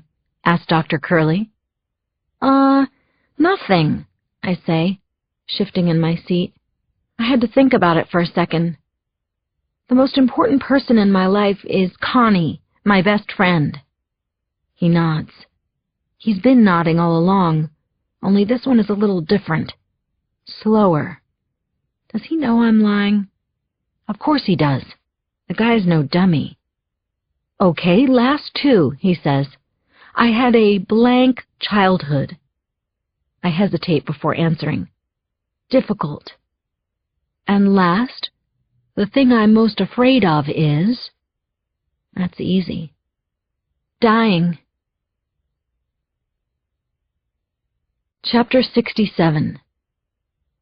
I watch as Dr. Curley makes a few more quick notes, his pen gliding back and forth across his notepad. Given my lack of sleep, the effect is like the swinging pocket watch of a hypnotist. I can barely keep my eyes open. But I do not want the dream to come again. "Still with me, Kristin?" I snap to. The pen's down and he's staring at me. "Yes, sorry about that," I say. "Quite all right. No problem." "So did I pass?" "Like I said, there are no wrong answers. No trick ones either. But I do appreciate your honesty." "What now?" I ask, speaking of honesty. He adjusts his wire-rimmed glasses. Here's what I'm thinking, he begins. It's getting late. You're miles from home. You've suffered a minor concussion, and you're clearly exhausted. How would you feel about spending the night here at the hospital? When you put it that way, the thought of not having to make the trip back to Manhattan immediately appeals to me so much. So does the prospect of, at long last, a good night's sleep. Who knows? Maybe being in a hospital will stave off that damn dream, the burning smell, the bug thing. Sure, why not? I say.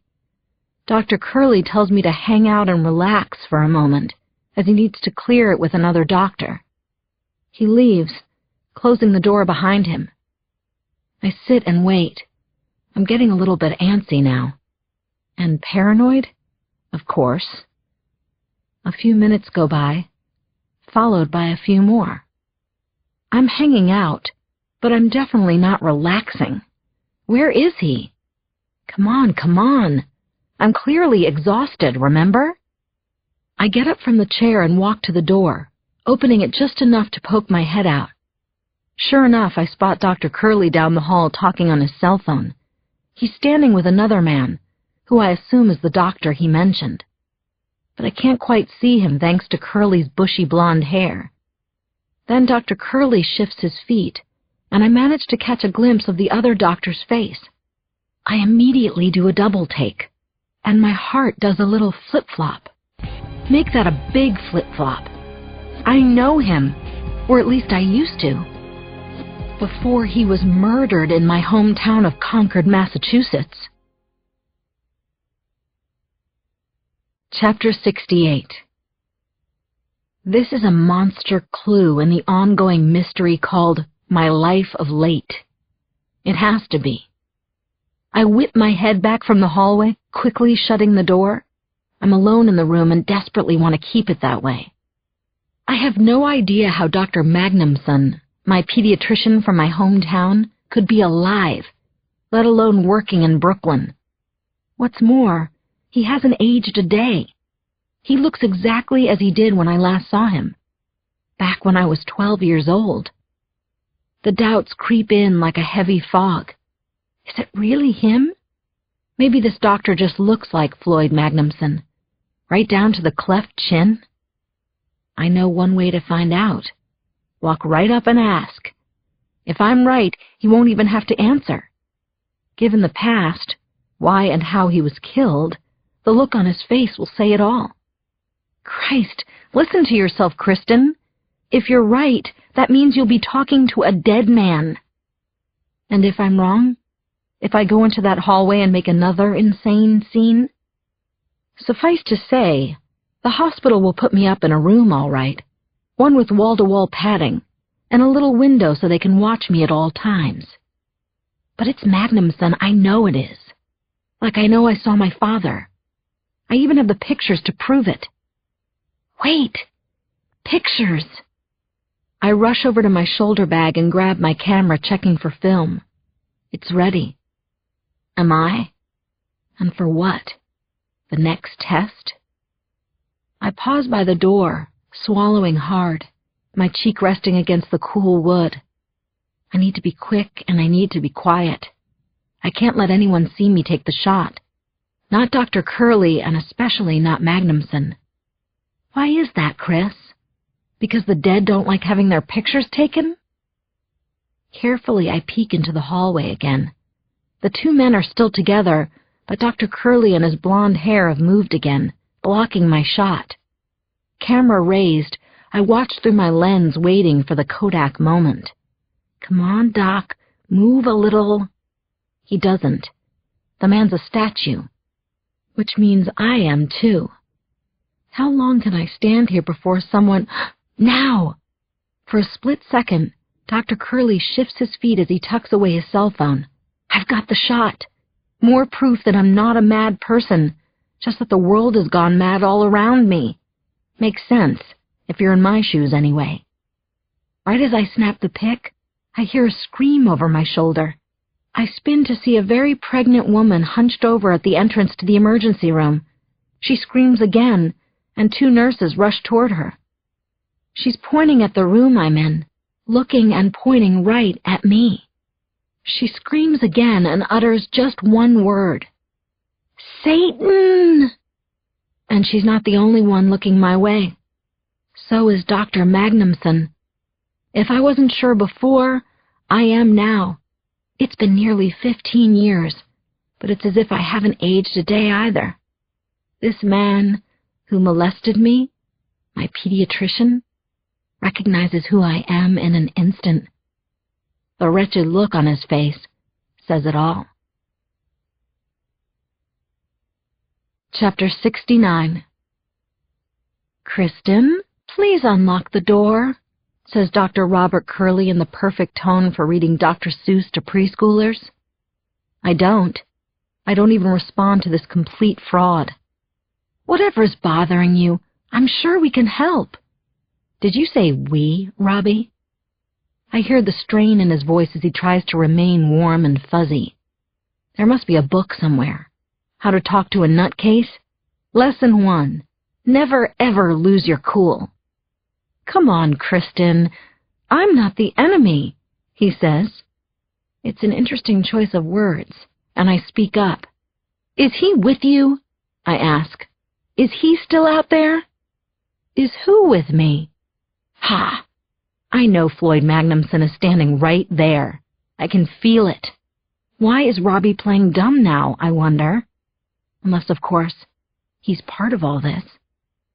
I fall silent again, listening as Curly repeatedly tries to coax me out of this tiny box of a room. It's no use, and he knows it. His frustration mounts, and soon Warm and Fuzzy turn to piss and vinegar. Just open the door, he yells. Open it this instant. Curly begins pounding the door with his fist. I keep my eyes glued on the knob with its push-button lock, terrified that it might pop out from all the rattling. You can't stay in there forever. We'll see about that. The shouting and pounding stop, quickly replaced by whispering. I press my ear against the door. Magnumson is talking. I can barely make out what he's saying, but what I do hear is enough. The key. Who has the key? We have to get her out of there. Immediately, I grab one of the chairs and try to wedge it under the doorknob. It's not tall enough. Now what? Although I may be desperate, I'm not stupid. I won't be able to hold off Curly and Magnumson once they have the key. But I know someone who can. My hands trembling, I dial a number on my cell. I've got 1 bar of signal, and it's flashing in and out. Through bursts of static, the line rings once, then twice. On the 3rd ring, I hear footsteps out in the hallway, followed by a key sliding into the lock. Pick up, pick up, pick up. The door flies open, smacking against the wall. I don't see Magnumson. Dr. Curley immediately grabs for the phone, but I won't let go. I'm clinging to my cell like a pit bull when I hear another pop of static and the voice I've been waiting for. Hello? I scream the name of the hospital as Curly and I fall to the ground in a tug of war. One by one, he begins prying my fingers loose. It hurts like hell. Help, Michael! You have to save me! Chapter 70. Are the doors locked? I whisper. You checked? Yes. Are you absolutely sure? I know I sound a little crazy right now. Michael reaches for a button on the ceiling of the limo and lowers the tinted glass divider halfway. Vin, the doors are locked, right? Yes, sir, grunts Vincent. But just to be nice, Vincent unlocks and locks them again. Up goes the divider with a mechanical hum. Michael and I are in our own little world again. I'm lying across the back seat with my head in his lap as he gently caresses the nasty bump below my hairline. That bump is real. So is the rest of what happened. Everything's going to be okay, he assures me. What I wouldn't give for him to be right. For the time being, though, I'll take being out of that hospital. I didn't think that awful jerk Curly would ever release me, I say. Michael nods. He was pretty stubborn, wasn't he? What did you say to make him change his mind? Oh, nothing, really. I simply suggested that since you came to the emergency room voluntarily, you should also leave that way. That's it? That's all you said? Michael flashes his trademark smile. Well, I did mention one other thing. I knew it. I told him that by the time I was done suing Our Lady of Hope Hospital for false imprisonment, it would be renamed Our Lady of Bankruptcy. That's the man I love. Michael doesn't press me for details on what happened, and as much as I want to tell him, I'm torn. He just came to my rescue and vouched for my sanity. If I try explaining everything right now, what's he supposed to think? I'm afraid he'll tell Vincent to turn the limo around. Quick, let's get her back to the hospital. Besides, I don't want to work myself into another frenzy quite yet. I'm finally feeling a little relaxed. Or maybe the word is safe. Either way, it occurs to me that the last time I felt this way was the last time I was in this limo with Michael. Does that mean something in this damn puzzle? What part does Michael play? I did it again, didn't I? I say. I interrupted one of your business dinners. Don't worry about it. Michael takes a peek at his platinum Rolex. As long as I return in time to pick up the check, no one will care. Do you really have to go back to the restaurant? I ask as I take his hand. I'm afraid so. Besides, what you have to do is get some rest. He couldn't be more right. My body's officially running on fumes. Except I don't want him to leave me. Couldn't we just drive around in his limo for the rest of our lives? Michael? Yes? Will you make love to me? He answers with a soft kiss to my lips, barely touching them with his. Just what I need. Slowly he undresses me. For a moment my eyes drift from his, and I glance up through the sunroof into the night, the long steel cables of the Brooklyn Bridge hovering above. They're lit with a dreamy yellow hue that reminds me of a vintage photograph. Something beautiful and lasting. Timeless. Chapter 71. It's so hard saying goodbye to Michael as we pull up to my building, I almost break into tears. It's even harder to be alone again in my apartment. It feels like forever since it's been home sweet home for me.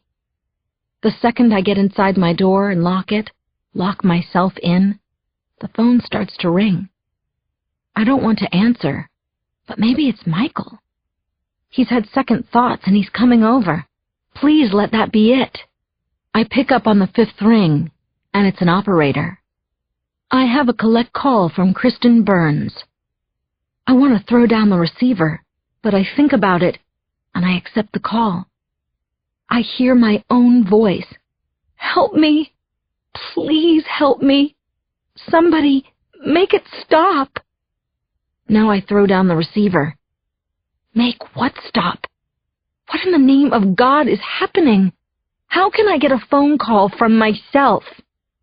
The nasty bump on my forehead is definitely real, and already ripening to a deep purplish bruise. It's well beyond any cover-up stick, so I fiddle with a new hairstyle. Bangs down. Then I throw on a t-shirt and sweats and crawl into bed. I should be asleep before my head, bump and all, hits the pillow. So why am I still awake?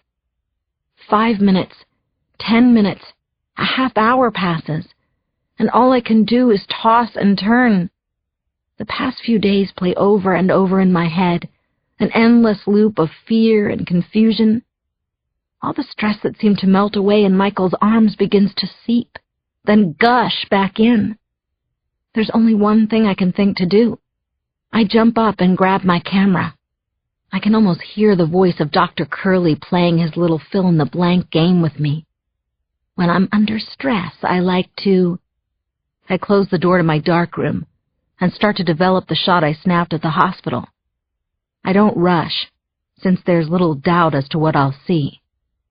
Dr. Curley wasn't standing there alone. I know I didn't imagine it. And that goes for everything else, too. Now, if I could just figure out what it all means, or at least how it could be happening. I hold up the picture. There was a time I couldn't look at the face of Dr. Floyd Magnumson without breaking into tears. His hands were so cold. He always wore gloves during my checkups. Except for that one time. Why is he locking the door? I thought. And then I understood. Because he doesn't want anyone to know that he was a monster. I felt so ashamed and confused afterward. And then, when no one believed me, I wanted to die. Dr. Magnumson wasn't only a respected pediatrician, he was a war hero. And I was a 12-year-old girl with an active imagination. Even my parents suspected I was making the whole thing up. "Are you sure you're not just trying to get attention, Kristin?" my mother asked me. "Are you sure this really happened?" But then someone else came forward. A sophomore at Concord High School. Dr. Magnumson had told her he needed to feel for bumps down there, and that it was okay if it felt good. She'd kept it a secret for over 4 years. But when she read about me in the paper and heard the talk on Main Street, the proverbial scarlet L for liar being plastered on my faded overalls, she could no longer stay silent. She told what Magnumson had done to her. I wasn't alone. I was telling the truth. 2 days later, the girl's father stormed into Magnumson's office and aimed a shotgun at his face. It was a closed-casket funeral, said the newspaper stories. But here Floyd Magnumson is now, in my hands, back from the dead. There's not a scratch on him. It's as if I took this picture 15 years ago.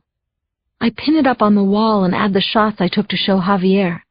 I take a step back and study it, knowing this has to be a key to everything that's happening.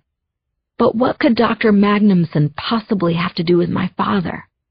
Or Penley and Michael? And what do they all have to do with the Falcon Hotel? I lean in for a closer look at the gurneys lined up on the sidewalk. 4 body bags right in a row. Who are those people? How did they die? Reaching out, I run my fingers across the pictures. As my hand approaches the weirdest of them all, the one of Michael on the floor that I never took, it stops. I hear something. I'm sure of it. There's a noise outside the darkroom. Footsteps. Someone's inside my apartment. I stop everything. Every movement, every muscle. I'm not breathing. I'm not even blinking. Just listening for another sound. Only it's gone. I no longer hear anything. My exhausted mind is playing tricks. And here's another reminder that I should be in my bedroom, not my dark room. Seriously, call it a night, Chris. Stifling a yawn, I'm about to head out of the dark room. Shit. I hear the footsteps again. They're right outside the door. They're not in my head. And unfortunately, that's not exactly good news. Chapter 72. I grabbed the steel tripod stashed in the corner of the darkroom. If there's danger waiting for me on the other side of the door, I'm at least going down swinging. In the sliver of space beneath the door, I can see the shadow of feet, big feet, creeping near. I grip the tripod tighter with both hands and pull it back over my shoulder. Batter up. Whoever's out there is going to get hurt. I'm in the mood for it. "Miss Burns, are you in there?" I recognize the voice. I open the door and I'm staring at Detective Frank Delmonico. "How did you get in here?" "I walked," he answers sardonically. There's not even the hint of an apology from him. "You think maybe I flew in an open window?" The cocky line works. I'm speechless. "Your door was open," he says. I knocked, and I guess you didn't hear me, huh? Now if you're done with your third degree, it's my turn to ask a few questions. Delmonico removes the same pen and tattered notepad from inside the same dark gray suit. I smell his aftershave, or whatever it is, and tobacco.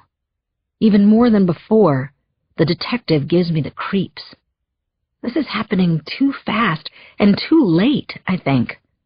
It's near midnight. What is this guy doing in my apartment? I told you I'd answer any questions, but does it have to be now? I ask. Yes. Why? Because I don't think you've been leveling with me, he says, and I've got a problem with that. In light of his tone, that's the understatement of the year. Be careful, Chris. All right, how can I help you? I don't know anything about those murders, I blurt out.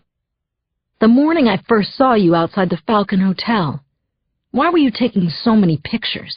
He asks, basically ignoring what I just said to him. I'm into photography.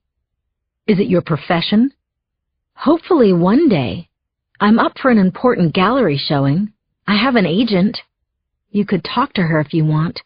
Maybe tomorrow. He peers over my shoulder. Is that your darkroom? Yes. Mind if I take a look? Delmonico says, and he takes a step forward. I shift my feet to block the way. Actually, I do. He smirks. Are you hiding something from me? Maybe the pictures you took at the hotel? Or is it something else you don't want me to see? No, my photographs are personal, that's all. Duly noted, he says. Then Delmonico pushes past me, right into my darkroom. Chapter 73. Hey, what are you doing? How dare you? Delmonico stops in the middle of my darkroom, staring left and right. My pictures are everywhere. They're like wallpaper. He seems either impressed or overwhelmed by what he sees. My, he mutters. Such a busy girl. I didn't give you permission to be in here, I snap. He turns to me, his dark eyes boring into my head. If you'd like, I can come back with a search warrant and turn this entire apartment upside down. Do you want that? Or I could forget about the search warrant and toss your place anyway. You know that good cop, bad cop routine? I'm the bad cop, Kristin. You're saying I'm a murder suspect? What I'm saying is that you're not cooperating with a murder investigation. You can't be serious. He takes a step toward me. He's nearly twice my size. In case you conveniently forgot, Miss Burns, people died that morning. 4 of them. I know that. I was there. And you were acting rather strange, as I recall. I was upset. I still am, Buster. Yet you said you didn't know any of them. I was upset. I told you that. They were sitting out there on the sidewalk, dead. But you thought one of them was still alive. That's what you told me, anyway. No, what I thought was, yes, but I didn't actually, The more I hesitate, the harder the detective looks at me. I know I'm not making total sense. Worse, I'm digging a deep hole for myself. Which is it? He asks. Did you or did you not see a dead person come back to life? This is ridiculous. You know I had nothing to do with those murders. You're just an innocent bystander, right? Yes. He laughs in my face. Is that really what you think you are? Innocent? So virtuous that I have some nerve even talking to you? I don't know what you're implying, but I don't like it. I'm done answering your questions. You can leave. Delmonico nods, tucking his notepad and pen back into his pocket. Thank God. He's going. No. He's just freeing up his hands.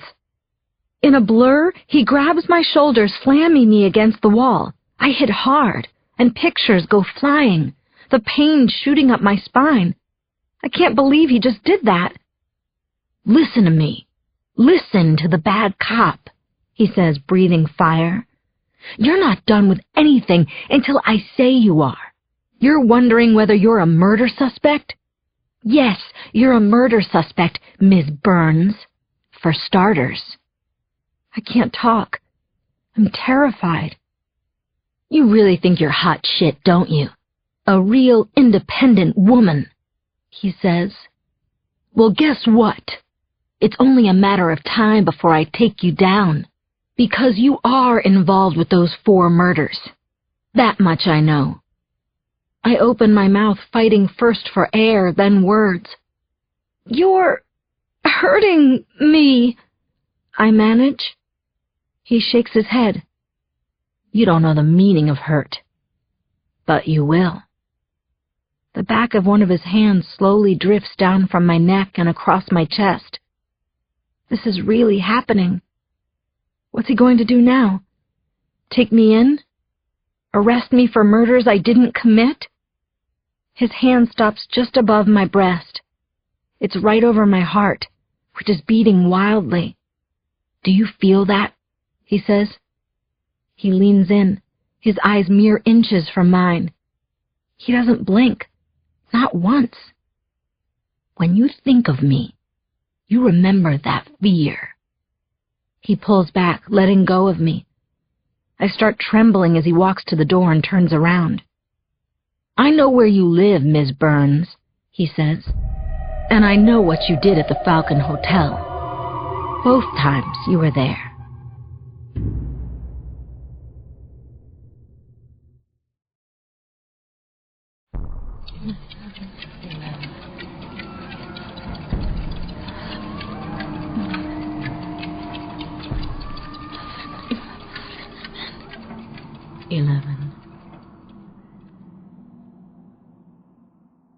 Chapter 74. If there is such a thing as a very bad, very good thing, then that's what I do the next day. Penley is going to be gone all day at some fancy-schmancy kitchen tour out in Southampton, so she says anyway. So instead of taking the kids to school, I call there to say they have the flu, and then we play hooky. I really feel that Dakota and Sean need this. Especially Dakota, and so do I. First things first, we have a total pig-out breakfast at Sarah Beth's, our favorite restaurant in all of New York. Blueberry and chocolate chip pancakes, with loads of syrup for everybody. Then we head off to Central Park with only one purpose in mind, to get absolutely filthy dirty, to be real kids for a change, to have a blast. For 3 hours we run and jump and scream our brains out, play tag, play catch, play keep away. And I don't have a single crazy thought, don't smell anything bad, don't even see any dead people. We end up at a little concrete playground with swings and slides. And Dakota and Sean are grimy dirty, which I love, and they love too. In fact, I've never seen such big smiles on either of their faces. Of course, I have to take photographs of the kids. Dozens and dozens of beautiful shots. So cute. So picture perfect. And then, disaster strikes. Sean catches his bright red Ked sneakers on the ladder at the top of the slide, and he literally goes head over heels.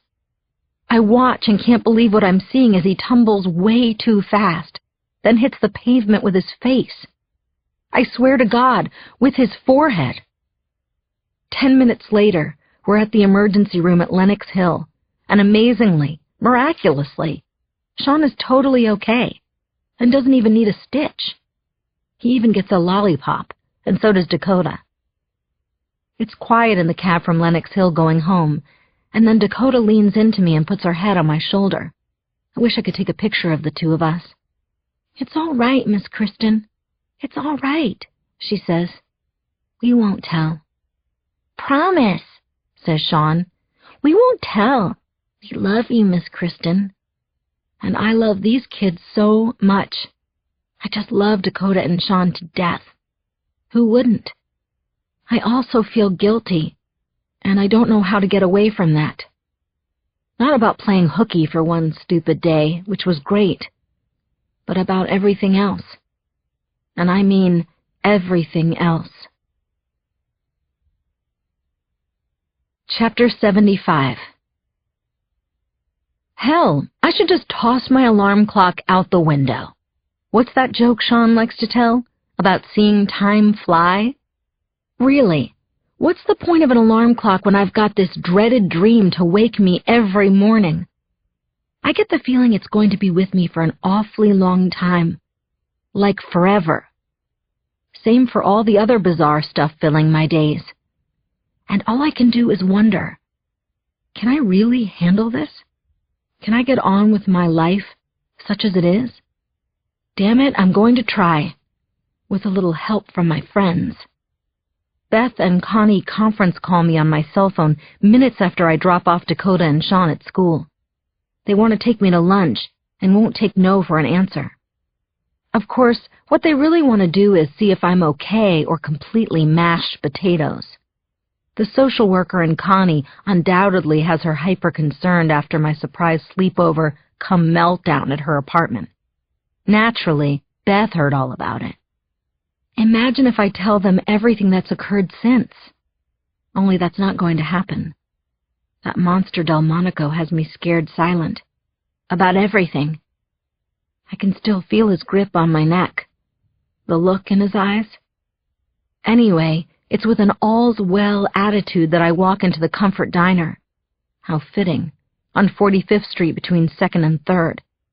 Connie and Beth are already seated at a table by the window, and I make sure to greet them with a healthy smile. Unfortunately, the rest of my body didn't get the memo. "You look like shit, Chris," says Beth almost immediately. Connie rolls her eyes while I enjoy a much-needed laugh. There's Blunt, and then there's Beth. No wonder she has such a hard time finding acting work. She once told Martin Scorsese that he needed to trim those caterpillars above his eyes. "You do look a bit tired, Kristin," says Connie, trying to be a little more diplomatic and gentle. "Have you been getting enough sleep?" "I certainly got plenty at your place the other night," I say. "Until you woke up screaming like my apartment was a wing in Bellevue," she points out, as if I need to be reminded. "Have you been to see a doctor?" asks Beth. "Maybe you've got a virus." "And what about seeing your psychiatrist again?" says Connie in tow. "Have you given that any more thought?" Call me crazy, but I think I'm done with psychiatrists. I look at the two of them, their faces full of genuine concern. "Listen, I know you guys are trying to help, and I appreciate it. I really do. But right now, the best thing for me is to have a fun lunch with my girlfriends. Can we do that? You think?" They both nod, getting the point. I need to be distracted, not prodded. So they dig deep into their daily lives and share the best stories they can think of. Connie kicks things off by telling us about the guy from her office who got caught making photocopies of his penis. I don't believe her, but she swears it's true. "I bet he was using the enlarge button," quips Beth. We laugh and order, and by the time our food arrives, the conversation has made its way around to my job and the wonderful Penley. "Let me guess," says Beth. While we're stuffing our faces, the pencil's at the gym, burning off her last remaining calorie. "She definitely is a gym rat," I say, though right now she's out in Greenwich for some charity lunch. "You know, we really should meet her," says Connie. Beth raises a brow. "Why on earth would we want to do that?" "Yeah, you're probably right. What do you think, Chris?" "I think she's better left to your imagination," I say with a chuckle. God, that feels good. Connie smiles and digs back into her chef's salad. I'm reaching for my iced tea when Beth starts to giggle. She's looking out the window. "Check out that serious PDA going on across the street," she says, pointing. Connie and I follow her finger to see a man and woman engaged in a serious lip lock right under a "Don't Walk" sign. There's not an inch of daylight between them, as their public display of affection seems to last forever. Eventually, the woman pulls back, playfully pushing the man while glancing about as though to see if anyone's watching. "Oh my God!" I sputter. Connie and Beth turn to me in unison. "What is it?" asks Connie. "That's Penley." "Are you serious, Chris? You're joking, right? Tell me you're joking." "I thought you said she was out in Greenwich," says Beth. "I know. That's what she told me." The three of us look back out the window. The man is whispering something in Penley's ear. Sweet nothings, it appears. "Wow," says Beth. "You never mentioned how good-looking her husband is." "You're right," I say. "Only that's not her husband." Chapter 76. I jump up from my chair, jolting the table and nearly knocking over my iced tea. I sprint for the door with a hurried goodbye to my friends. "Chris, wait!" I hear Connie call. But I don't. I can't. This could be important. A key to unraveling everything. Spilling out of the restaurant, I immediately look across the street. The "Don't Walk" sign now reads "Walk," and Penley's gone. So is Stephen. Tall, dark, and handsome Stephen. Her lover, from the look of it. Quickly glancing around, I spot the couple farther down the sidewalk. Before I know it, I'm following them. I can't believe this. The plot, as they say, is thickening. Not only is Penley having an affair, the guy is someone she set me up with as a blind date. But for all my disbelief, there's something else. Relief. I've been dragging a full measure of guilt like a heavy suitcase since the first day Michael, a married man, and I got together. But now, seeing Penley cheating on him, suddenly I don't feel so bad. Yeah, I know, 2 wrongs don't exactly make a right. It simply makes it a little easier. I continue to follow Stephen and Penley. They're not arm in arm or holding hands, and to the passerby they could just as easily be friends as lovers. That is, until they reach another "Don't Walk" sign. It's as if something comes over them, or more specifically, over Stephen. As they stand waiting at the corner, he can't take his hands or lips off her. Penley doesn't stop him, but I can tell she's aware they're out in public.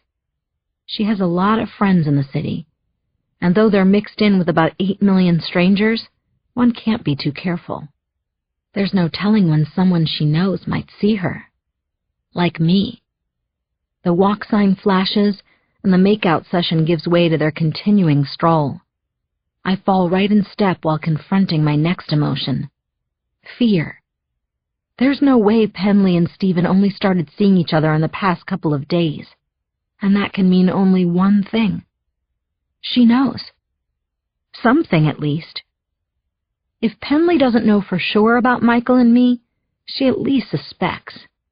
What else could explain Stephen's dinner talk about being involved with someone married? Was he trying to help her get a confession from me? Or was it all about screwing with my mind? Either way, Penley's setting me up with Stephen was truly a setup, and I didn't see it. This changes everything. The two of them come to a stop at the next corner, and Stephen picks up where he left off with more tonsil hockey and some pretty serious groping. Penley's going at it now, too. They really ought to get a room. I stand on the sidewalk a half-block behind them, and miles away from being able to collect all my thoughts and emotions about this new development. There's so much to think about. There are so many angles to consider. That's when I realize what I should be doing. Don't think. Just shoot. I reach for my camera. If I'm quick enough, I'll get them tongue-kissing before the light changes. Only, I don't feel anything where I'm reaching. No camera, no shoulder bag. I forgot to grab it when I bolted out of the Comfort Diner. Shit, fire, and save matches. I think. And I remember who used to say that. My dead father. Chapter 77. What? Says Michael. I start to repeat myself, but he heard me the first time. He just can't believe it. Or is it me he can't believe? We're standing before floor-to-ceiling windows in the living room of the Wall Street apartment his company provides for out-of-town VIPs. Apparently, there are a lot of them, because we've only been able to meet here a few times. Those were romantic interludes, however, and something tells me there'll be a lot less sex tonight. Are you sure it was Penley? Michael asks. This isn't just a fantasy you're having? I'm positive. I saw it with my own eyes. I'm trying to put myself in his shoes. Less than 48 hours ago, he was rescuing me from a Brooklyn hospital before they could check me into a padded room. Now this bombshell. Maybe I'd be a little skeptical too. Especially when I tell Michael that I didn't have my camera with me.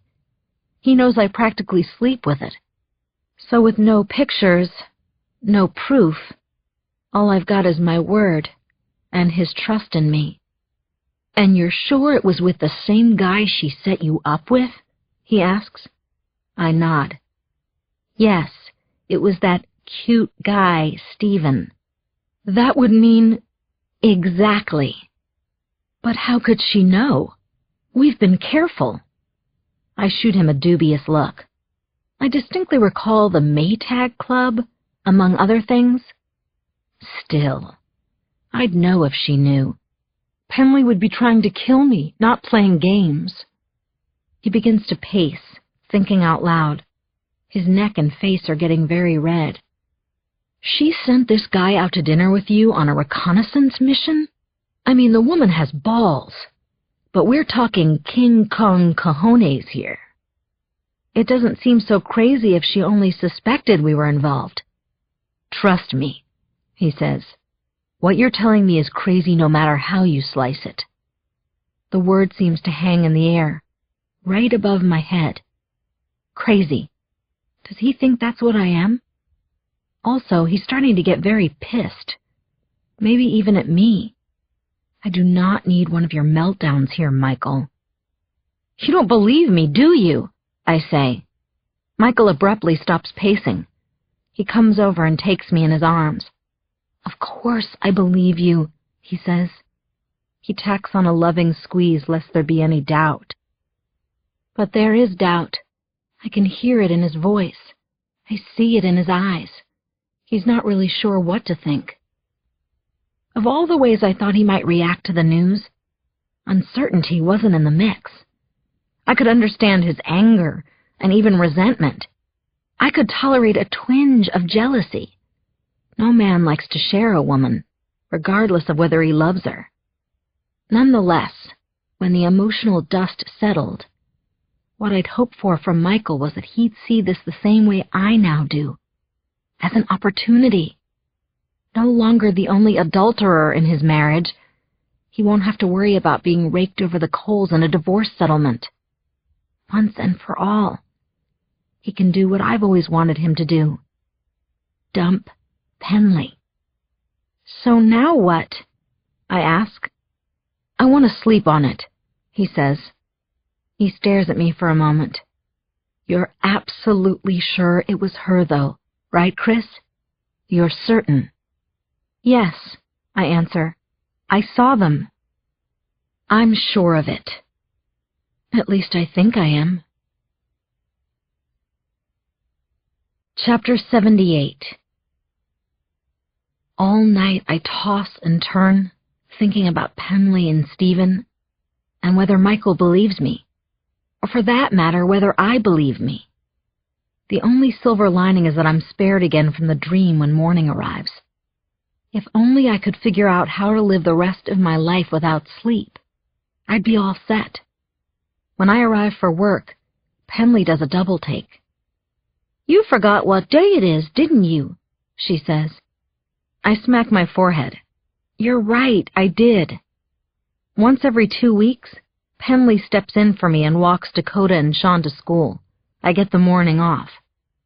Michael calls it her guilt trip, but I don't think guilt has anything to do with it. If it did, it would mean she's aware of what a bad mother she is. And about that, she's definitely clueless. Rather, in her oh-so-twisted mind, Penley probably sees subbing for me as a required sacrifice. Community service, with her children. "Well, since you're here," says Penley, "the chaise cushions for the patio need to be brought out for the summer. Make sure you thoroughly clean the furniture first, okay?" "No problem," I say. "And the cushions, of course." "Sure thing." She folds her arms across her Chanel gym outfit, which costs more than a month of my salary. "After I drop off the kids, I'm going for a workout. I should be home by lunch, though." "That reminds me," I say. "How was your charity luncheon out in Greenwich yesterday?" I watch her carefully, hoping Penley flinches or blinks or stammers, something that gives her away. Instead, she's seamless. "Oh, you know how those things are. You've been to one, you've been to them all." I bet. Penley heads for her bedroom to continue getting ready, and I check on Dakota and Sean in the kitchen, where they're finishing up their breakfast. Their mother microwaves a mean bowl of instant oatmeal. "Hi, Miss Kristin," they giddily say in unison. They're surprised to see me, and happy. "What are you doing here?" asks Sean. "Yeah, I thought it was Mommy's day to take us to school," says Dakota. "It is, honey. Silly me, I forgot." "But you never forget," she says. "Never ever," adds Sean. I look at them both and smile. Kids are so smart. They're right. I didn't forget. Not by a long shot. With a zoom lens. Chapter 79. 10 minutes later, I follow Penley and the kids to school, hopefully at a safe distance. If any of them spots me, I'm dead. Let me change that to toast. For maybe the 10th time, I check to see that my camera is tucked safely in my shoulder bag, and that the bag is actually by my side.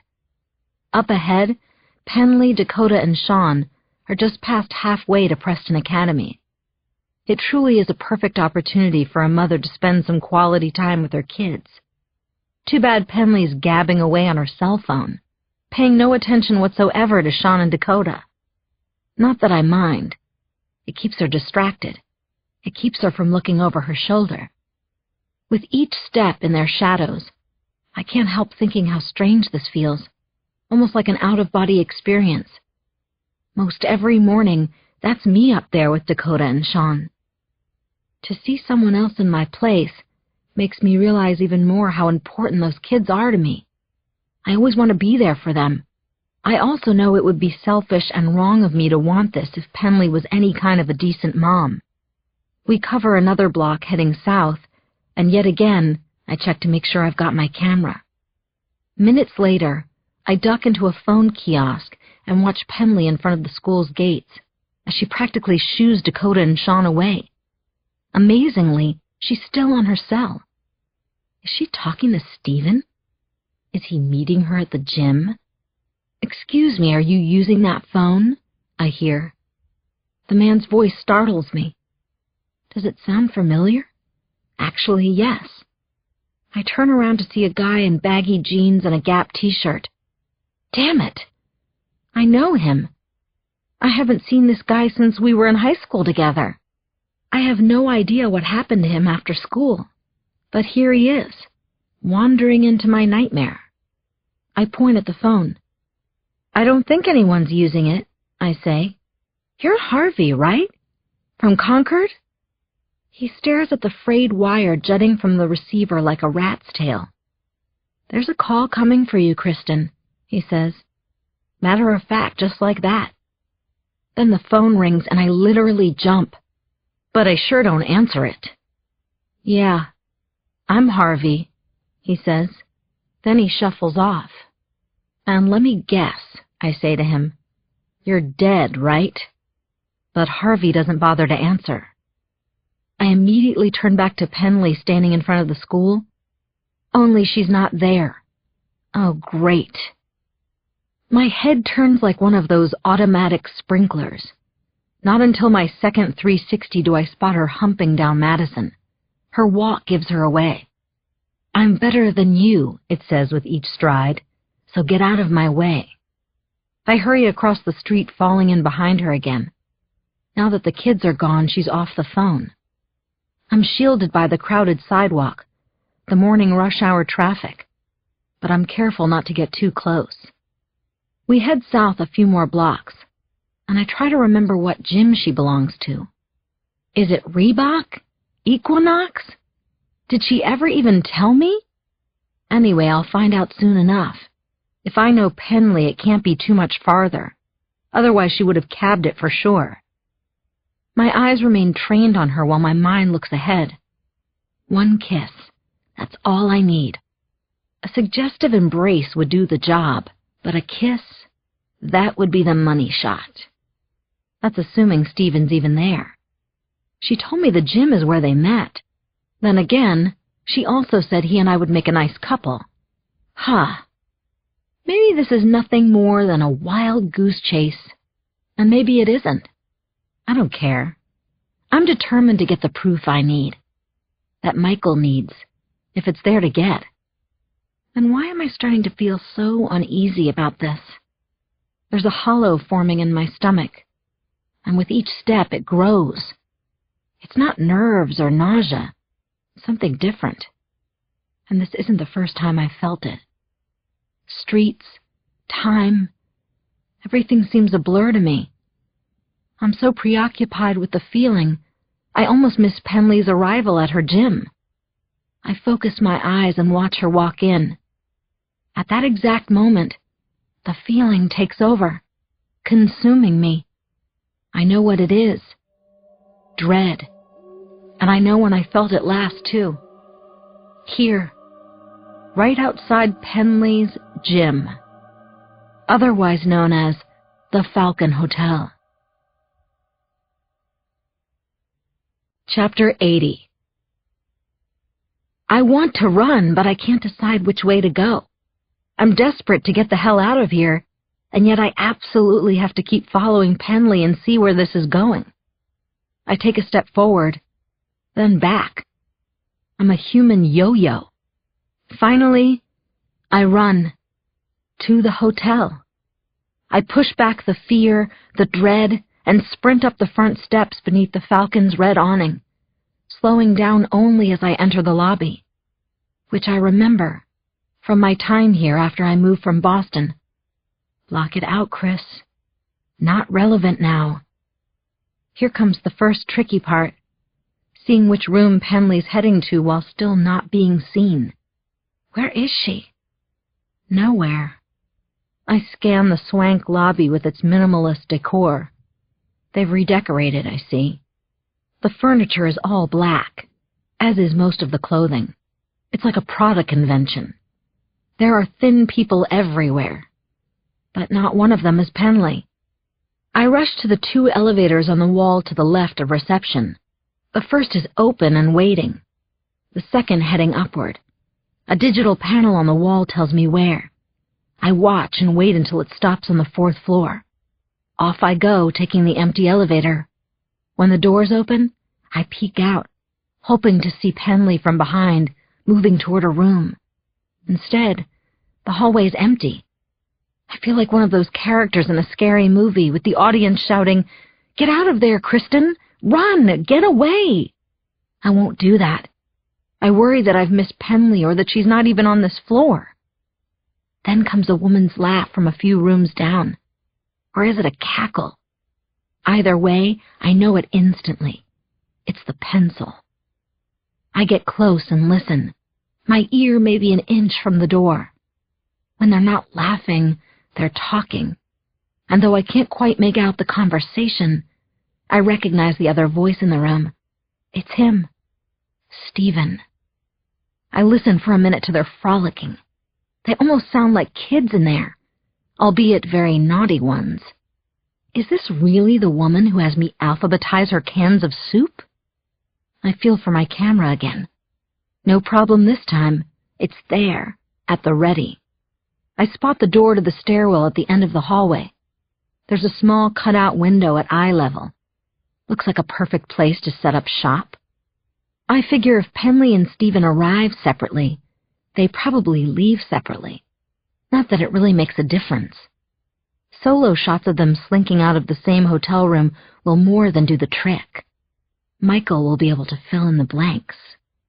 I back away from the door, the mix of their giggling and God knows what now like nails on a blackboard to me. If I'm going to commit to a stakeout, I can only hope that Stephen isn't into tantric sex like Sting.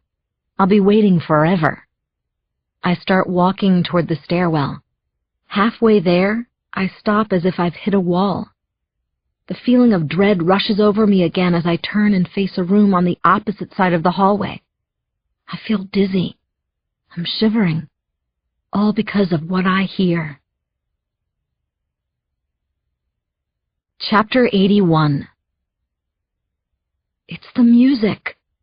This time it's not between my ears. It's behind the door. The same song that accompanies the dream about this hotel. It's coming from inside this other room. It must be on the radio. How convenient, or how sadistic of someone. But who? I lean in and listen, my ears straining. It's faint, and I still can't make out the damn lyrics. The name of the song remains stuck on the tip of my tongue. Not for long, though. I knock softly on the door. I hate to bother you folks, but it's time to play Name That Tune. No one answers, so I knock a little louder. Come on, answer already. Are you in the shower? Asleep? With the radio on? I guess it could happen. I drop to my knees, peering in at what little I can see beneath the door. It's definitely dark in there. This is so frustrating. Whatever it takes, I need to get into that room right now. I stand and begin banging furiously, my fist bruising right before my eyes. If no one's in there, I'll knock down the damn door myself. I hear a lock snapping open. Behind me! It's Penley and Stephen's room. Run! I sprint for all I'm worth toward the stairwell. From behind me, I can hear the door opening and Stephen's voice echoing in the hallway. I don't know, I'll check, he sang to Penley. I heard it too. I'm checking. Stupid, stupid, stupid. I was too loud. I reached the stairwell entrance, frantically pushing through the door. Did he see me? Would he recognize me from behind? Or from the front, for that matter? I'm about to race down the stairs when my gut steers me in the opposite direction. Up! Go up! Dashing up the steps, I reach the landing halfway to the next floor and throw myself against the cold concrete wall, out of view, I hope. I hold my breath, listening for Stephen. Sure enough, he was right behind me. He's running down the stairs. My gut was right. I tiptoe to the railing and steal a quick glance. A couple of flights below, I can see the top of Stephen's head. Also on display are his bare shoulders. He's wearing nothing but a towel. He continues downward, probably thinking I'm headed for the lobby. That's when I hear it. The voice I love to hate. Honey? Penley calls out. Where are you? On a dime, he stops. Penley must have him wrapped around her bony little finger. I'm down here, he calls back. Who was making the noise in the hall? She asks. That's what I'm trying to find out. Oh, I see. So you'd rather run around the hotel half naked than have sex with me? Okay, fine. It's classic Penley. And before you can say horn dog, Stephen's racing back up the stairs to her. It's a miracle, all right. Praise the pencil. Chapter 82. You're where? He asks. Outside the Falcon Hotel, I answer. Where you need to be right away. Please come. Yes, I want you to drop everything. I quickly explain why. I'll be right there, Michael tells me. Don't move. Don't worry, I won't. I don't. I remain perched on a stool behind the window of a Starbucks across the street. There's a perfect view of the Falcon's entrance, the red awning eclipsed only by the occasional bus or delivery truck passing by. After Stephen chased me into that stairwell, I wasn't exactly in the mood to stick around inside. Plus, there's the matter of my history with the hotel. Poor little Kristin's first days in New York. A horror story in itself, but definitely one for another time.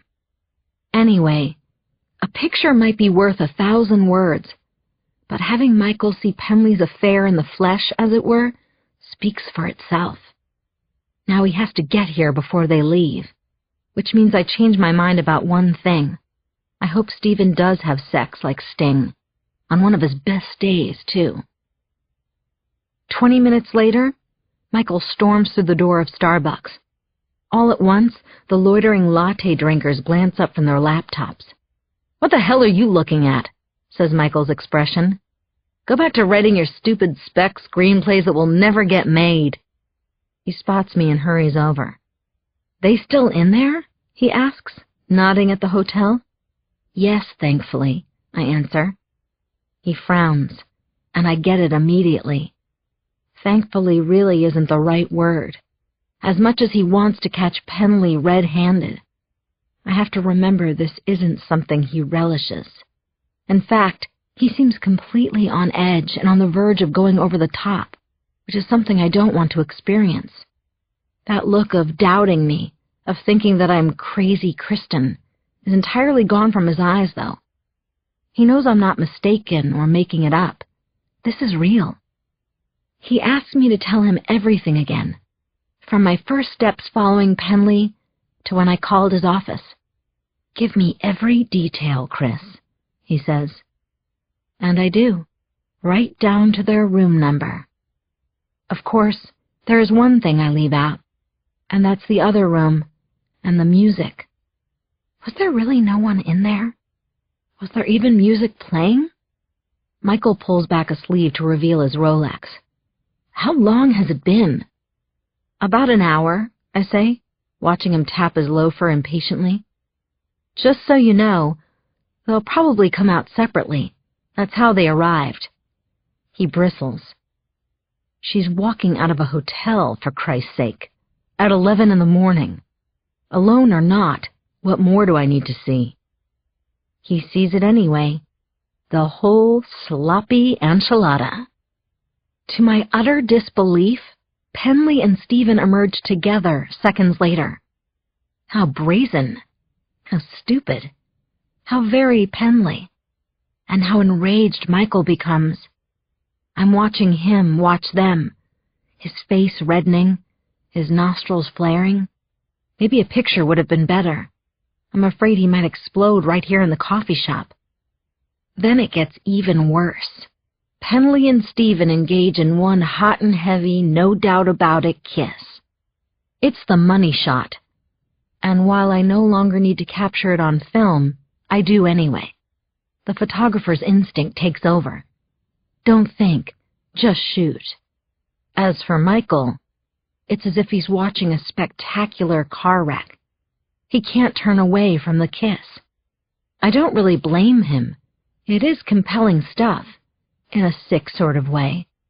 "Un-fucking-believable," he mutters under his breath. "Un-fucking-believable." I lower my camera and look at him. It's his voice. I've never heard it like this before. The tone, the register. It's beyond anger. It's beyond anything. "Are you okay?" I ask. "Michael? I'm sorry you had to see this." "I could kill the bitch," is his answer. Chapter 83. My mind is spinning a little, but Michael seems completely focused, locked in. For the first time I can see how he is at his job. Where does she think you are right now? He asks. I barely hear him. Huh? Penley, does she think you're at the apartment?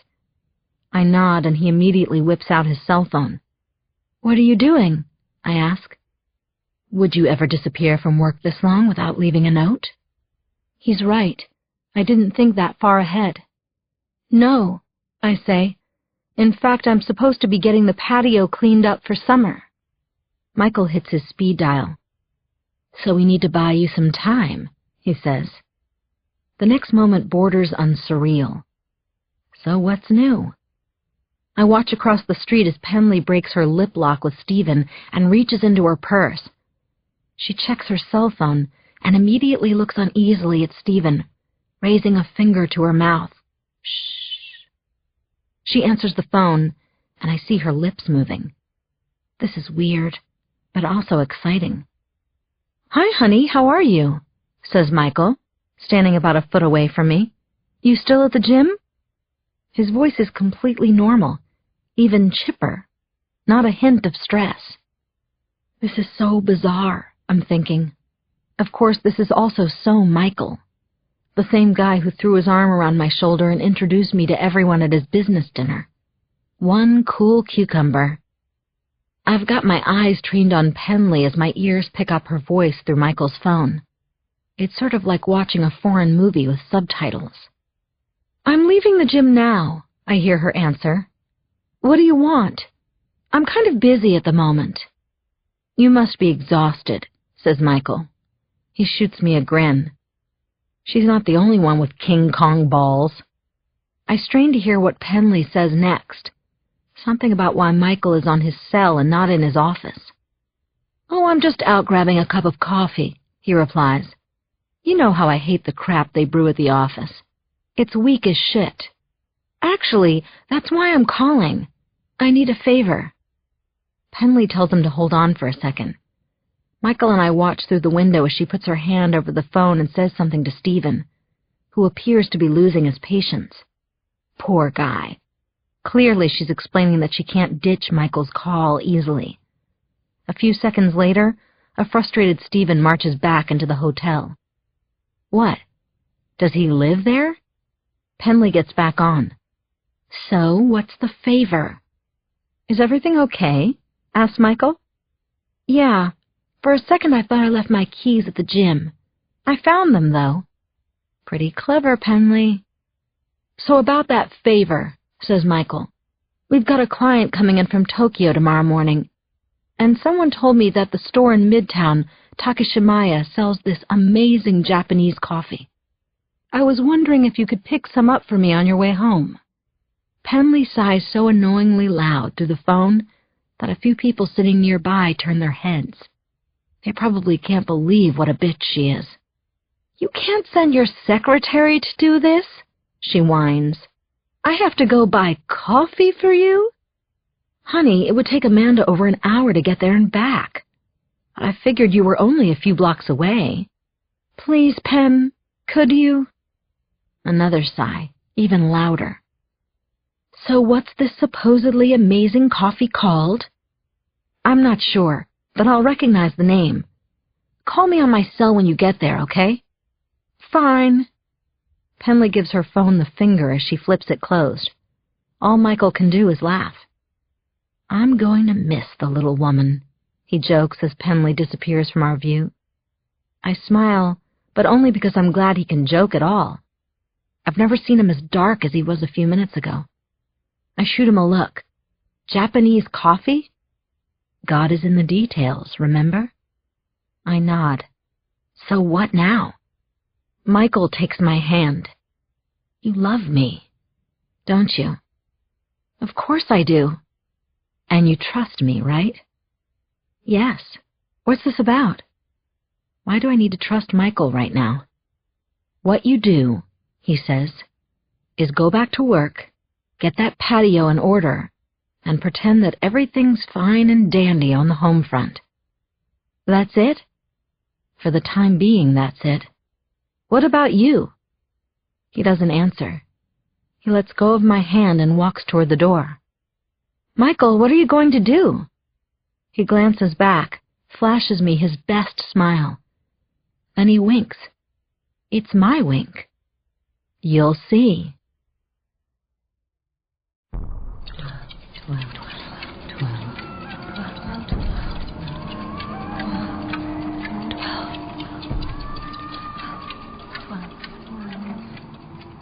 12. Chapter 84. Go after him. Find out what he's up to. Now, Kristin. But my feet won't move. I remain there in the Starbucks window. I watch Michael leave, hop into a cab, ride off. Gone. You'll see, he said. 2 little words that paralyze me and start me shaking again. Somehow I know that this is it, where everything has been going from the beginning. But how exactly will it end? Or do I already know that too? I look across the street at the Falcon Hotel, the late morning sun reflecting off its windows with a fierce glare. I can still picture the scene so clearly. The gurneys being wheeled out, the 4 body bags lined up on the sidewalk, cops everywhere, Delmonico. Was the ponytail there too? First I dream it, then I see it. Now it's haunting me every minute of the day. I know this is all connected. It has to be. But I can't figure it out. Could anybody, I wonder? Eventually I move my feet.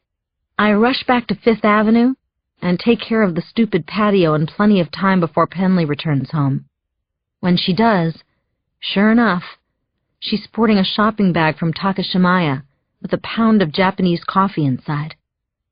Later, I pick up the kids from school and take them to the ancient playground in Central Park, where we've gone dozens of times before. Sean peppers me with one question after another, while Dakota rolls her big blue eyes. But we have fun, under the circumstances anyway. It's another typical day, all right. Everything fine and dandy, just as Michael wanted it. But for what reason? You'll see, he said. As I head home to my apartment, I get this awful gnawing feeling that somehow I already have. Chapter 85. Oh, great. Just who I want to see. My lovely neighbor Mrs. Rosencrantz is standing by the mailboxes as I walk into the lobby of my building. It's almost as if she's there waiting for me. Turns out, she is. Have you gotten your mail yet today? She asks, her smug tone laced with a small measure of glee. Actually, I haven't gotten my mail for about a week. I've been a little distracted. Why do you care? I say. She glares through her oversized bifocals, baiting me by saying nothing. There's obviously something she wants me to see. I'm tempted to keep walking toward the elevator, not give her the satisfaction. But my curiosity wins out. Maybe I need to solve a mystery. Any mystery. I unlock my box and remove a pile of catalogs, bills, and other assorted junk mail. It's right on top. An envelope from Priority Holdings, the management company that owns the building. Inside is a 1-page letter, single-spaced. Dear Ms. Burns, due to continuing complaints from other tenants regarding your conduct, we will not be offering you a rent renewal on your apartment when your current lease expires. Under New York state law, you have the right to contest this decision and request an administrative hearing in accordance with the New York City Housing Authority. There's another paragraph about whom to contact, but my attention immediately focuses on whom to blame for this outrage. I don't have to look far. This was your doing, wasn't it? Mrs. Rosencrantz strikes a priggish pose. I tend to think you did it to yourself. Unbelievable. You really have nothing better to do with your time, huh? I say, shaking the letter in her face. It's not like I didn't warn you this morning. This morning? You were terribly rude to me at your door. You have no manners, young woman. None. Mrs. Rosencrantz, for your information, that wasn't this morning. That was a week ago. My information is fine, Ms. Burns. I think I know when I knocked on your apartment door. Apparently you don't. And in any event, if you think I'm going to let you get away with this, you're sadly mistaken. I'll fight this like you won't believe. Go ahead. Make all the noise you want. Scream if you have to. Lord knows you're good at that. Oh, is she asking for it? For the first time in my life, I'm tempted to punch an old lady. And what's with her memory?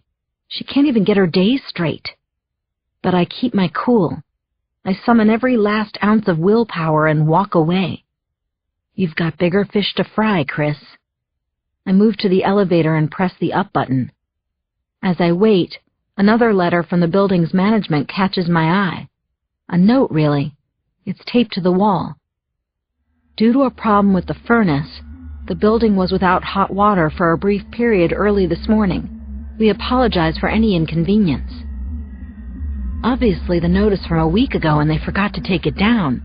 Boy, do I remember that cold shower. But as I look closer, there's just one problem. The note's dated today. Chapter 86. Calm down, I tell myself. There's a simple explanation.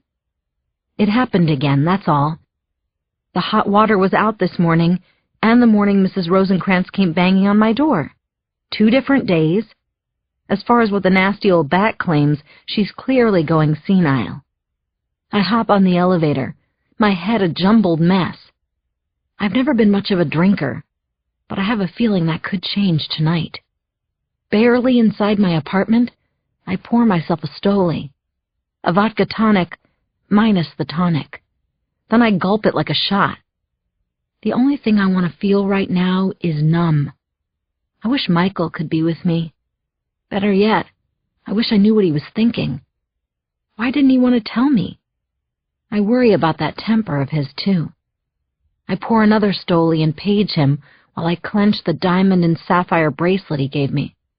I bet he wouldn't mind now if I wore it to work. A few minutes pass. The waiting is excruciating. I picture him in a late meeting at Bear Stevens or on an overseas call, unable to break away. Maybe he's with his lawyer, planning an exit strategy. There's a lot of money at stake in divorcing Penley. A few minutes turn into a half hour, and the anger begins to kick in. I can't take this. Why isn't Michael calling me back? He has to know we need to talk.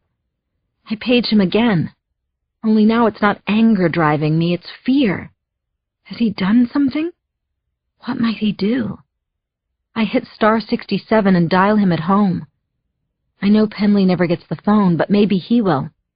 It rings and rings. Damn it!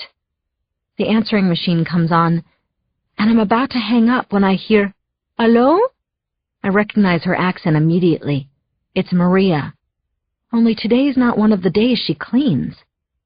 In fact, it's not even day anymore. It's night. "Maria, it's me, Kristin," I say, trying not to sound anxious. "What are you doing there?" "I'm babysitting," she answers. "Mrs. Turnbull called me last minute to come over." "Where's Mr. Turnbull?" "With Mrs. Turnbull. They go out to dinner." That stops me cold. Dinner? Together? You don't know where they went, do you? No. They give me cell phone numbers in case of emergency. I call them, you want? No, that's okay. When they come home later, I say you call? No, don't! I catch myself and settle down. I mean, that's not necessary.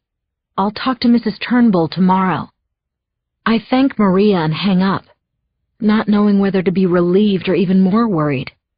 Probably the latter. After the way Michael reacted to seeing Penley this morning, the last thing I'd expect would be their having dinner together. Unless, of course, there's more to it. As in, what Michael's not telling me. I page Michael again. If he's really having dinner with Penley, why can't he simply excuse himself and return my call? I start to cry and hate that I do. I can't help myself, though. The more I dwell on this, the harder it gets to take. I'm about to pour myself another drink when I realize it's not alcohol that I need. I need my dark room. A minute later, under the faint red glow of my safety light, I get busy developing the film I snapped of Penley and Stephen outside the Falcon.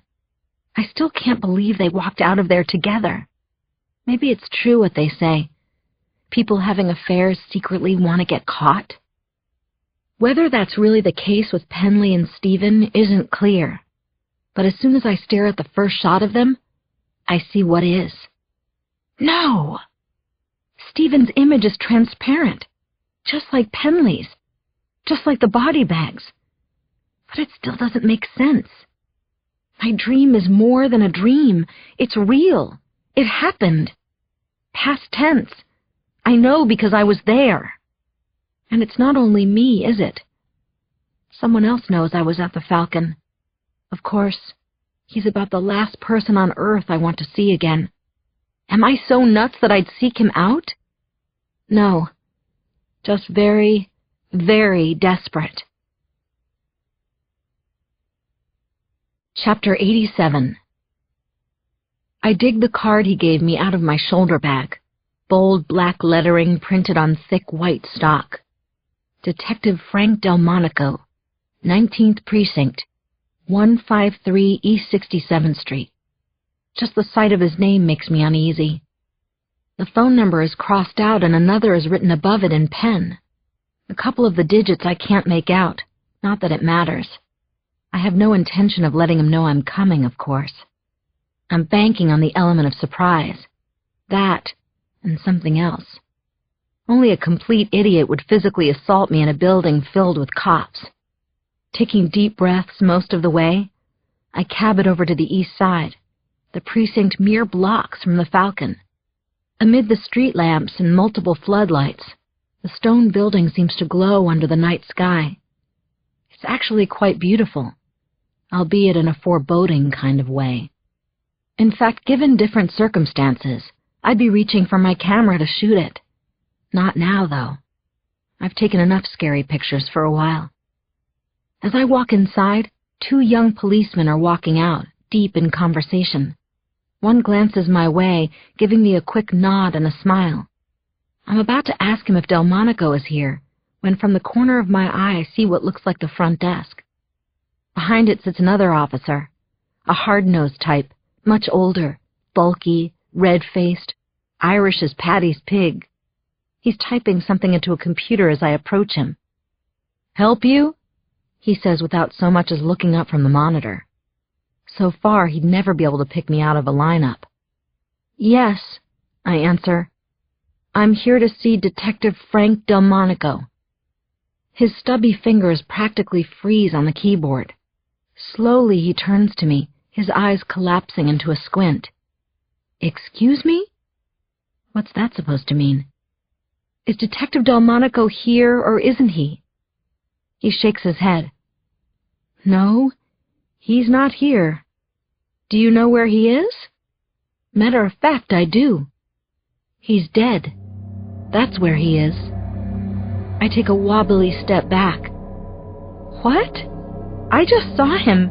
He came to my apartment." The officer leans forward in his chair. "When was this?" "A few days ago." "I think you're mistaken, miss. I don't think I caught the name." "No, I'm sure of it. He was at my apartment." He nods, stifles a chuckle. "Oh, yeah? How can he be so cavalier about this?" "I'm telling you the truth. Actually, I talked to him several times in the past week. He's very thin, older." The officer leans forward even farther, stone-faced. "Now let me tell you the truth," he says slowly. "Delmonico has been dead for over 3 years. I stand there in stunned silence as the precinct lobby begins to whirl around me. I can feel the blood draining from my head. My knees are starting to go. "Hey, you okay?" No, I'm not. I'm absolutely, positively not okay. "Are you sure we're talking about the same guy?" I ask. "Detective Frank Delmonico? Homicide?" "Yep, Frank Delmonico." He mutters something else under his breath. What? I didn't hear that last part. It was nothing. It was obviously something. What was it? He glares at me. Who does this chick think she is? But I don't back down. I actually raise my voice. I want to know what you said. The cop shrugs. Hey, if you insist. I said, the cocksucker. As if I'm not confused enough. Why would you say that about him? You a reporter? He snaps. No, hardly. All the same, we're not supposed to talk about it. It was in all the papers at the time. Press has a ball with those kind of stories. I didn't live here then. What happened? Let's just say the detective's not exactly missed around here. Why? I need to hear this. Please, this is very important to me. Because he almost single-handedly brought down this precinct. That's why. I open my mouth to ask how, but he cuts me off. Seriously, I can't talk about it. It's over with. And so is this conversation. I begin walking away. Then something occurs to me, and I quickly turn back. At least let me ask you this, I say. Does it have anything to do with the murders at the Falcon Hotel the other day? The officer looks at me with a completely blank stare. What murders? And then, what can I say? I faint.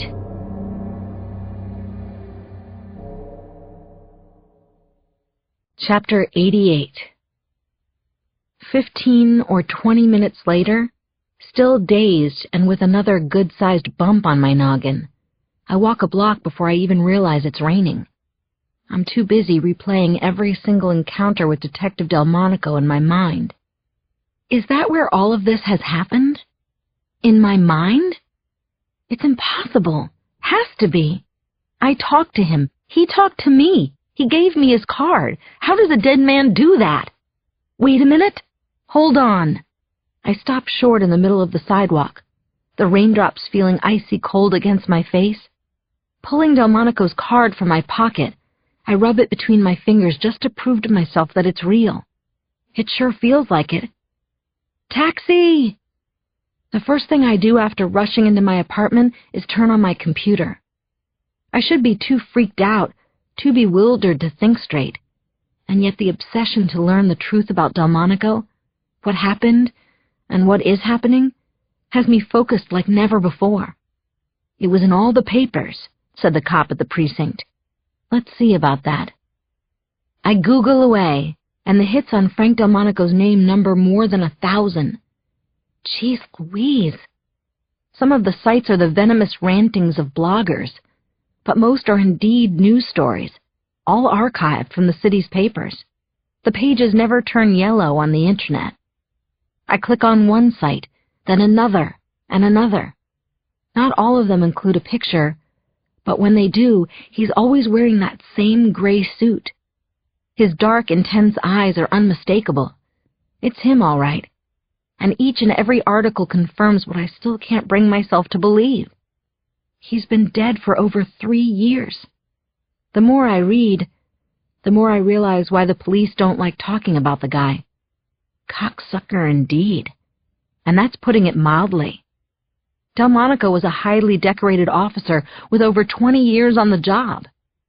He was also on the take for at least 10 of them, and that's just for starters. I keep clicking on sites until I find this one piece in the New York Times that lays the gory story out in grand detail. The article must be 2,500 words. Delmonico had gotten in bed with the Russian mob, protecting their interest in drugs and prostitution, as well as helping to launder money through the poker rooms of several Atlantic City casinos. The worst part was what happened when 2 young detectives from his precinct got close to linking one of his Russian comrades to a homicide in Queens. Delmonico whacked both detectives, did the job himself. What's more, he'd arranged it so he'd be the lead detective in the investigation. There was just one hitch. Delmonico thought they were alone in the alleyway when he pulled the trigger on the 2 detectives. He never saw an old Hasidic man who happened to be looking out a nearby tenement window. But the man in the window sure saw him. Still, it seemed everyone thought Delmonico would get away with it, including most in the DA's office. It was the word of a veteran detective against that of an elderly man with admittedly bad eyesight. Speculation had it that the only reason the case went forward was that a nervous mayor didn't want to seem soft on police corruption, especially two cold-blooded murders. But in the end, it was the Russians who proved even more nervous. A week before the start of the trial, Frank Delmonico was shot twice in the head at point-blank range. The gun used was a Makarov, a Russian-made 9mm. Just in case that wasn't enough of a message, there was something stuffed in Delmonico's mouth. A big, black rat. But that rat wasn't the real kicker, at least from where I'm sitting.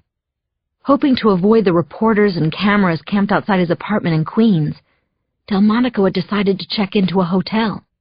That's where they found his body. At the Falcon. There was even a photo of his body being carried out in a long, black bag. Chapter 89. I stand up from my computer, having had more than enough of this. I'm woozy and in a daze. If Frank Delmonico's no longer alive, whom have I been talking to the past few days? Impulsively, I reach into my pocket and pull out Delmonico's card. I think back to when he handed it to me outside the hotel.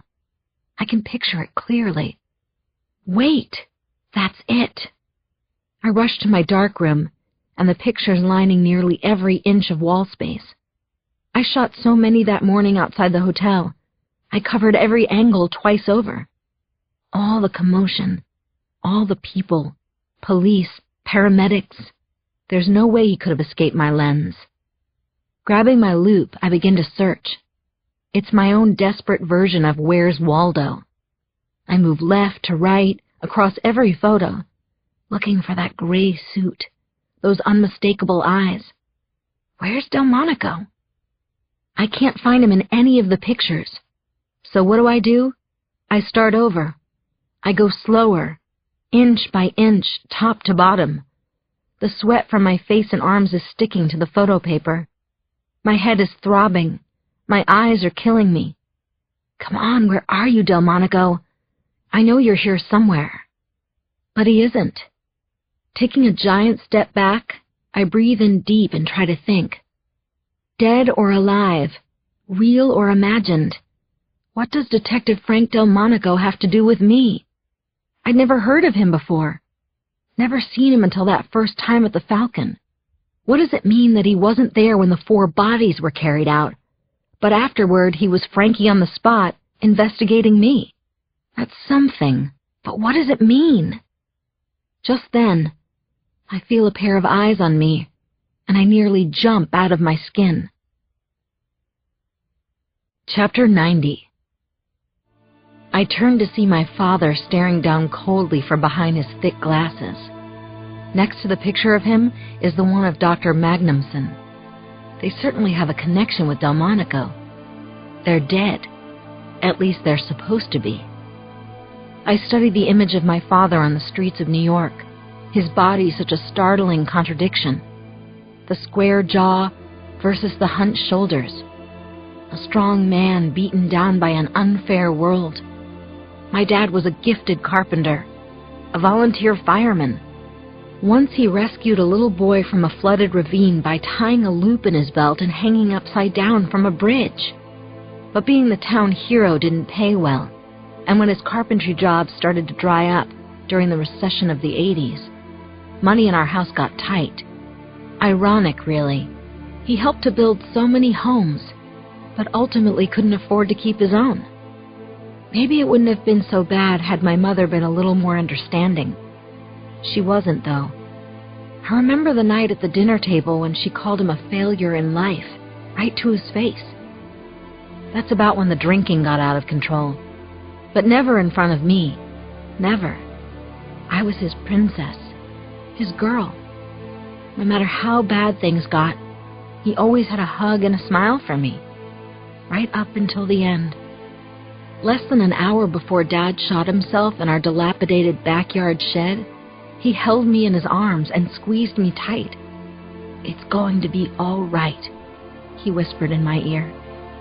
I never forgave him for that lie. I know that I should have felt sorry for him, but I was too busy feeling sorry for myself. Now, after all these years, he shows up somehow on a street corner in Manhattan. If only he hadn't run away that morning, I'd have given him the biggest hug and kiss and whispered softly in his ear, "It's okay, Dad. I understand." Chapter 91. I'm crying in my dark room, the tears falling faster than I can wipe them away. I miss my dad. I miss a lot of things right now, but most of all, my own sanity. Could I be more of a mess? It's late, and I've given up on trying to reach Michael tonight. I'm exhausted and should get some sleep, but knowing that the dream, and God knows what else, awaits me in the morning, I instead reach for the shots I snapped of Penley and Stephen in front of the hotel. Talk about a great Exhibit A. In fact, it's enough to swing my mood. As I look at the first shot, I can't help relishing the thought of Michael going for the jugular in divorce court. I'm so giddy. Or is it punchy? I actually start singing, "Penley and Stephen in NYC, KISSING. But the feeling is short-lived. I stare at Stephen's transparent image, the exact same ghosting effect, and I surrender all faith in myself and in the real world as I experienced it before the last few days. I know I stood outside the Falcon and watched those gurneys get wheeled to the curb, but I also know a pattern when I see one. First Penley, then Michael, now Stephen. One by one, the body bags are being accounted for, and I don't have to be Einstein to do the math. There's one left. Chapter 92. I come out of the darkroom and notice there's a message on my answering machine. Just one, and I'm afraid to listen to it. No, I'm petrified to press the button and hear what somebody has to tell me. What now? Who could this be? Another call from Kristin Burns? I get a cold bottle of water in the kitchen and gulp it right down. How did I get myself into this mess? How do I get out? There has to be a way, but I can't imagine what it might be. I'm supposed to be creative, aren't I? So why can't I begin to figure this puzzle out? Could anyone? I can still see the red light flashing on my answering machine. It might be Michael. And maybe he's okay now, back to normal. Of course, it could also be Delmonico. Calling from where exactly? Do they have phones there, wherever dead people hang out these days? I approach the infernal message machine and I'm starting to shake like a leaf. How insane is that? Given what's happened to me, not so crazy. I stab the button on the machine. I get myself ready to listen to whomever, about whatever. I hear a voice I don't know. A woman's voice. Who's this? Kristin? This is Lee Abbott. I own the Abbott Show on Hudson Street. And I'm calling to tell you that we all love your stuff. Love it. Please give me a call at 212-555-6501. I would like to put your astounding work in the Abbott Show. Call me, Kristin. 212-555-6501. We are so impressed with your vision of New York. I press the button on the machine again. Listen to Lee Abbott again. It's the best news I've gotten since I moved to New York City. Absolutely the best by far. My dream has come true. So, why am I crying uncontrollably? Chapter 93. The sound of my own scream jolts my head off the pillow, piercing the still air of my bedroom like a jet engine on takeoff. I rip back the sheet in a panic, the sweat dripping from my hair. I'm burning up, almost literally. The dream's never been more real. It's getting worse. I feel sick to my stomach and barely make it to the bathroom. I throw up so violently my neck muscles convulse, cramping into knots. I begin to gag, then choke. Collapsing to the floor, I can't even call for help. This is it. I'm going to die. On a cheapo bath mat from Bed Bath & Beyond. And the very last thing I'll hear is the music now starting to blare in my head. Somehow, though, I keep breathing. What saves me is my lack of appetite last night. The stomach's barren. There's nothing left to get caught in my throat. I'm dry heaving and it hurts like crazy, but at least I'm alive.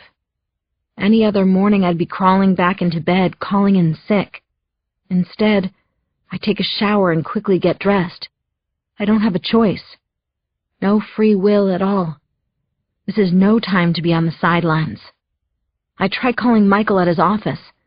The odds are he's arrived by now, but his line rings and rings and rings. It's too early for his secretary, Amanda. She doesn't normally get to her desk until around 8:30. So I head off to Fifth Avenue, knowing no more about Michael's intentions than I did yesterday. Is he going to hurt somebody? Is he another Scott Peterson? For the first time, I'm actually eager to see Penley. She needs to be okay. I certainly don't want her murdered. My God, could it have happened already? Is that why Michael isn't at work? Chapter 94. Kristin, is that you? I hear from down the hall as I step into the foyer of the Turnbulls' apartment. Yes, it's me. And that's her. Phew. I instantly feel guilty about thinking the worst of Michael, putting him in the same company as a wife killer. Penley turns the corner of the foyer and peers suspiciously at me. She's dressed in her workout clothes. There's a moment as we eye each other, and it feels weird. So what else is new? Are you okay? She asks. You look a little pale, Kristin. You're not coming down with something, are you? I'm fine. A little tired, I guess. She gives me that just us girls smirk. Late evening, huh? And a rough morning to boot. Of course, I'm not about to let on to anything. Not with her. No, it was pretty quiet, I say. That reminds me. Maria said you called last night? Did you need to talk to me about something? Thanks, Maria. I hesitate, thinking fast. Oh, that, I say. It was a false alarm. I thought I'd left my cell phone here. She seems to buy it, nodding anyway. This is some game we're playing here, the pencil and I. By the way, how was your dinner? I ask. Pardon? Point Kristin. You and Mr. Turnbull. Maria told me you went out to dinner. Just the two of you? Yes. It was very nice, thank you, she says. We don't do it enough. The two of us. No kids. Point pencil. Is he at his office now? As soon as the question leaves my lips, I regret it. I've never asked her where Michael is. Why would I now? Dumb, dumb, dumb. Sure enough, Penley gives me a quizzical look. Where else would he be? Chapter 95. It's a very good, very logical question, and just about the only thing I'm thinking about as I walk Dakota and Sean to school. That is, until Sean interrupts me with one of his own questions. A real doozy, too. Miss Kristin, am I going to die? I'm stunned by the question and its timing. Why ask that now, Sean? The sweetness in his voice brings a lump to my throat. For the second time this morning, I can barely breathe. I try to fake a reassuring smile for him. Sean, honey, why would you ask that? Because Timmy Rockwell at school said I was going to die. Dakota, too. Is he right? I need to be careful how I answer. 5-year-olds can be so impressionable. I don't want to scare him, but I also don't want to lie. In the meantime, Dakota couldn't care less either way. 7-year-olds have no need for tact. "Everybody dies, stupid," she says. Sean squeezes my hand hard. I can feel how frightened he is about this. "Is that true, Miss Kristin? Does everybody die?" I stop walking and kneel down, pulling the two of them close to me. "No one gets to live forever, Sean. But you don't have to be scared, because you're going to be alive for a very, very long and wonderful time." He blinks slowly. "Really? I am? And Mommy and Daddy? And you, Miss Kristin?" "Yes, of course. And that goes for you too, Princess," I say, giving Dakota a poke in the belly. "What about Timmy Rockwell?" asks Sean. "He's mean. So will he die sooner?" I smile. It doesn't quite work like that. Mean has nothing to do with it. "It should," he says. I throw my arms around them both again, and for a moment the island of Manhattan is just the three of us. 3. A much better number than 4. "Okay, come on," I say, standing up. "We're going to be late for school, and that is unacceptable." I grab their hands, but I don't walk a step. "What's wrong, Miss Kristin?" asks Sean. "Yeah," says Dakota. "Why aren't we moving?" The answer is staring at us from across the street. We're no longer alone. The ponytail is back. "Hey!" I yell. "Hey, you! Hey, I'm talking to you!" Where I get the courage, or is it stupidity, to bark at a guy who's been scaring the bejesus out of me, I don't know. That is him, though, isn't it? He ducks around the corner, but yes, I'm almost sure that's who it was. I'd be even surer if there hadn't been something blocking his face. Of all things, a camera. "Are you okay, Miss Kristin?" asked Dakota, showing real concern. "Who is that? He looks scary." "Nobody. Nothing. Yeah, I'm fine, honey," I say. "Let's get going." I want to run, but I know I can't. Not with the kids in tow. So we walk, nice and easy as we always do. The only difference is that I'm looking back over my shoulder every 10 seconds or so, a nervous wreck again. "Where are you, ponytail? What do you want? With me? With these kids? What's with the camera?" Chapter 96. There is no sign of the ponytail in his camera now. Not on crowded Fifth Avenue. Not along Madison. Not in front of the gates of the Preston Academy. I've got one sore and twisted neck to prove it. I hug Sean and Dakota again, extra hard. I don't want to let go. "I'll see you right here this afternoon, like always, okay?" "Are you sure everything's all right?" asked Dakota. "Are you sure, Miss Kristin?" She looks worried. About me. It's sweet. "Sure I'm sure. Never been better," I boast, forcing a bright smile. "Now go have a great day." I don't bother with a wink, and neither do the kids. I just don't have any cuteness in me today. They both nod their little heads and scamper off across the tree-lined courtyard, bounding up the stone front steps to the school. So many mornings I've stood watching Dakota and Sean from this exact spot. I'm about to turn away when I see them stop on the top step and look back. In unison, they wave to me, their smiles curled wide. I want to cry, and I almost do, but I just wave in return, fighting back the tears. With them safely inside, the tears come. Then I do one more 360, searching for the ponytail. Still don't see him. The bastard. The creep. Is he dead too, like Delmonico? Out of nowhere, the song is back in my head. I even catch a word, or I think I do. Game? What is that goddamn song? I mutter as a couple of passers-by stare at me.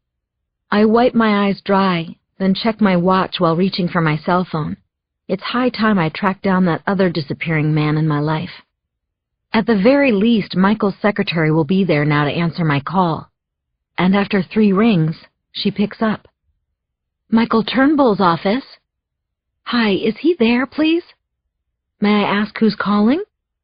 This is Kristin Burns, the Turnbull's nanny. Is this Amanda? Yes, hi, Kristin, she says. I take it you're not at their home, are you? No, why do you ask? Mr. Turnbull said he tried calling to see if anyone was there.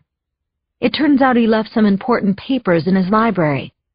I guess he was hoping you or his wife could bring them to him. I could do that.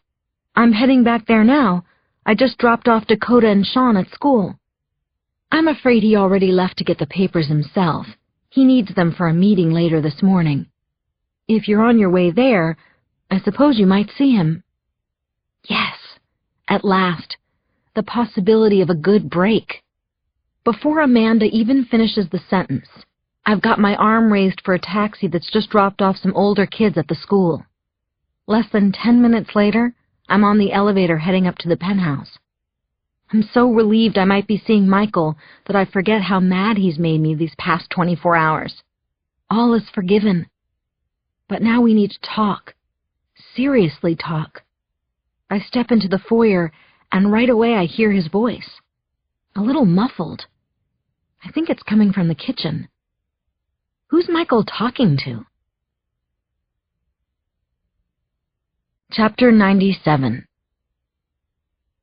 I can't exactly make out his words as I tiptoe back through the dining room. It's definitely Michael, though. I press my ear against the swinging door to the kitchen.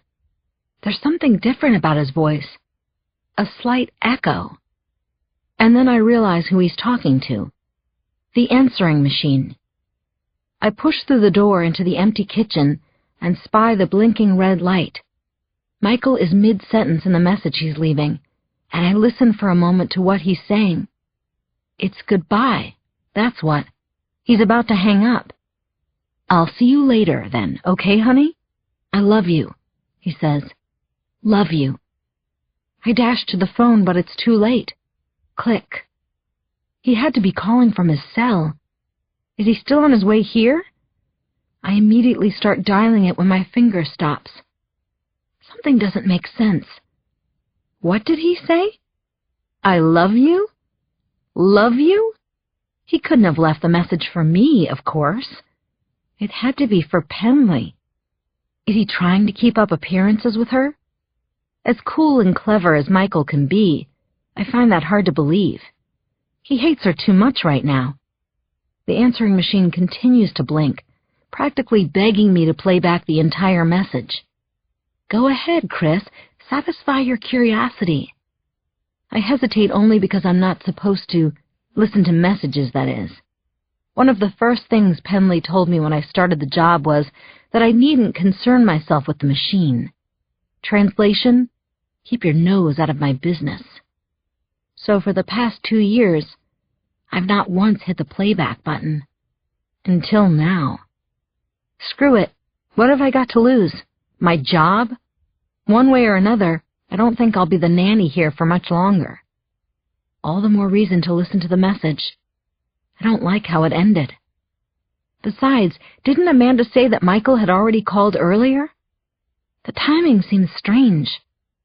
So I hit the button. You have one new message, says the automated voice. Hi, honey. It's me, Michael begins.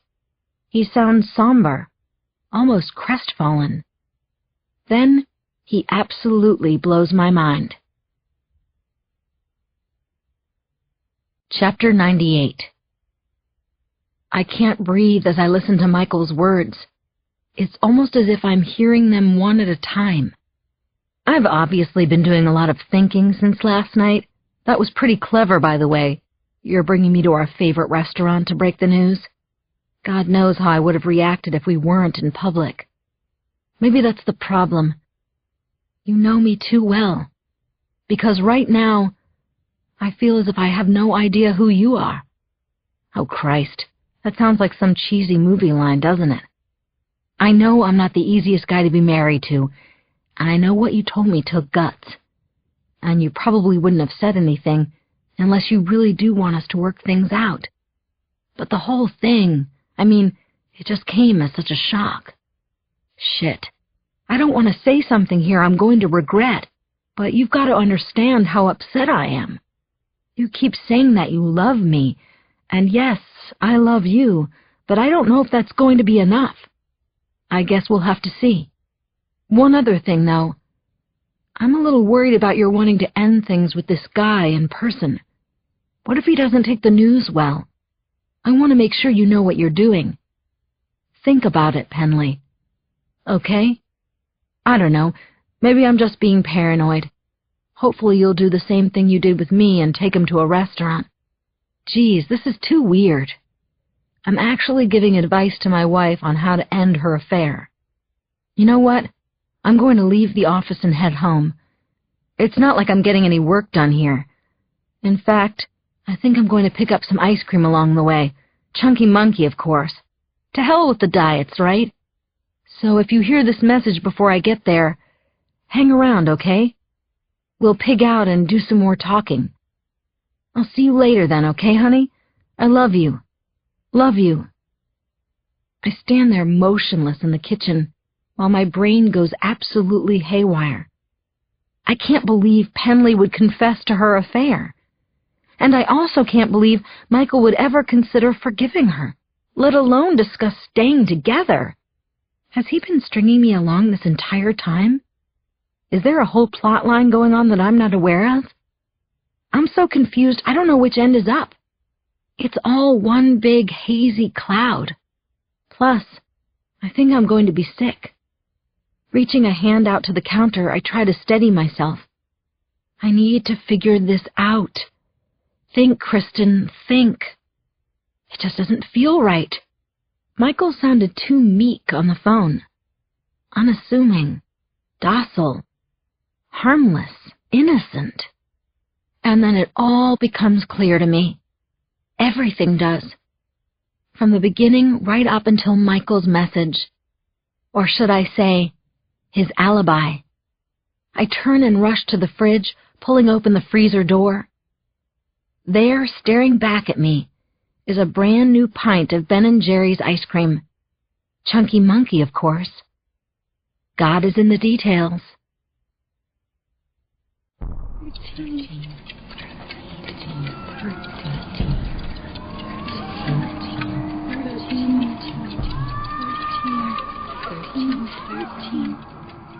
13. Chapter 99. Can't you go any faster? The cabbie glares back at me, pissed. Hey, I'm going as fast as I can, lady. No, you're not. And this is a matter of life and death. What, you're late for your Pilates class? He's speeding down Fifth Avenue, probably looking to cut over to Madison. We're still blocks away from the Falcon. It's come down to this. I don't understand anything completely, and yet it all makes sense. Finally. I've never been sure of anything in my life. It's up to me. It's always been up to me. If I don't get to the hotel in time, something horrible is going to happen. I've seen it happen, and at this very moment, all I can do is wonder, will I be too late? The cab careens around a corner. Now we're cooking. Fuck!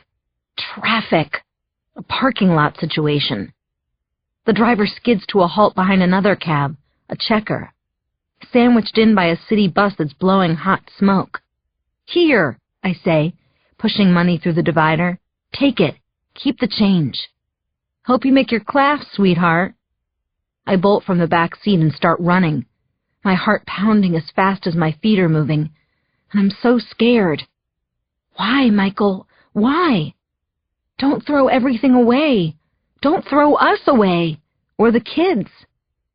All I can see in my head are the images from the hotel, what was in my dream and what I captured on film, the procession of gurneys being wheeled out, and then I think of my other time at the Falcon, 3 years ago with Boston Matthew. Coincidence? I doubt it, but I don't want to think about it now. I couldn't if I wanted to. Hurry, just hurry. Stay in the moment. I hear a siren warbling up ahead, and my heart sinks. My legs actually buckle, and I nearly fall. I'm too late. I blew it. No. It's a fire engine heading downtown, a blur of red shooting by a block away on Madison. The blare of the siren trails off, restoring hope. What is with the Falcon Hotel anyway? I'm almost there. The burn from my legs is moving up to my lungs. It feels like a load of bricks has been dumped on my chest, but I don't dare stop running. Nothing can make me stop. Then, something does. Chapter 100. My cell phone rings. Michael! This has to be him. I cut sharply to my right on the sidewalk, pulling up alongside a building. Barely able to catch my breath, I answer the phone. Hello? It's not him. Is this Kristin Burns? I hear. It's a woman. I don't recognize the voice, but she sounds upset. Oh man, this is no time for more pranks from the dark side. Yes? This is Madeline Sturges from Preston Academy. I've tried to reach both Mr. and Mrs. Turnbull to no avail, and you're listed here as another contact. What's wrong? I interrupt. There's a silence, and I can practically feel the woman's anxiety through the phone. It's Dakota, she says. She told a classmate that she needed to go find someone. What? I don't understand. She's missing from school. We've looked everywhere. Dakota's gone. The phone drops from my hand. Before it hits the sidewalk, I'm sprinting again, faster than ever. 4 gurneys. Please, God, don't let this happen. Not to Dakota. She's only 7 years old. How could she know about the Falcon, or that her mother might be there? It doesn't seem possible. Yeah, just like everything else that's happened so far. The pathetic truth is, anything is possible right now. Chapter 101. I'm close. The corner of the Falcon is 5 feet away. I squeeze my eyes shut, running blind. I can't bear to look at this. But I have to look, don't I? I feel like I have no free will in this matter. Racing around the corner, I brace for the worst shock of my life. The 4 body bags. They aren't there, thank God. Not yet, at least. There's no crime scene. No throng of onlookers. No Dakota either. Just the bright red awning of the Falcon, pulling me in with its powerful undertow. Seconds later, I burst through the front doors. Don't let them be in the same room as before.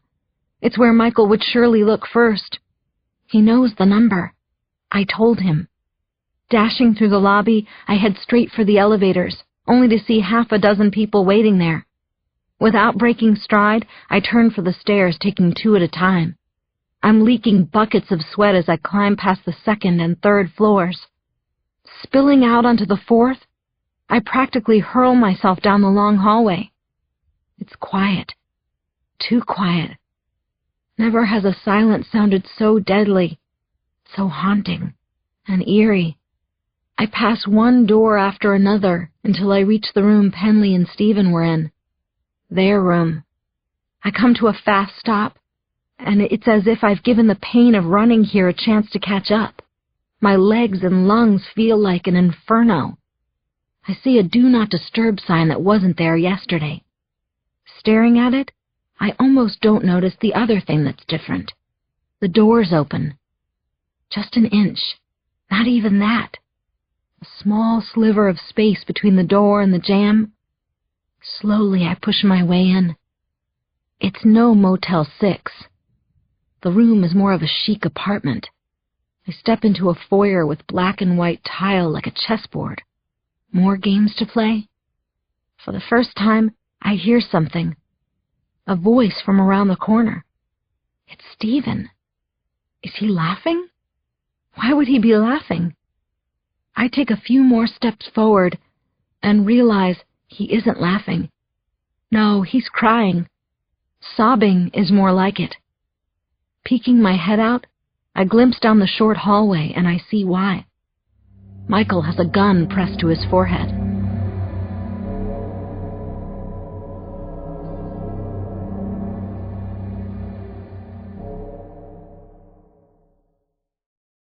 Chapter 102. "Please, don't do this," begs Stephen in a high-pitched whine. "Please, no, please." He's naked, quivering and cowering by the foot of the bed. It's all I can see in the dim room.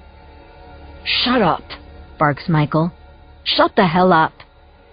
It's happening so fast, and I'm frozen, almost as if I'm stuck in time or I'm watching a dream. That hideous burning smell is back too. Michael cocks the gun, his voice seared with rage. "You fucked the wrong woman. And you definitely fucked with the wrong guy," he says to Stephen. Then, I see the spurt of blood even before I hear the strange muffled blast. The back of Stephen's head blows out, and the wall behind him is splattered with dark red brain matter. For a second, he remains standing, his eyes opened and brimming with terror. A flap of scalp juts out behind his ear like an open gate. This isn't a dream, Chris. Then Stephen's body goes limp, as if a puppeteer suddenly released the strings. His arms and legs fold as he melts to the floor, a pool of blood around his head creeping wider and wider. The blood on the floor looks almost black. God is in the details, right? I begin to scream, just like in my dream. Michael whirls around, his arms outstretched, the gun aimed right at me. Watching his glove trigger finger twitch, I throw out my hands. "No, Michael, it's me!" He squints, seeing that it's true. It is me. "What are you doing here?" he says, lowering the gun. I struggle for words, but there aren't any up to the task. All I can do is slowly walk toward him. I'm not sure if I want to hold him or hit him. "Don't touch anything," he says. "It's an order." "Huh?" "Fingerprints," he explains. "Ours can't be here. Don't touch a thing." He begins twisting a small tube off the gun's barrel. A silencer, I assume. That's why the blast wasn't really much of a blast. Then he stops, thinks for a split second, changes his mind. Twist, twist, twist. The silencer stays on. That's the word for this, isn't it? Twisted. I keep moving toward him, my body feeling as if it's crumbling with each step. Words finally come. "What have you done, Michael?" That's when I look farther into the bedroom and realize I only knew half of it. Michael slaps his hand over my mouth before I can scream again. Keeled over on a desk by the bed is a very naked, very dead Penley. Blood still dripping down her chest and leg. An awful lot of blood is pooled on the floor. Michael removes the hand from my mouth, raising a finger to his. "Shh, we don't have a lot of time," he says. "We have to leave now, Kristin. We'll be fine." He's so cool as he pulls a silk kerchief from his suit pocket and wipes the gun clean. Kneeling down, he places the gun in Stephen's hand. Then he does something I don't understand at all. Michael wipes the back of his own hand on Stephen's fingers, wrist, and forearm. I watch it all in total shock. Michael seems so eerily calm, almost robotic as he works. He could just as easily be making a ham sandwich as framing another man for a murder-suicide. What did he say about Stephen on the answering machine? What if he doesn't take the news well? Michael stands up, scowling at me, and it's as if I've never seen him before in my life. "You weren't supposed to be here," he says. Were that only true, but I know otherwise. I was definitely meant to see this. I just don't understand why yet. "Where did you get the gun?" I ask. "It doesn't matter." I think I know. Vincent gave it to you? Michael nods. He's parked downstairs, around the corner. He'll take us home, and we'll wait for the police to contact me. You and I have a lot of acting to do, Kristin. Chapter 103. I barely hear Michael as my legs turn to rubber. I'm feeling dizzy and faint. I'm his accomplice now, aren't I? An accomplice to a double murder. But I didn't do anything. I came here to stop Michael, not to help him. He grabs my shoulders, giving me a hard shake. Stay with me now, okay? You've got to stay with me, Kristin. We're going to be okay. This doesn't seem like the time or place for a heartfelt confession, and yet it's perfect somehow. I have something I need to tell you, I say. Not right now. Not now. Yes, right now. Right here. 3 years ago, Chris, shut up. Just shut up. 3 years ago, I was pregnant and about to have a baby, Michael. I came to New York with my boyfriend, who was the baby's father. I had the baby right here in this hotel, Michael. Don't you see? Don't you get it? It all revolves around this place, whatever it is. My boyfriend, Matthew, was pre-med at Tufts. He delivered the baby, a little boy like Sean, right here. We had agreed to leave the baby at a hospital after it was born. But the baby, the little boy, died, right here at the Falcon. Can you imagine what that was like? I let my baby die, Michael. I saw my baby die. My little boy. Now it's Michael's turn to look and wonder if he knows who I am. It's a dilemma I've been facing myself for 3 years. We have to go, he says. I stare back into his eyes. If only because I can't bear to look anywhere else in the room. Not at blown-away Stephen. Not at Penley. Definitely not at Penley. He really did it. He killed her. Everything's going to be okay, he says as we head for the door. We're done here. Not by my count. Not even close. All along I've been seeing 4 gurneys. Stephen and Penley only make 2. 2 dead. So we're not quite done here, are we? Wait, I say, stopping. What was that noise? Make that 1 dead. Chapter 104. Surprise, you bastard! I spin around to see a knife plunging into Michael's neck. Once, twice, Penley stabs him before he even knows what's happened. Payback, that's what. Michael grabs for his throat with both hands as a red river gushes down past his collar, soaking his shirt in an instant. His mouth opens, but the only sound I hear is the gurgling of his blood. She keeps stabbing him 3, 4 times. This isn't Penley. It's a killer possessed. Again and again, the silver of the blade disappears into Michael's flesh. The neck, the chest, the shoulders. He can barely lift a hand to try and stop her. And she's not about to stop on her own. I lunge at Penley, desperately reaching for her pumping arm. She's so much smaller than me. She's been shot, for Christ's sake. And still she pushes me away as if I'm nothing. Of course, that's what I've always been to her. Am I next, I wonder? I turn and see Stephen's bloody and bare-assed body sprawled on the carpet. My eyes move from his shattered head down to his arm until I arrive at his outstretched hand. The gun. I'm scrambling now, making this up as I go along. Just trying to survive is all it is. I'm half running, half crawling, anything to get me to that gun. Behind me, Michael's body crashes to the floor with a resounding thud. He's wheezing and gasping for air. And I realize that I still love him, and that he's dying. As my fingers stretch for the gun, I hear Penley's voice over my shoulder. "Oh no, you don't!" I yank the gun out of Stephen's cold grip and whip around, fumbling for the trigger. Penley is charging right at me. "You piece of shit!" she yells, and she doesn't sound anything like her old self. Strange, but in a way, I like the new Penley a little better. She raises her arm high, her elbow cocked and ready to pounce. That is, stab. The blade is covered with Michael's blood, and now she wants mine on it too. I close my eyes, then immediately open them again. Don't think, just shoot. Chapter 105. Those sounds may be strange, but they're deadly. Penley folds in two and collapses right in front of me. The knife in her hand slices down inches from my face.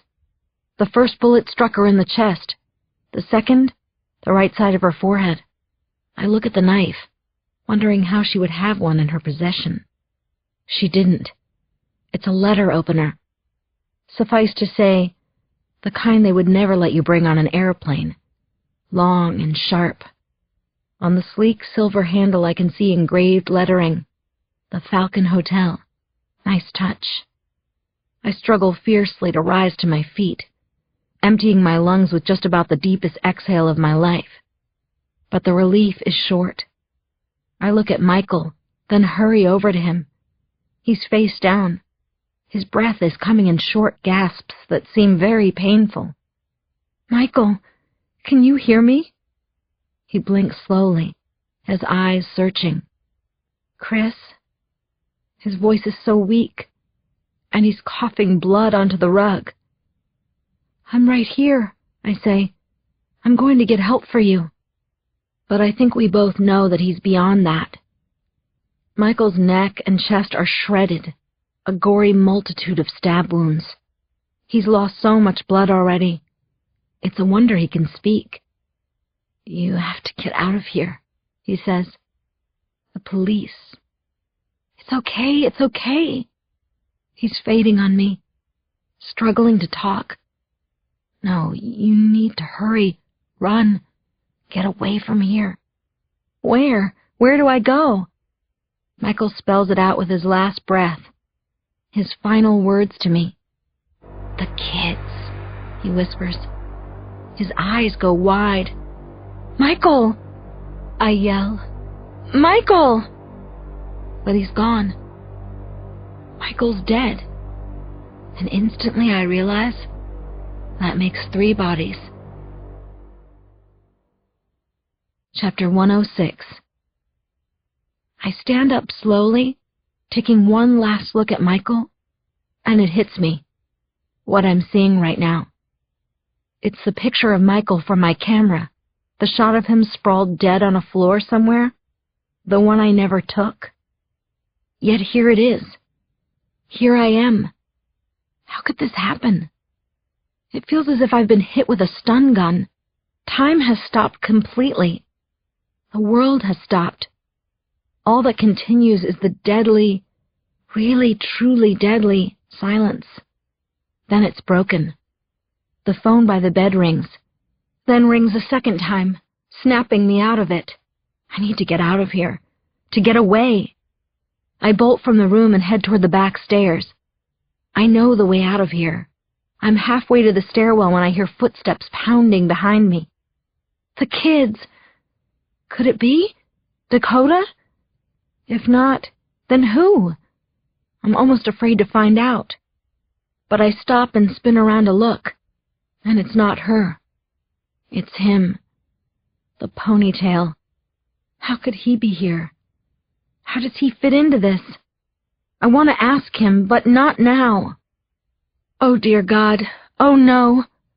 As in, that's no camera he's wielding. "Freeze!" he yells, taking aim at me. I thrust out my hands in a panic. "Don't shoot!"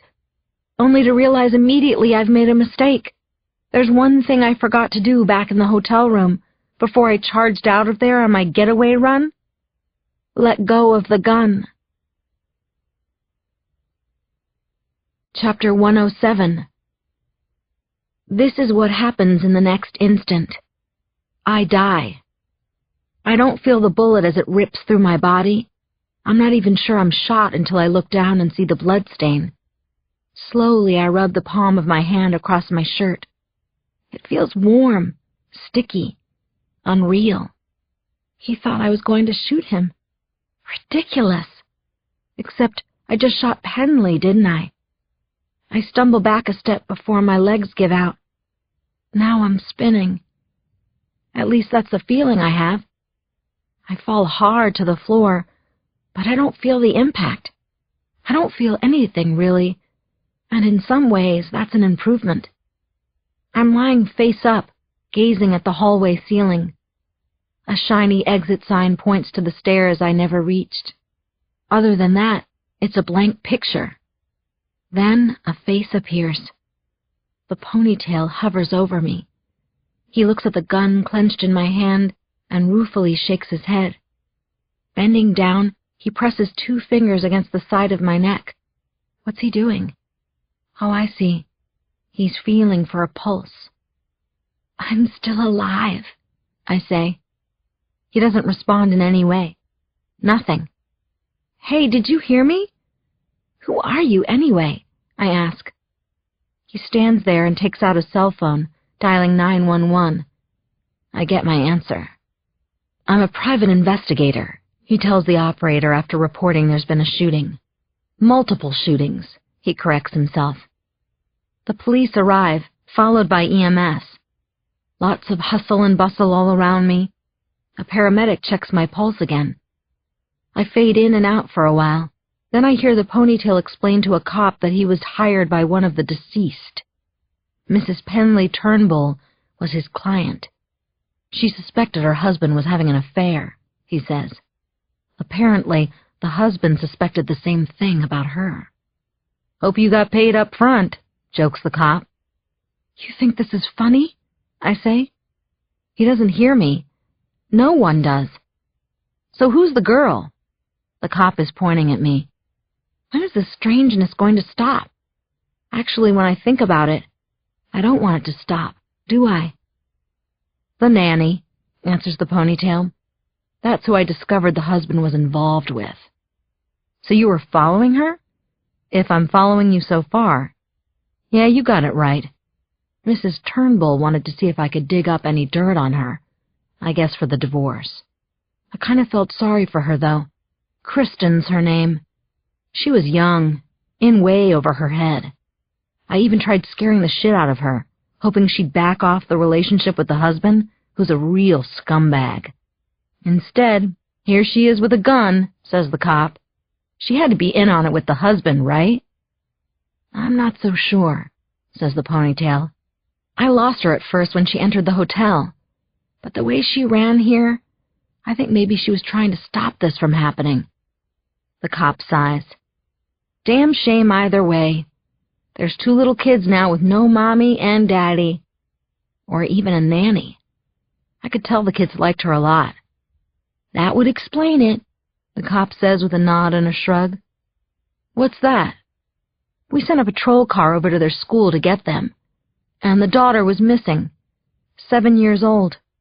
I got word a minute ago, though, that they found her. Alive? Oh, yeah, she's fine, in a matter of speaking. Where was she? Home. The little girl said she ditched school because she was worried about the nanny. She wanted to be with her. Her name's Dakota. Did she know something? She claims she didn't, just had a bad feeling. Of course, when she arrived home, no one was there. They were all here. As the 2 of them walk away, all I can think about is Dakota and Sean. I need to be with them. Someone does. Little Sean's going to have so many questions. I scream out again to no avail. Why can't anyone hear me? I continue to scream, just like in the dream. Am I already dead? I wonder. But I can see. I can hear. What the hell's going on? Exactly, comes a voice that I recognize. Chapter 108. I see his warped reflection in the exit sign, and it makes me shudder. He's standing in the doorway right next to me, looking like the creep of all creeps. Frank Delmonico. He steps into the hallway. Behind him in the room he came out of is nothing but darkness. And the music from my dream. It's the same room, the one I was banging on the door of yesterday. But nobody answered. The music engulfs me now. It's so intense. And for the first time since the song took root in my head like a horrible weed, there's something more. Words. And the seasons, they go round and round, and the painted ponies go up and down. We're captive on the carousel of time. Delmonico stands directly over me, wearing the same gray suit. Cops walk by, but they don't seem to notice him. "Hello, Kristin," he says. I know, you're innocent. You didn't do anything to deserve this." "This is impossible," I blurt out. "You're dead." "So they say. I've been sent to look after you anyway, to talk to you. Kind of an interview. What do they call them in the business world? Exit interviews?" He reaches into his jacket and pulls out a pack of cigarettes. And go round and round and round. I hear the music continue. In the circle game. Delmonico lights up. He winks at me before blowing out the match. Except there is no match. Just the flame. How did he do that? I squeeze my eyes shut. It's all a dream, I tell myself. It has to be. "No," says Delmonico. "It was never a dream, Kristin." "Then there's been a mistake. I'm not like you. You killed people." "You killed too. Don't you remember?" "That was different." "You're right. That's the thing about life. It's not always so black and white." He takes a long drag off his cigarette. I feel something on my leg. It's moving up my thigh, across my stomach. "Get it off of me!" Whatever it is, it climbs up my neck, onto my face. It crawls right past my mouth, over my eyes. Now I can see it. I'm screaming, terrified. It's the biggest cockroach ever. Delmonico raises his foot high. The heel of his shoe comes crashing down next to my head. Crunch! "As I said, Kristin, this is an interview." "An interview for what?" I ask. "Well, to see where you fit in. You say you're innocent, and yet you had that terrible affair with a married man. You've been self-centered for most of your life. And then there's your poor little baby boy, dead. Your fault. Yours and Matthew's. Right here at the Falcon. How could you?" I stare at him, horrified that he knows everything. "What is this place, anyway?" He sighs. "It's where I died, for one thing. So that gets me a little sentimental, you know. It's a portal, Kristin. A gateway. To you-know-where. There are several of them in this big, bad city of New York. But listen to me rattle on. I'm doing all the talking here, and this is your day, Kristin." Chapter 109. I'm starting to feel very afraid now, and I'm nauseated as well. I smell something burning again. Hives all over my body? Who knows? I have so many questions I don't know where to start. I hear this slap, slap, slap, and I see that Delmonico is tapping his foot beside my head. "I don't have all day for this, Missy. I should say you don't have a lot of time left." "For my interview?" "Exactly. So talk to me. It's almost time to go. We have to leave these hallowed halls." "Go where? Where am I going?" "Oh, you know as well as I do. What is this you're trying? The stupidity defense? I'm not accountable because I'm dense? You're not so dumb, Kristin. Boston College? Pre-law? Well, that wasn't such a great choice, was it? So the Falcon Hotel is the portal? One of the gates to my destination?" Delmonico isn't pleased. "I believe we've covered that ground already. But yes." I can barely speak. "Because I've made some terrible mistakes?" "To put it mildly, yes. You've been a bad, bad girl, like so many of your kind." My throat feels as if it's closing up on me. but I still manage the next few words. Am I a devil? At this, Delmonico has a hearty laugh. Oh, you wish, he says. He sighs out loud, then starts to talk again. Here's a way that might help you understand what's going to happen to you. Growing up, in Brooklyn this was, near where you met up with the guy with the ponytail, actually. I went to Catholic grade school. I'll never forget this one. Parish priest gives an inspirational talk to our class. 6th grade, I think it was. The talk is all about eternity, eternal damnation, and how to comprehend it, as if that's possible. The priest says, imagine there's this tiny little blackbird, lives on a huge mountain in upstate New York, or some other godforsaken place. And every 1,000 years, that little bird fills its beak with whatever it can carry, and flies down to Brooklyn and deposits its mouthful in our school parking lot.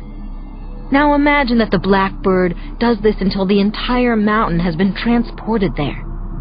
And that, ladies and gentlemen, would be just the beginning of eternity. Here's another thought for you. This whole nightmare, all of it, it's been going on for about 13 seconds. Start to finish. 13 seconds. Count 'em. 13. So do you see how horrible an eternity of this would be? All of what has happened so far? It's taken 13 seconds? My God! Delmonico flicks the ash of his cigarette and some of it drifts down onto me. But what's going to happen to me for eternity? I ask. The dumb defense again. I love it, Delmonico says and laughs. Oh, you'll see. You'll find out soon enough. That's a good one, Missy. What happens next? How's this for a sneak preview? Delmonico opens his mouth wider than I've ever seen a human mouth open, and then a rat sticks its furry head out the opening. The vermin looks at me. Then it disappears back inside Delmonico. Yum, he says. He laughs and laughs, and a smoke ring he blows floats over my head as he turns and walks back into the room and the darkness. Is that the portal to hell in there? I call to him. Is it? Delmonico?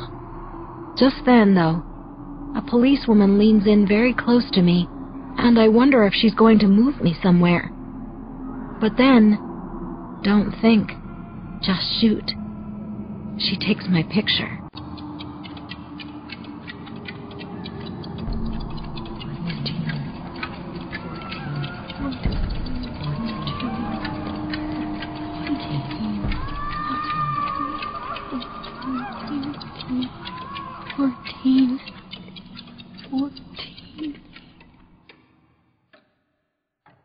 Chapter 110.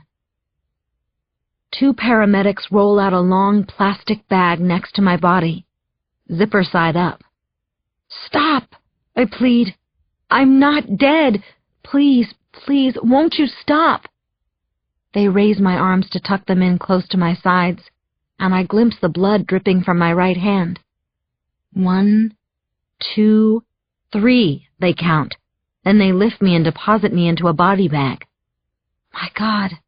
My God, please, no, don't do this.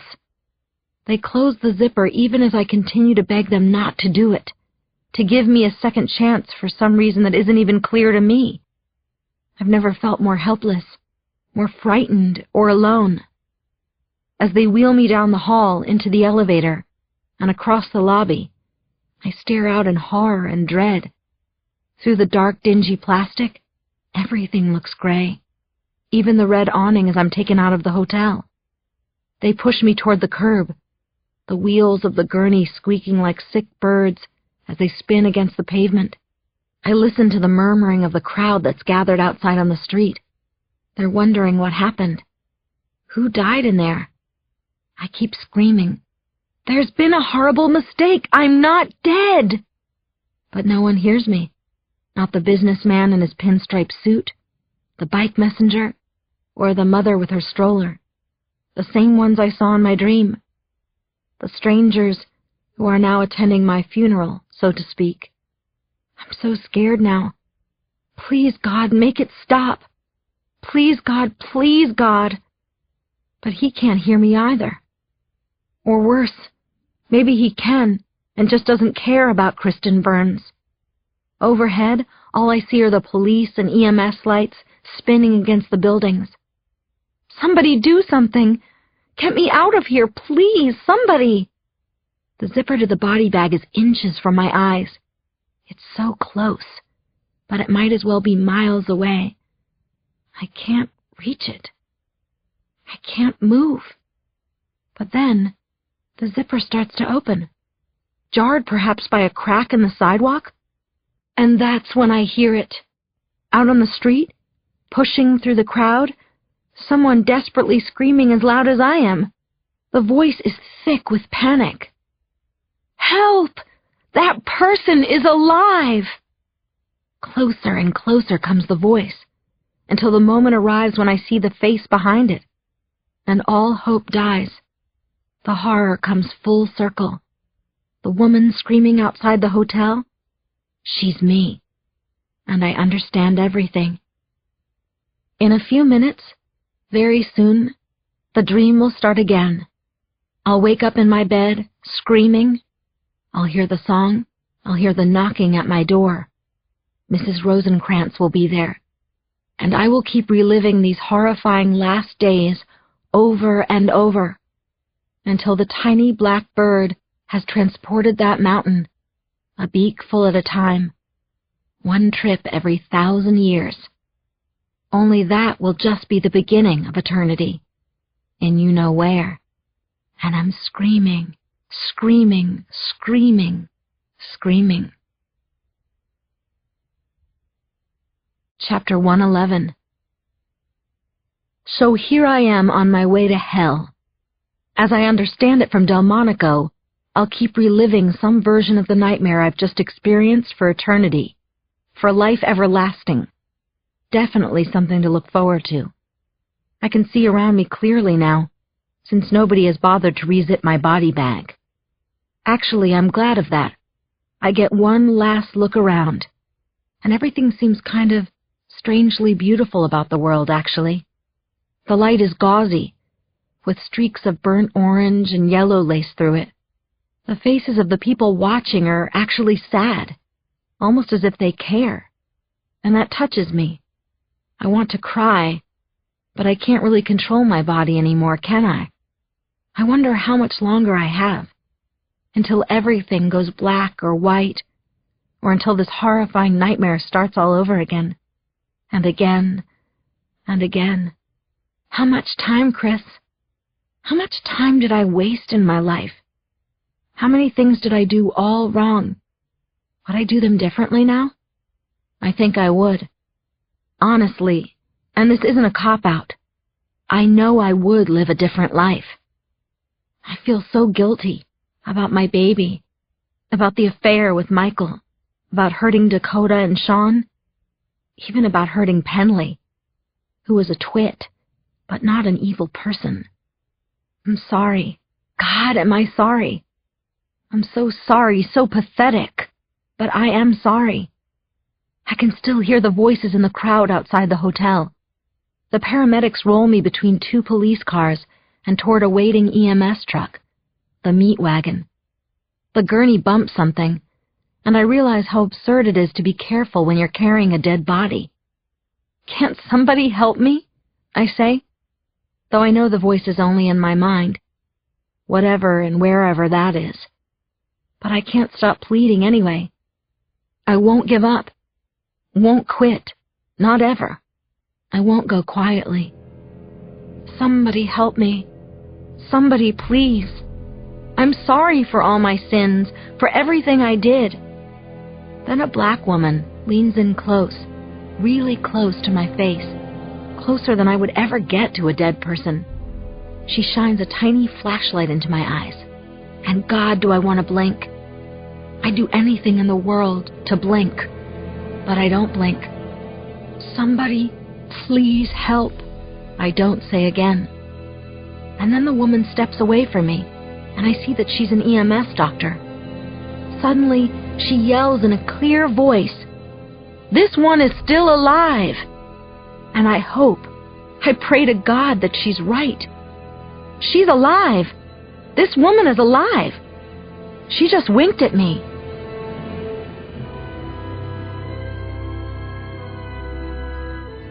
This has been an Hachette audio production of You've Been Warned, written by James Patterson and Howard Rowan, and read by Ileana Kadushin. Produced and directed by Kevin Thompson. Production supervised by Dennis Kao.